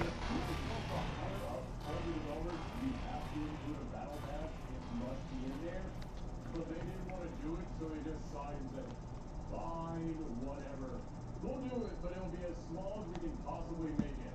Hey, I don't care about battle passes, so I'm fine with that.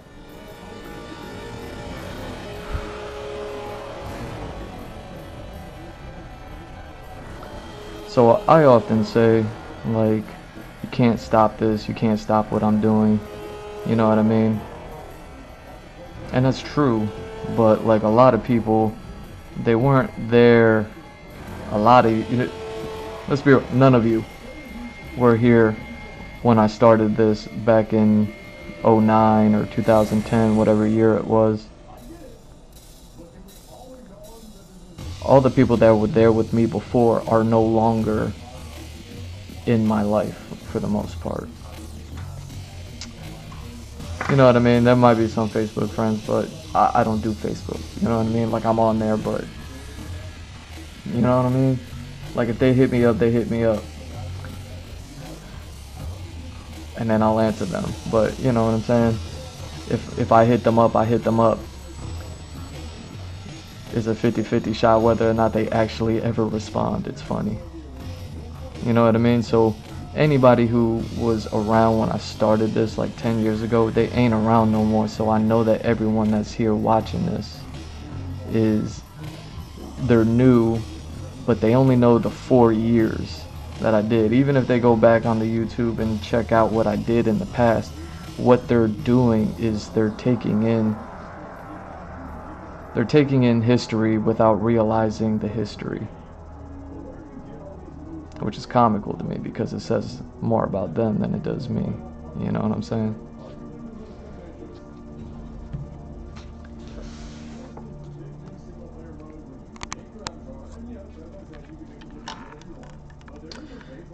Tight. I think I know what I'm doing. So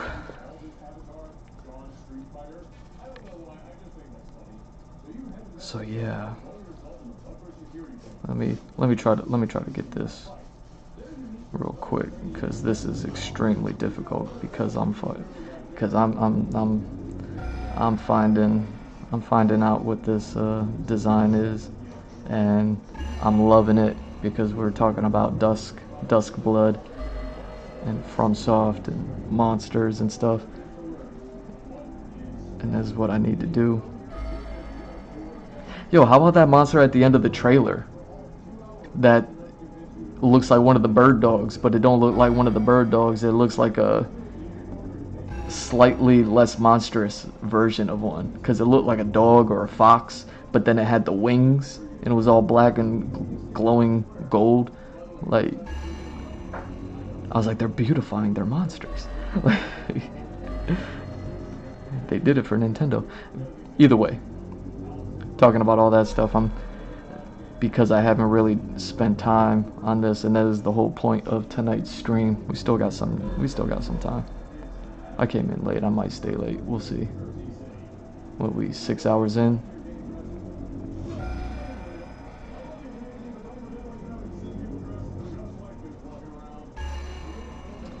So the whole point of me saying that, like, I know that nobody who's like watching now was around back then is just because I know that, you know what I mean? Like, that's just the way it is.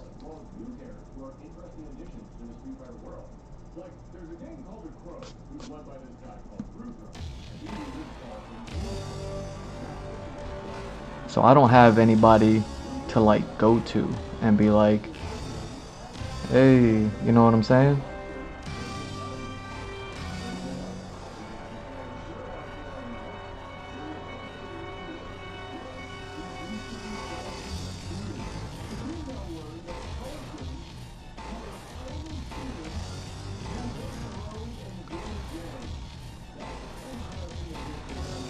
I think it's funny because what I run into a lot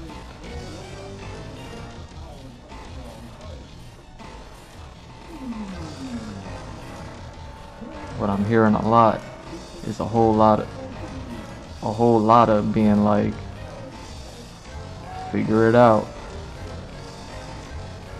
And I'm like, that's funny, that's cute. It's cute when complete strangers who can't possibly even understand your situation can tell you to figure out something that they don't even know. You know what I mean?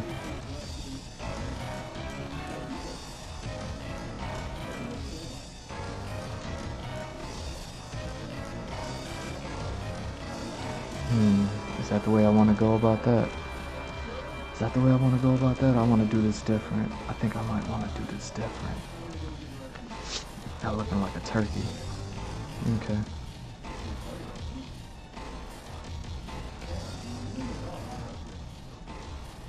So,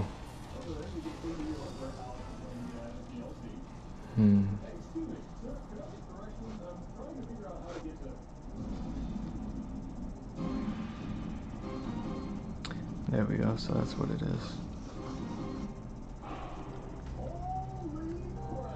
I'm saying that the response is fair, but me being in my position, it's comical, you know what I mean? Like, I'm just like, okay.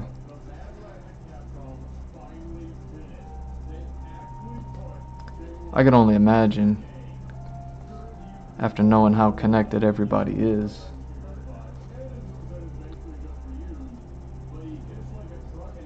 that does what I does similarly. Can't nobody do what I do, but they do what I do similarly.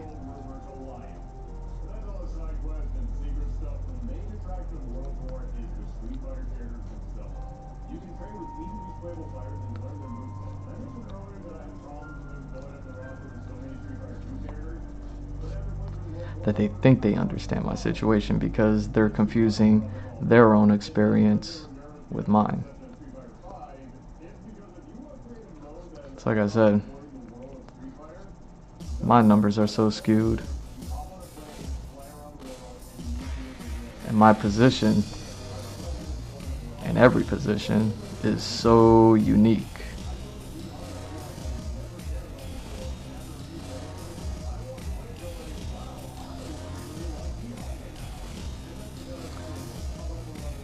That I know not even to ask people for help or for advice or for anything, because I know they don't have the answer. The only reason why I ever did ask anyone for any sort of help at all was just so I can hear an answer.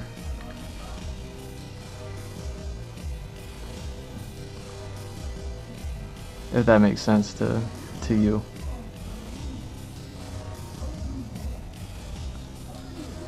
So I will never, and I've been known this, and y'all are so simple that you don't know this, but I will never do anything that will be good enough for you. If nothing that I've done has already not been good enough for you,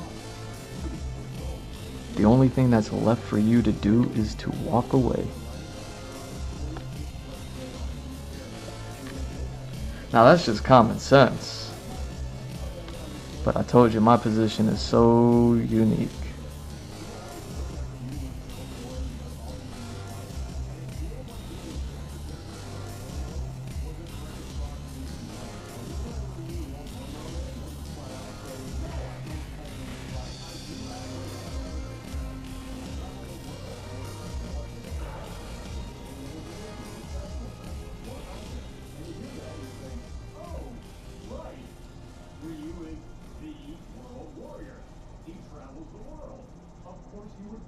Interesting, that makes sense. Also, I had to bring this up. There's been a running joke in Street Fighter Community over the years that we use equally rich because But I've been watching the numbers. And it's just interesting to me. For me to be going through everything that I'm going through. For the time that I've been going through it.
Man, this chick is such a chick, I can't even make it ugly.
Because, pop quiz, to any of you and all of you, what happens when you can't stop somebody? And what happens when the people that can't stop them can't walk away?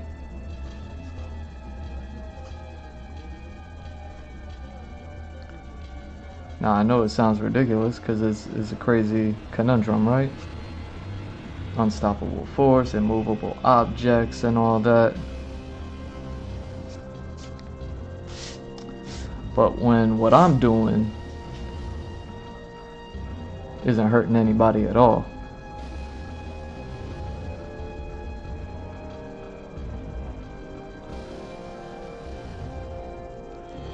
and you can't stop what I'm doing,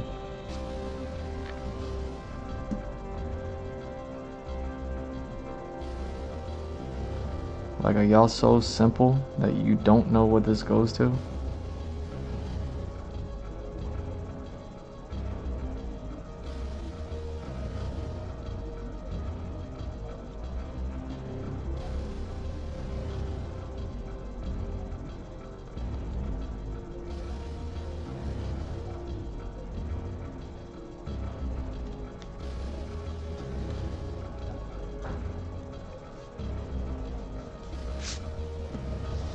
Leave a comment in the chat.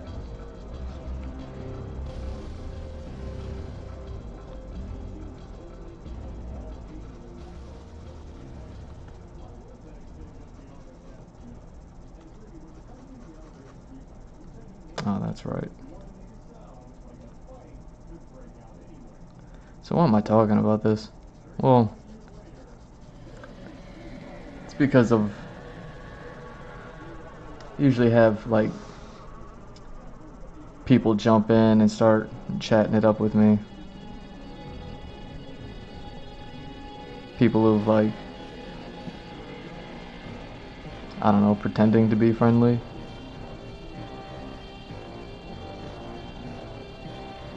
Because now they ghosted.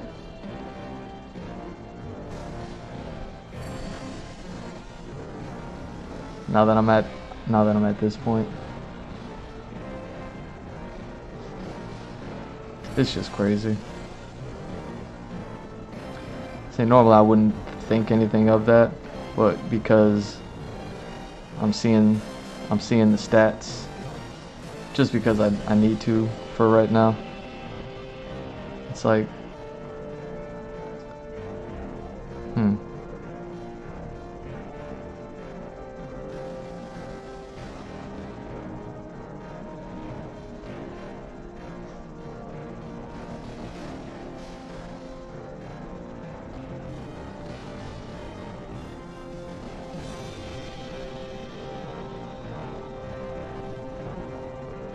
yeah, so I think anybody who thinks that they're cute and is like, oh, hey, you know what I mean, figure it out. It's like, man, like, figure what out? I've already figured it out. Is there everybody else that doesn't seem to get it?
That's why I can crack a joke and be like, hey, I just drew a picture. Are you okay?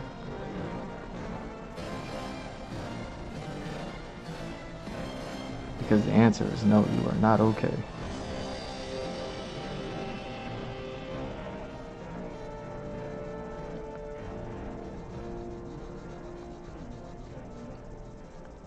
Which should beg the question, why not just walk away? Why creep on all my socials? Why spy on everything I post? Why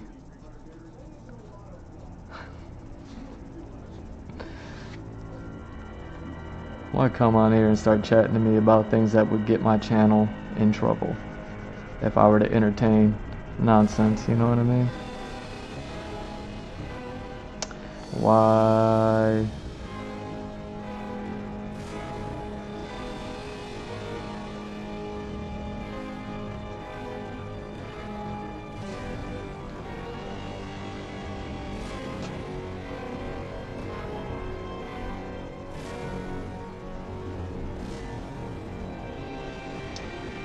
Why any and all of that?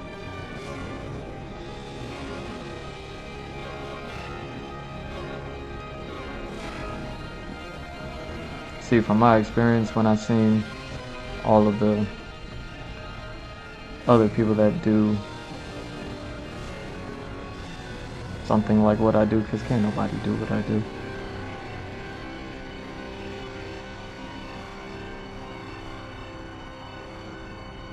You never see how they actually deal with adversity.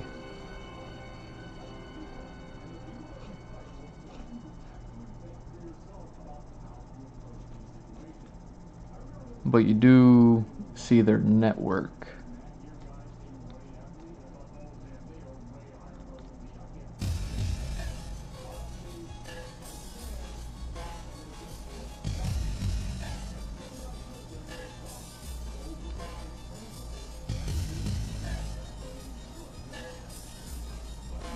Kind of makes you wonder, like,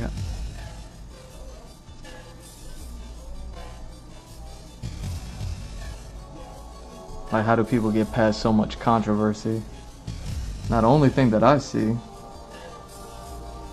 is like comedians. Whenever a comedian does something or says something controversial, you know what I mean?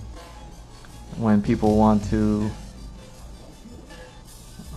kind of ruin their reputation, ruin their careers. Now, me personally, the only way I've ever seen any of them ever get through any of it was they just went through it. They never actually did anything to get past it. They just kept on keeping on and did absolutely nothing.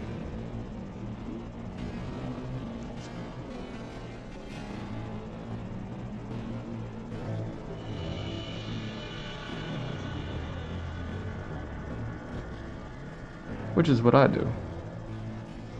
You know? Can't stop this.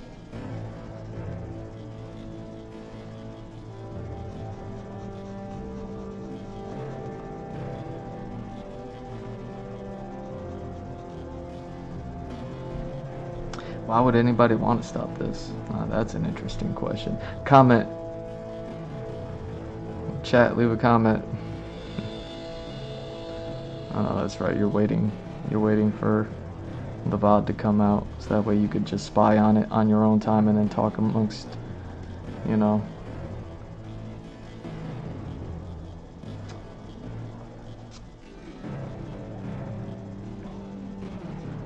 Creepy little friends. They just sit there and spy on people for years on end. Like years? Whoa.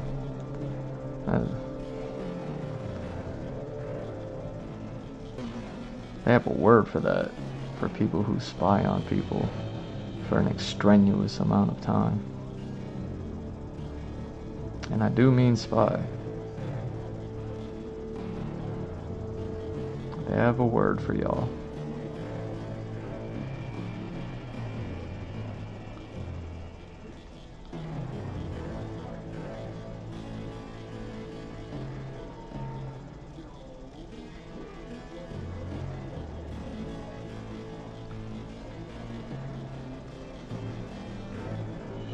But yeah, the numbers are staggering. It's amazing how much the numbers correlate with everything that I'm going through in my life that isn't social media.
Hmm.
Hmm.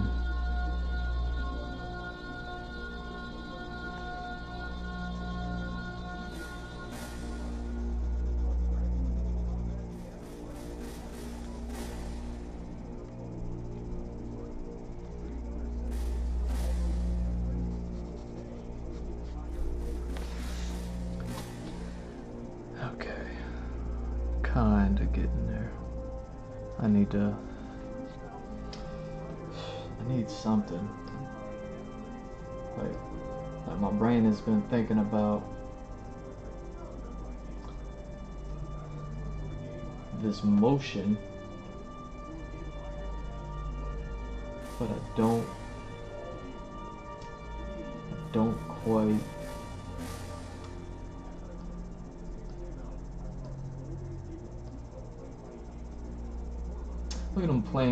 Look at them plain eggs right there, just slightly off white with a couple of dots on them. Come on, man.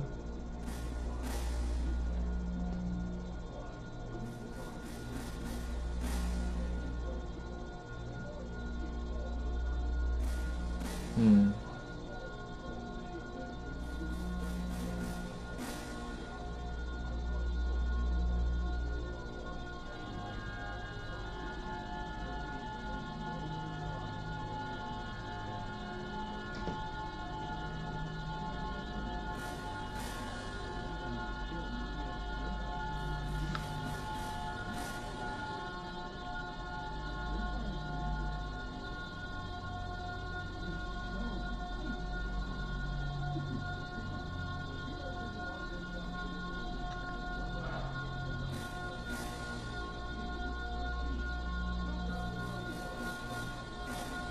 Is that what it is?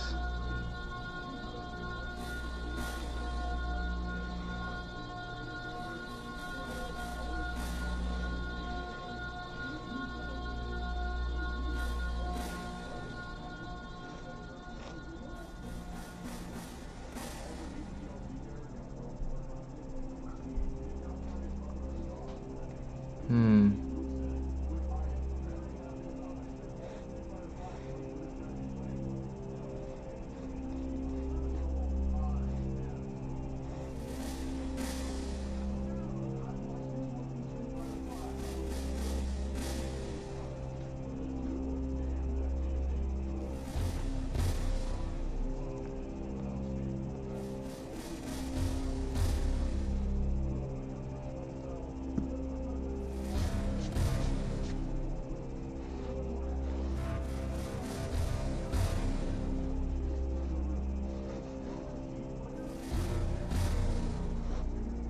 You know, the only reason why I can have so much confidence in like what it is I'm doing and everything like that, like so much confidence to the point that it comes off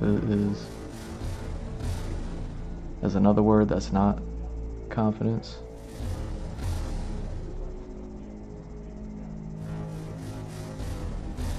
There we go. There we go.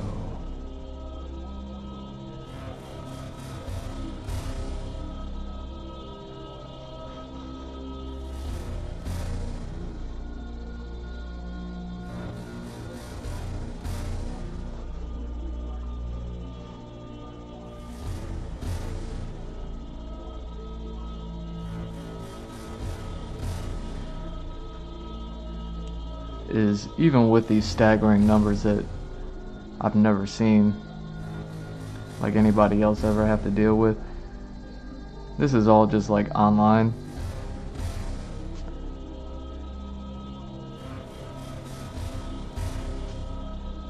Like, I've been dealing with,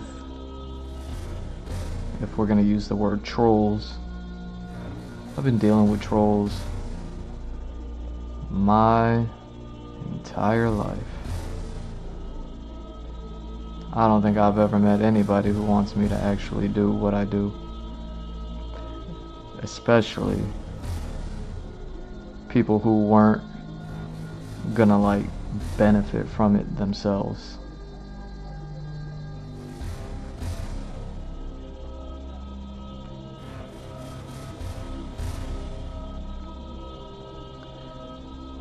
I've only ever maybe had 1 or 2 friends.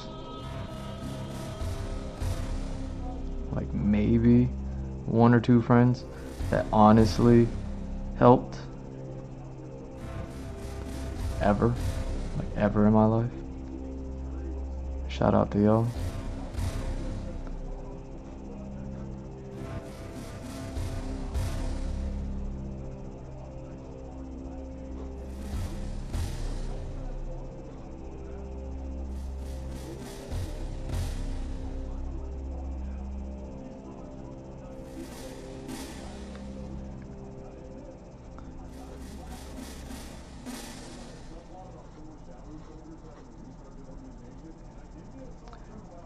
And like anyone else who wasn't those 2 people, we're just anyone else at best.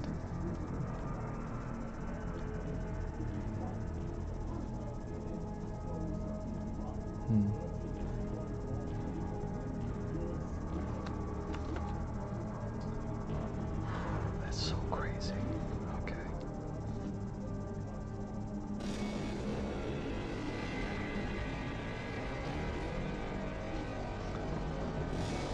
Ooh. There we go. Starting to get it.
So yeah, like I have so much like regular. So this is so much more difficult than I think it is. Like drawing, doing the drawing, not the anything else that's going on right now. Not addressing you. I've been dealing with trolls on a personal level, like in real life. That thing that I guess, like, I suppose a lot of people miss out on these days. You know? Like the real world that's out there. You know what I mean? Even when people step out into the real world, usually it's just to walk into to an echo chamber. So that way they could convince themselves that they were out in the world, when really they were just still in their solitude.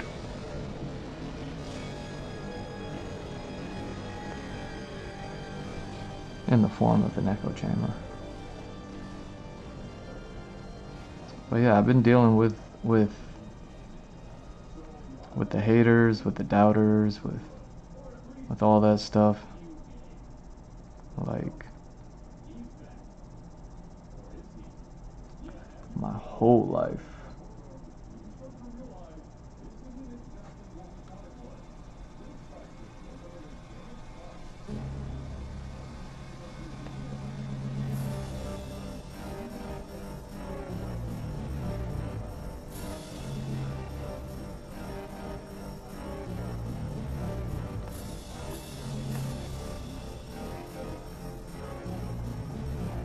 So if that part didn't stop me, that part didn't kill me. Let's be real, right? If that part didn't stop me,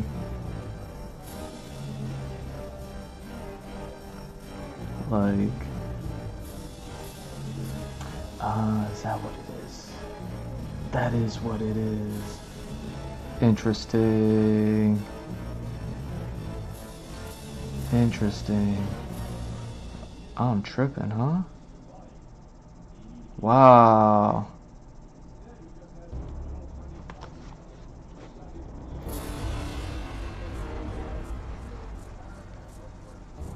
Huh.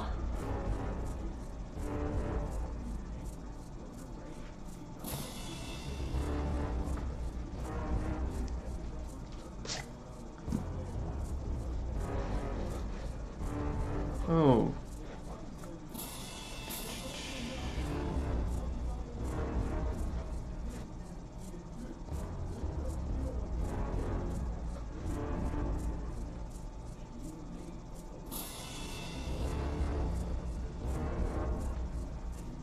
Interesting.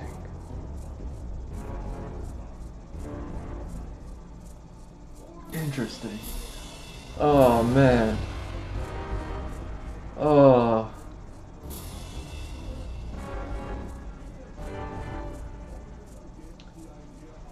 Let me look at this.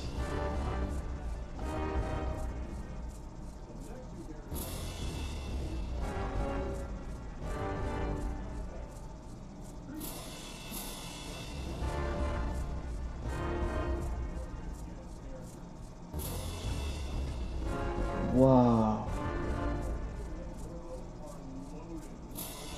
Okay.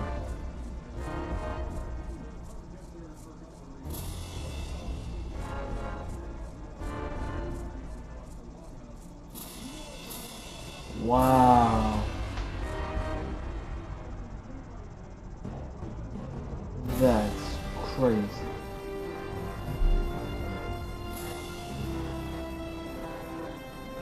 Let me look at some pictures of you over here.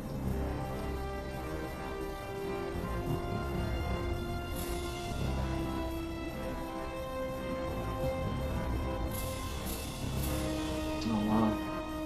That's a picture of it flying.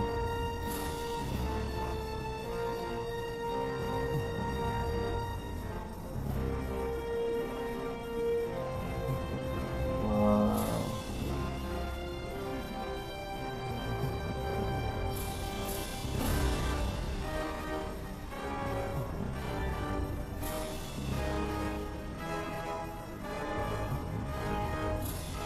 Huh.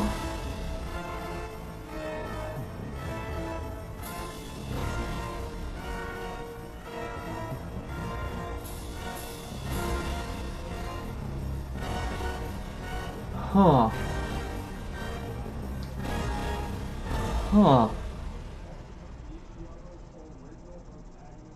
Is that what it is? That's what it always is. That's what it always is. Alright, so...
Wow. Wow, okay. Oh. Let me look at that.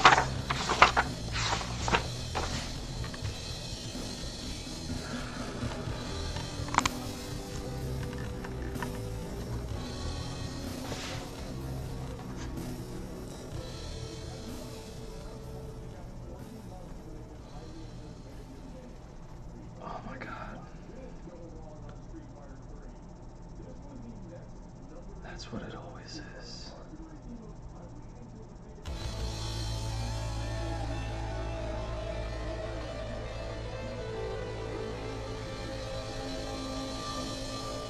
Oh. Oh. Okay. What time is it? It's almost that time. Normally.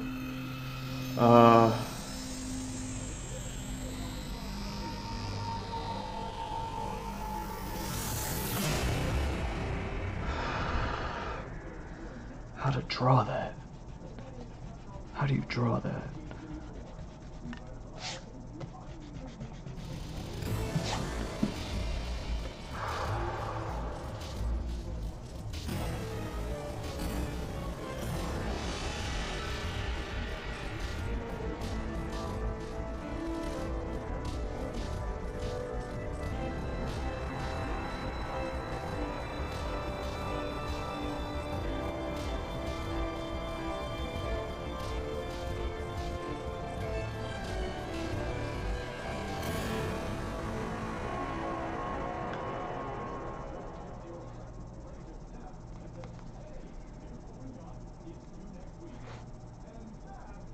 Oh my God.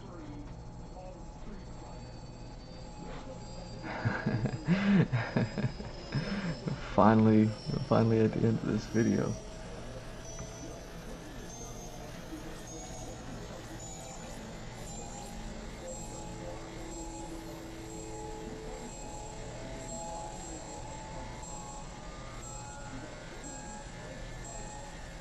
Wow.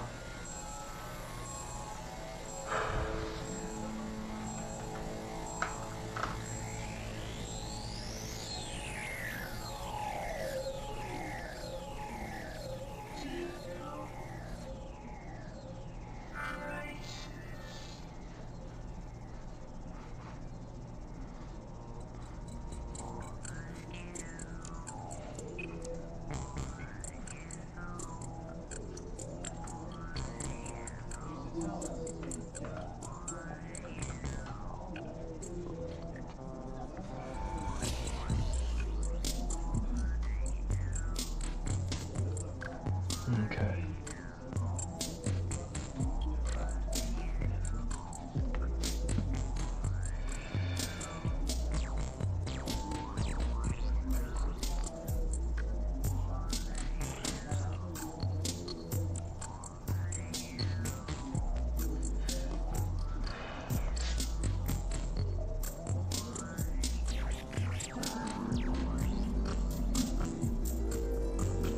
I know my haters are mad right now because they're not even worth addressing over an artistic revelation.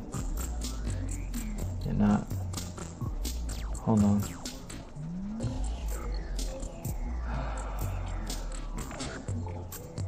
That's what it is.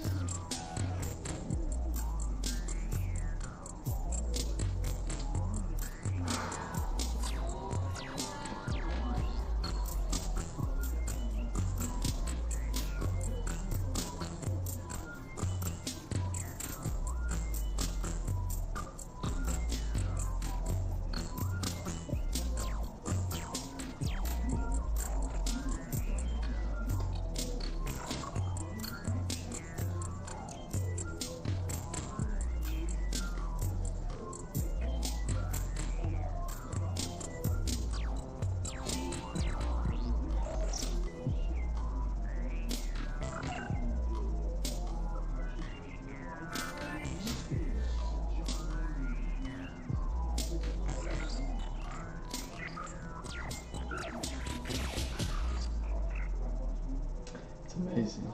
It's amazing when you can't find what it is you're looking for.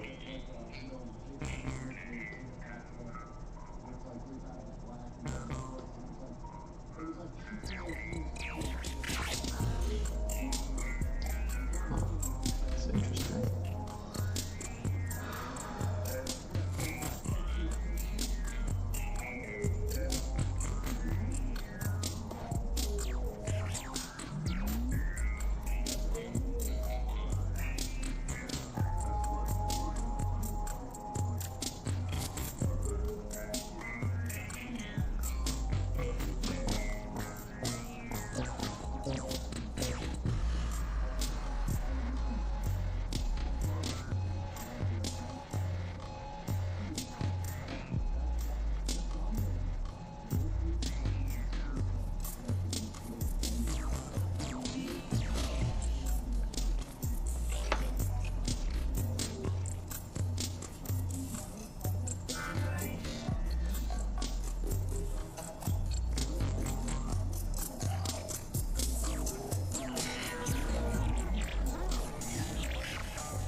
My bad, Joe.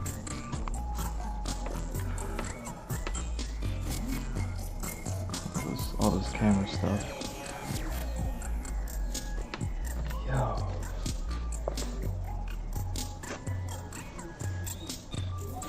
Let's just do this.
Go all the way down, huh?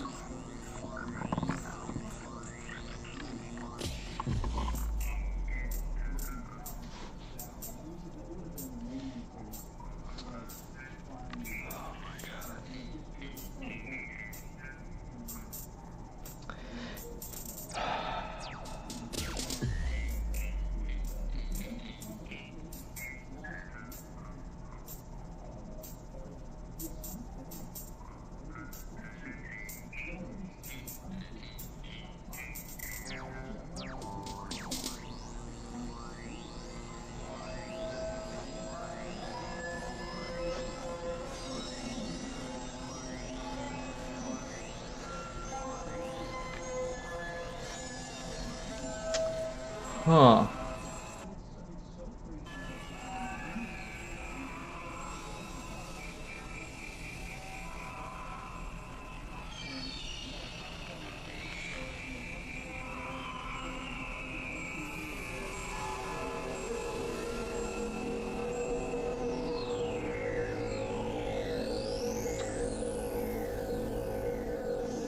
Okay.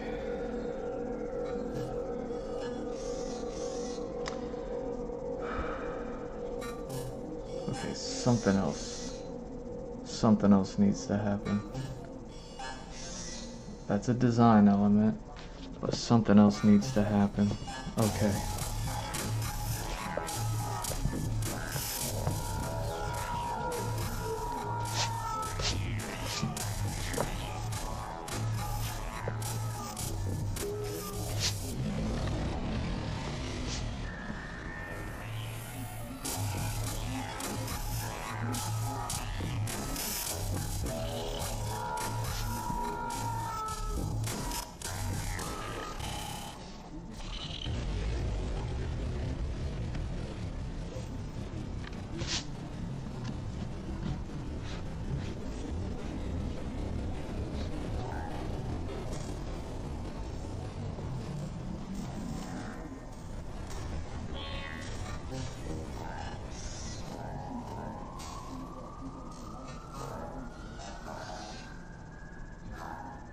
Okay.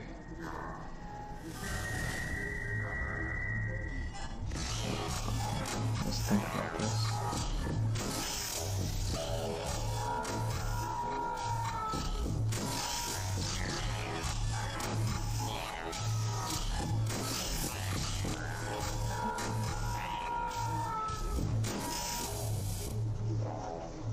Okay.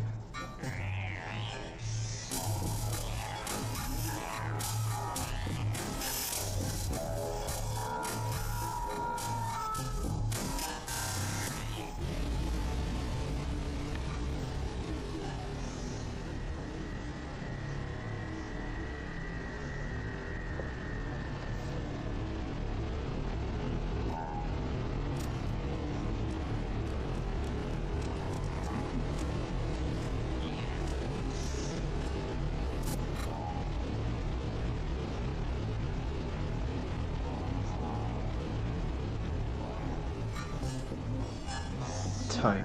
Getting back to it. Getting back to it. Okay. Tight.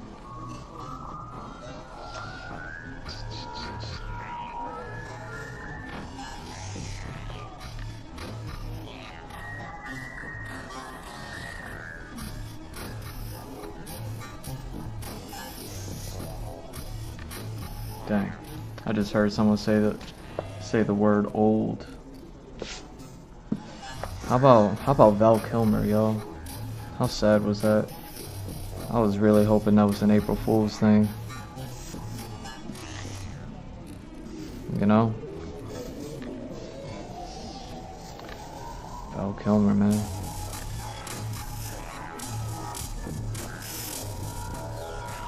$65. You know what I'm saying? 65, that's barely retirement age. You know, you hear about all these stories about people, they retire and then they're kaputskis, you know what I mean?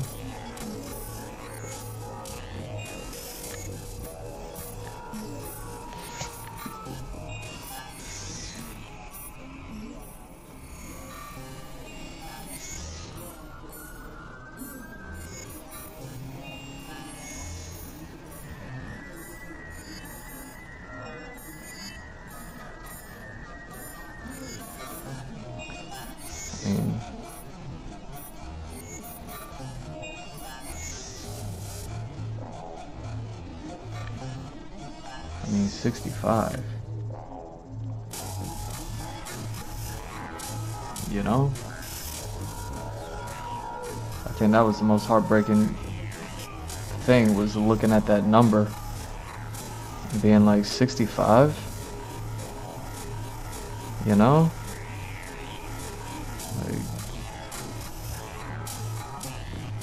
Like I said, you hear about it all the time. People retire and then they're kaputskis.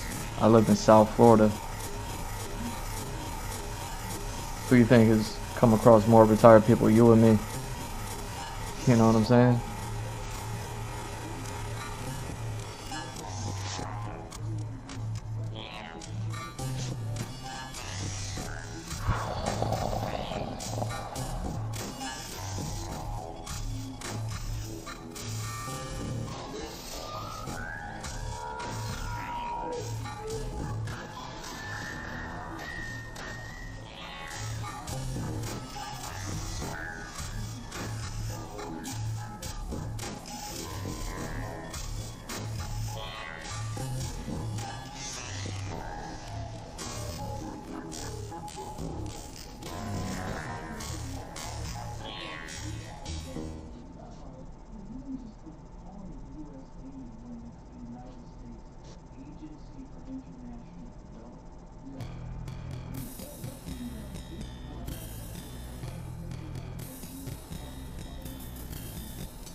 Why am I tripping so hard?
Yo, that is insane.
Okay.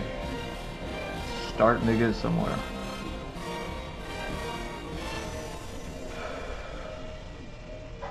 It's amazing when you don't see what it is you're looking for.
What am I looking for?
That's incredible. That's incredible. Huh.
I hate that it always takes until the end of the stream to figure these things out.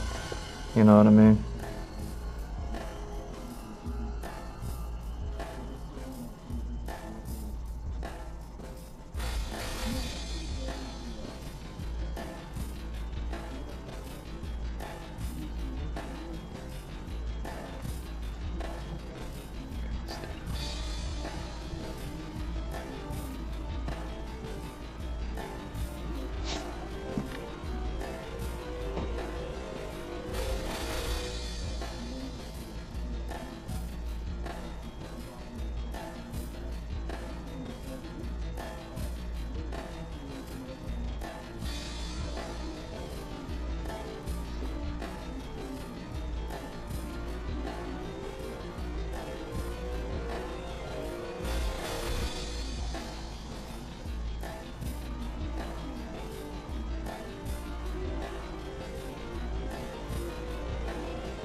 we want people thinking it's just the Borderlands. This is a legit thing.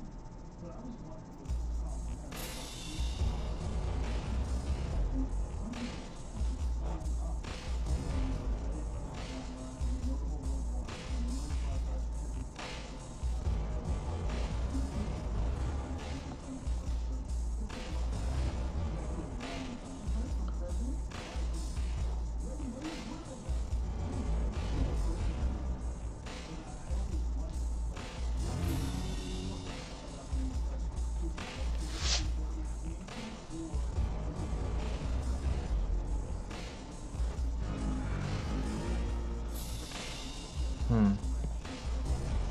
Come on.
That's what it is. That's what it is. That's so crazy. That's so crazy that that's what it is.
That's what it is.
say that.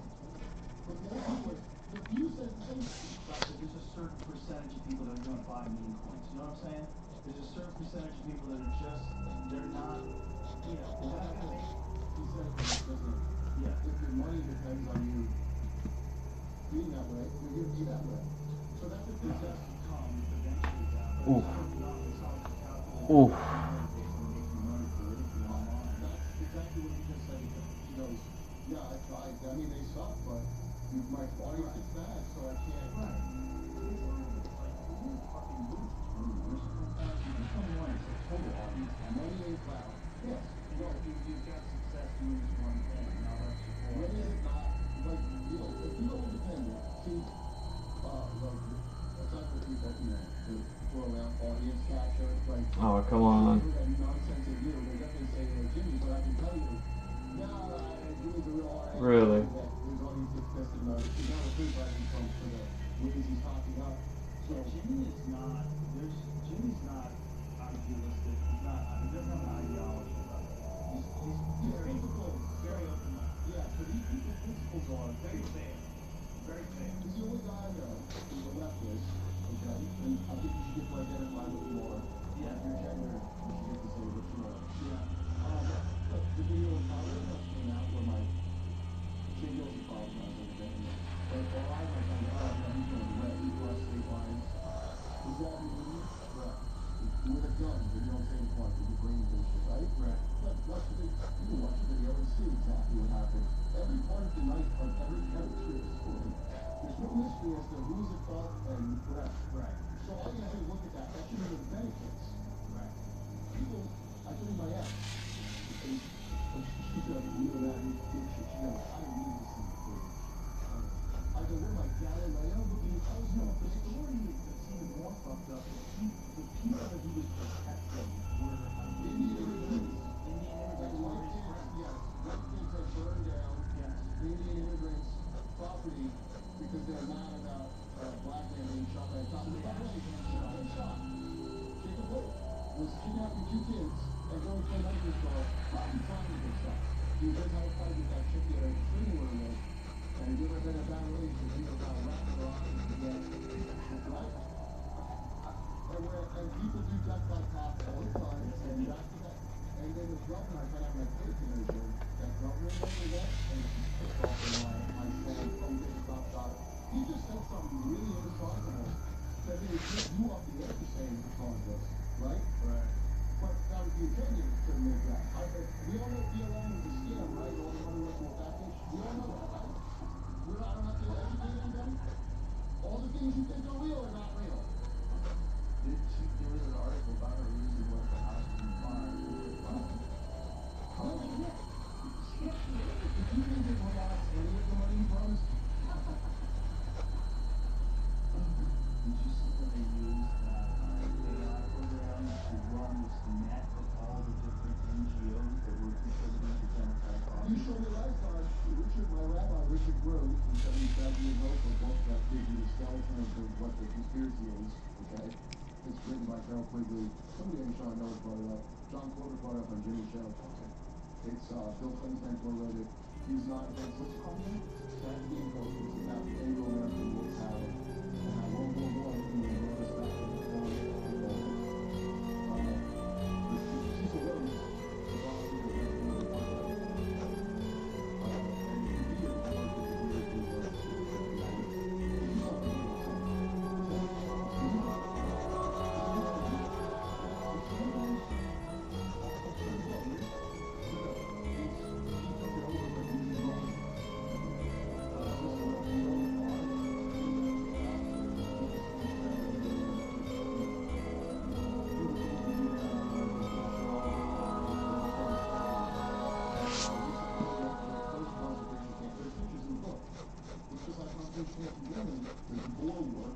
You ever see The King's Man, the prequel to Kingsman? Right. One of the prequels? They show it in there. It's not just like prequel in there. That's nice. Another thing was they did that. Okay? And that's Cecil Rhodes. Cecil Rhodes created Cecil Rhodes Ground Team. And he based it on the deserts, the Illuminati, the Illuminati, the Freemasons, the idea of circles within circles. Like another way, right? And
So this is the leading Jesus. So they took the only good thing out of it and kept the dog. It's not a dogma, but it's like you're gonna. If you have a problem, let's say something's not living up to what it should, and you said this was the solution to everything. So let's say there's something really bad you know about. Like someone got molested, and you don't go to the cops, you can't go to the in-house, which is what they did and got sued for. The highest settlement in American history. Because they did what all these things done.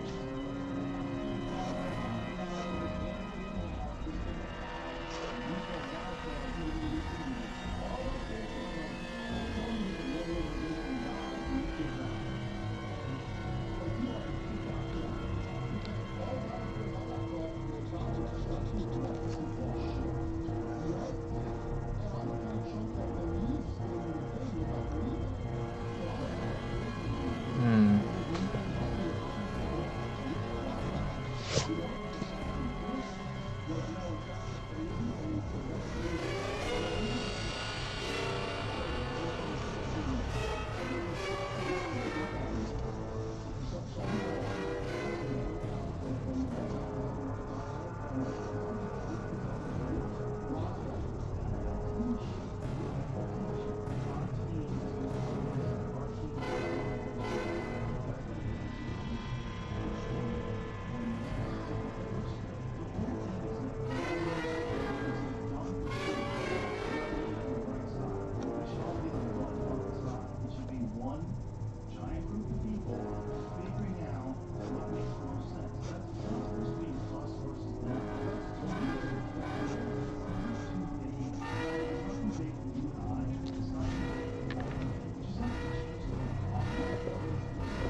Hmm.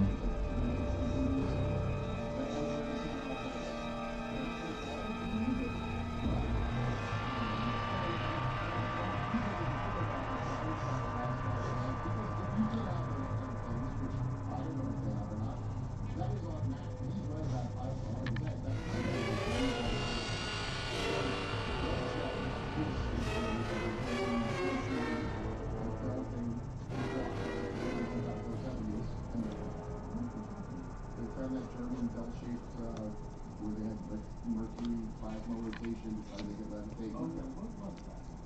Glaka. Pull that up, Jamie, so I can refresh my mind. Glaka. So what do you mean? You think that these tall whites were actually Germans?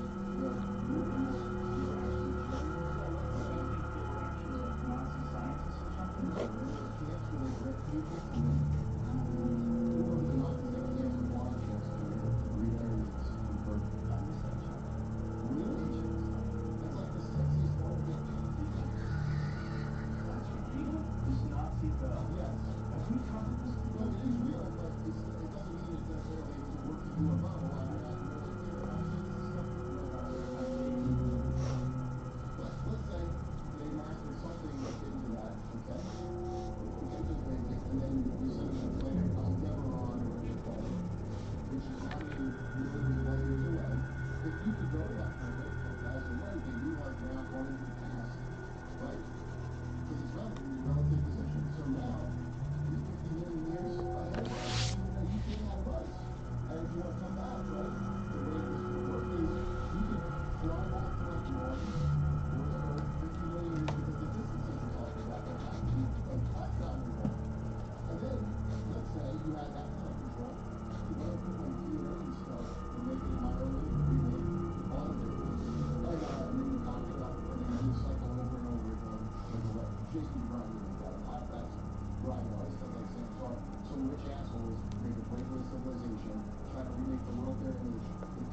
like Atlantis did for some time. And the record plays, you play.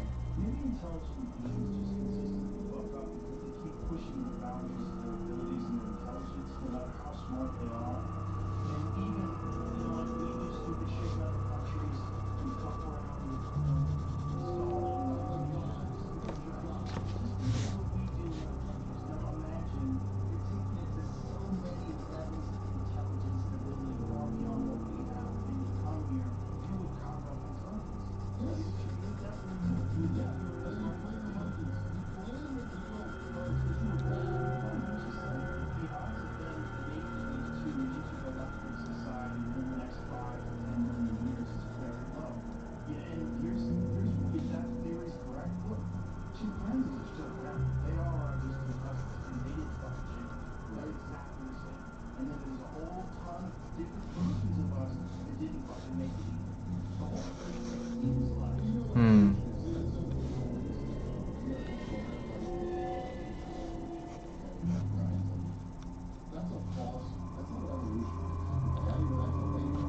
Hmm. I'm not saying whether anything's true, but I'm just telling you. I was told the wrong thing. It doesn't. Evolution isn't about there's a God who created it or not. Evolution is you change over time. You got it's the origin of species, not of all life. It's a speciation.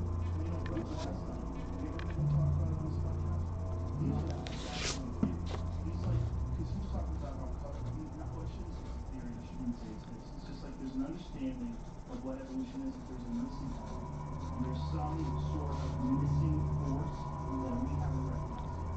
And that would account for why some changes are so rapid. Because you have two things, right? You have natural selection, and then you have random mutation, right? This is what's supposed to create all. He thinks there's an additional force we haven't recognized yet. Of course. Yeah, and the thing about us is, whatever additional force that was so much more impactful, bizarrely so. Where we can do, there's not even an animal that's remotely close to us. Yeah, right. There's no animals that are making bows and arrows yet, right? It's just us, and everything else is way behind. Whereas every other kind of organization, or organism rather, on Earth is in like a tight-knit struggle with all the things around it to balance out the population, except for us. We seem unnatural. We do. We seem like we popped up too quick, like we're coalescing. We're just like we haven't figured out the fucking rest. We don't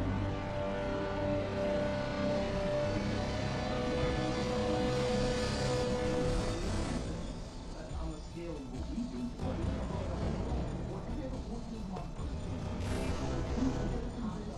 you can dish, cock up a whole DNA and stick it into some ancient human, some Australian and create a person. Turn out. We'll figure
Alright.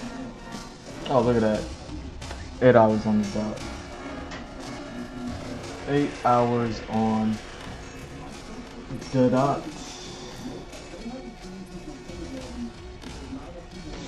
So yeah, man. Decent day. You can see the difference here between something like some finished eggs over there. Had an interesting conversation about interesting monologue. You know what I mean? Love how quiet my chat is. You know what I mean? Hit me up, DM me, jump in my DMs. Let me know what you think. Since, you know what I mean, you're not catching me live no more. Anyways, you know what time it is. It's the end of this one. We did it. We did it. And when I say we, I mean I. Who am I? I'm G Mr. Drew. At G Mr. Drew on all socials. Follow, like, subscribe, all that good stuff. Even all you haters. Follow, like, subscribe. You're gonna learn to love me. GMrDrew.art, the website. It's right there. You've been looking at it the whole time. Hit it up. Get on the website. I got merch stores. I got all the merch stores. And yeah, go pull up all of your money together and buy something. All of you. Pull up all of your monies together and then go buy something from the merch store.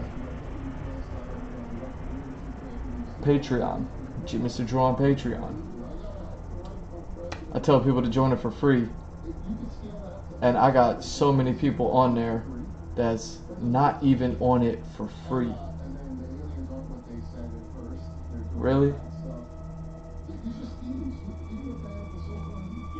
That is beyond me. That is beyond me. You know? Now you think you can just sit there and creep on people's stuff like that, like,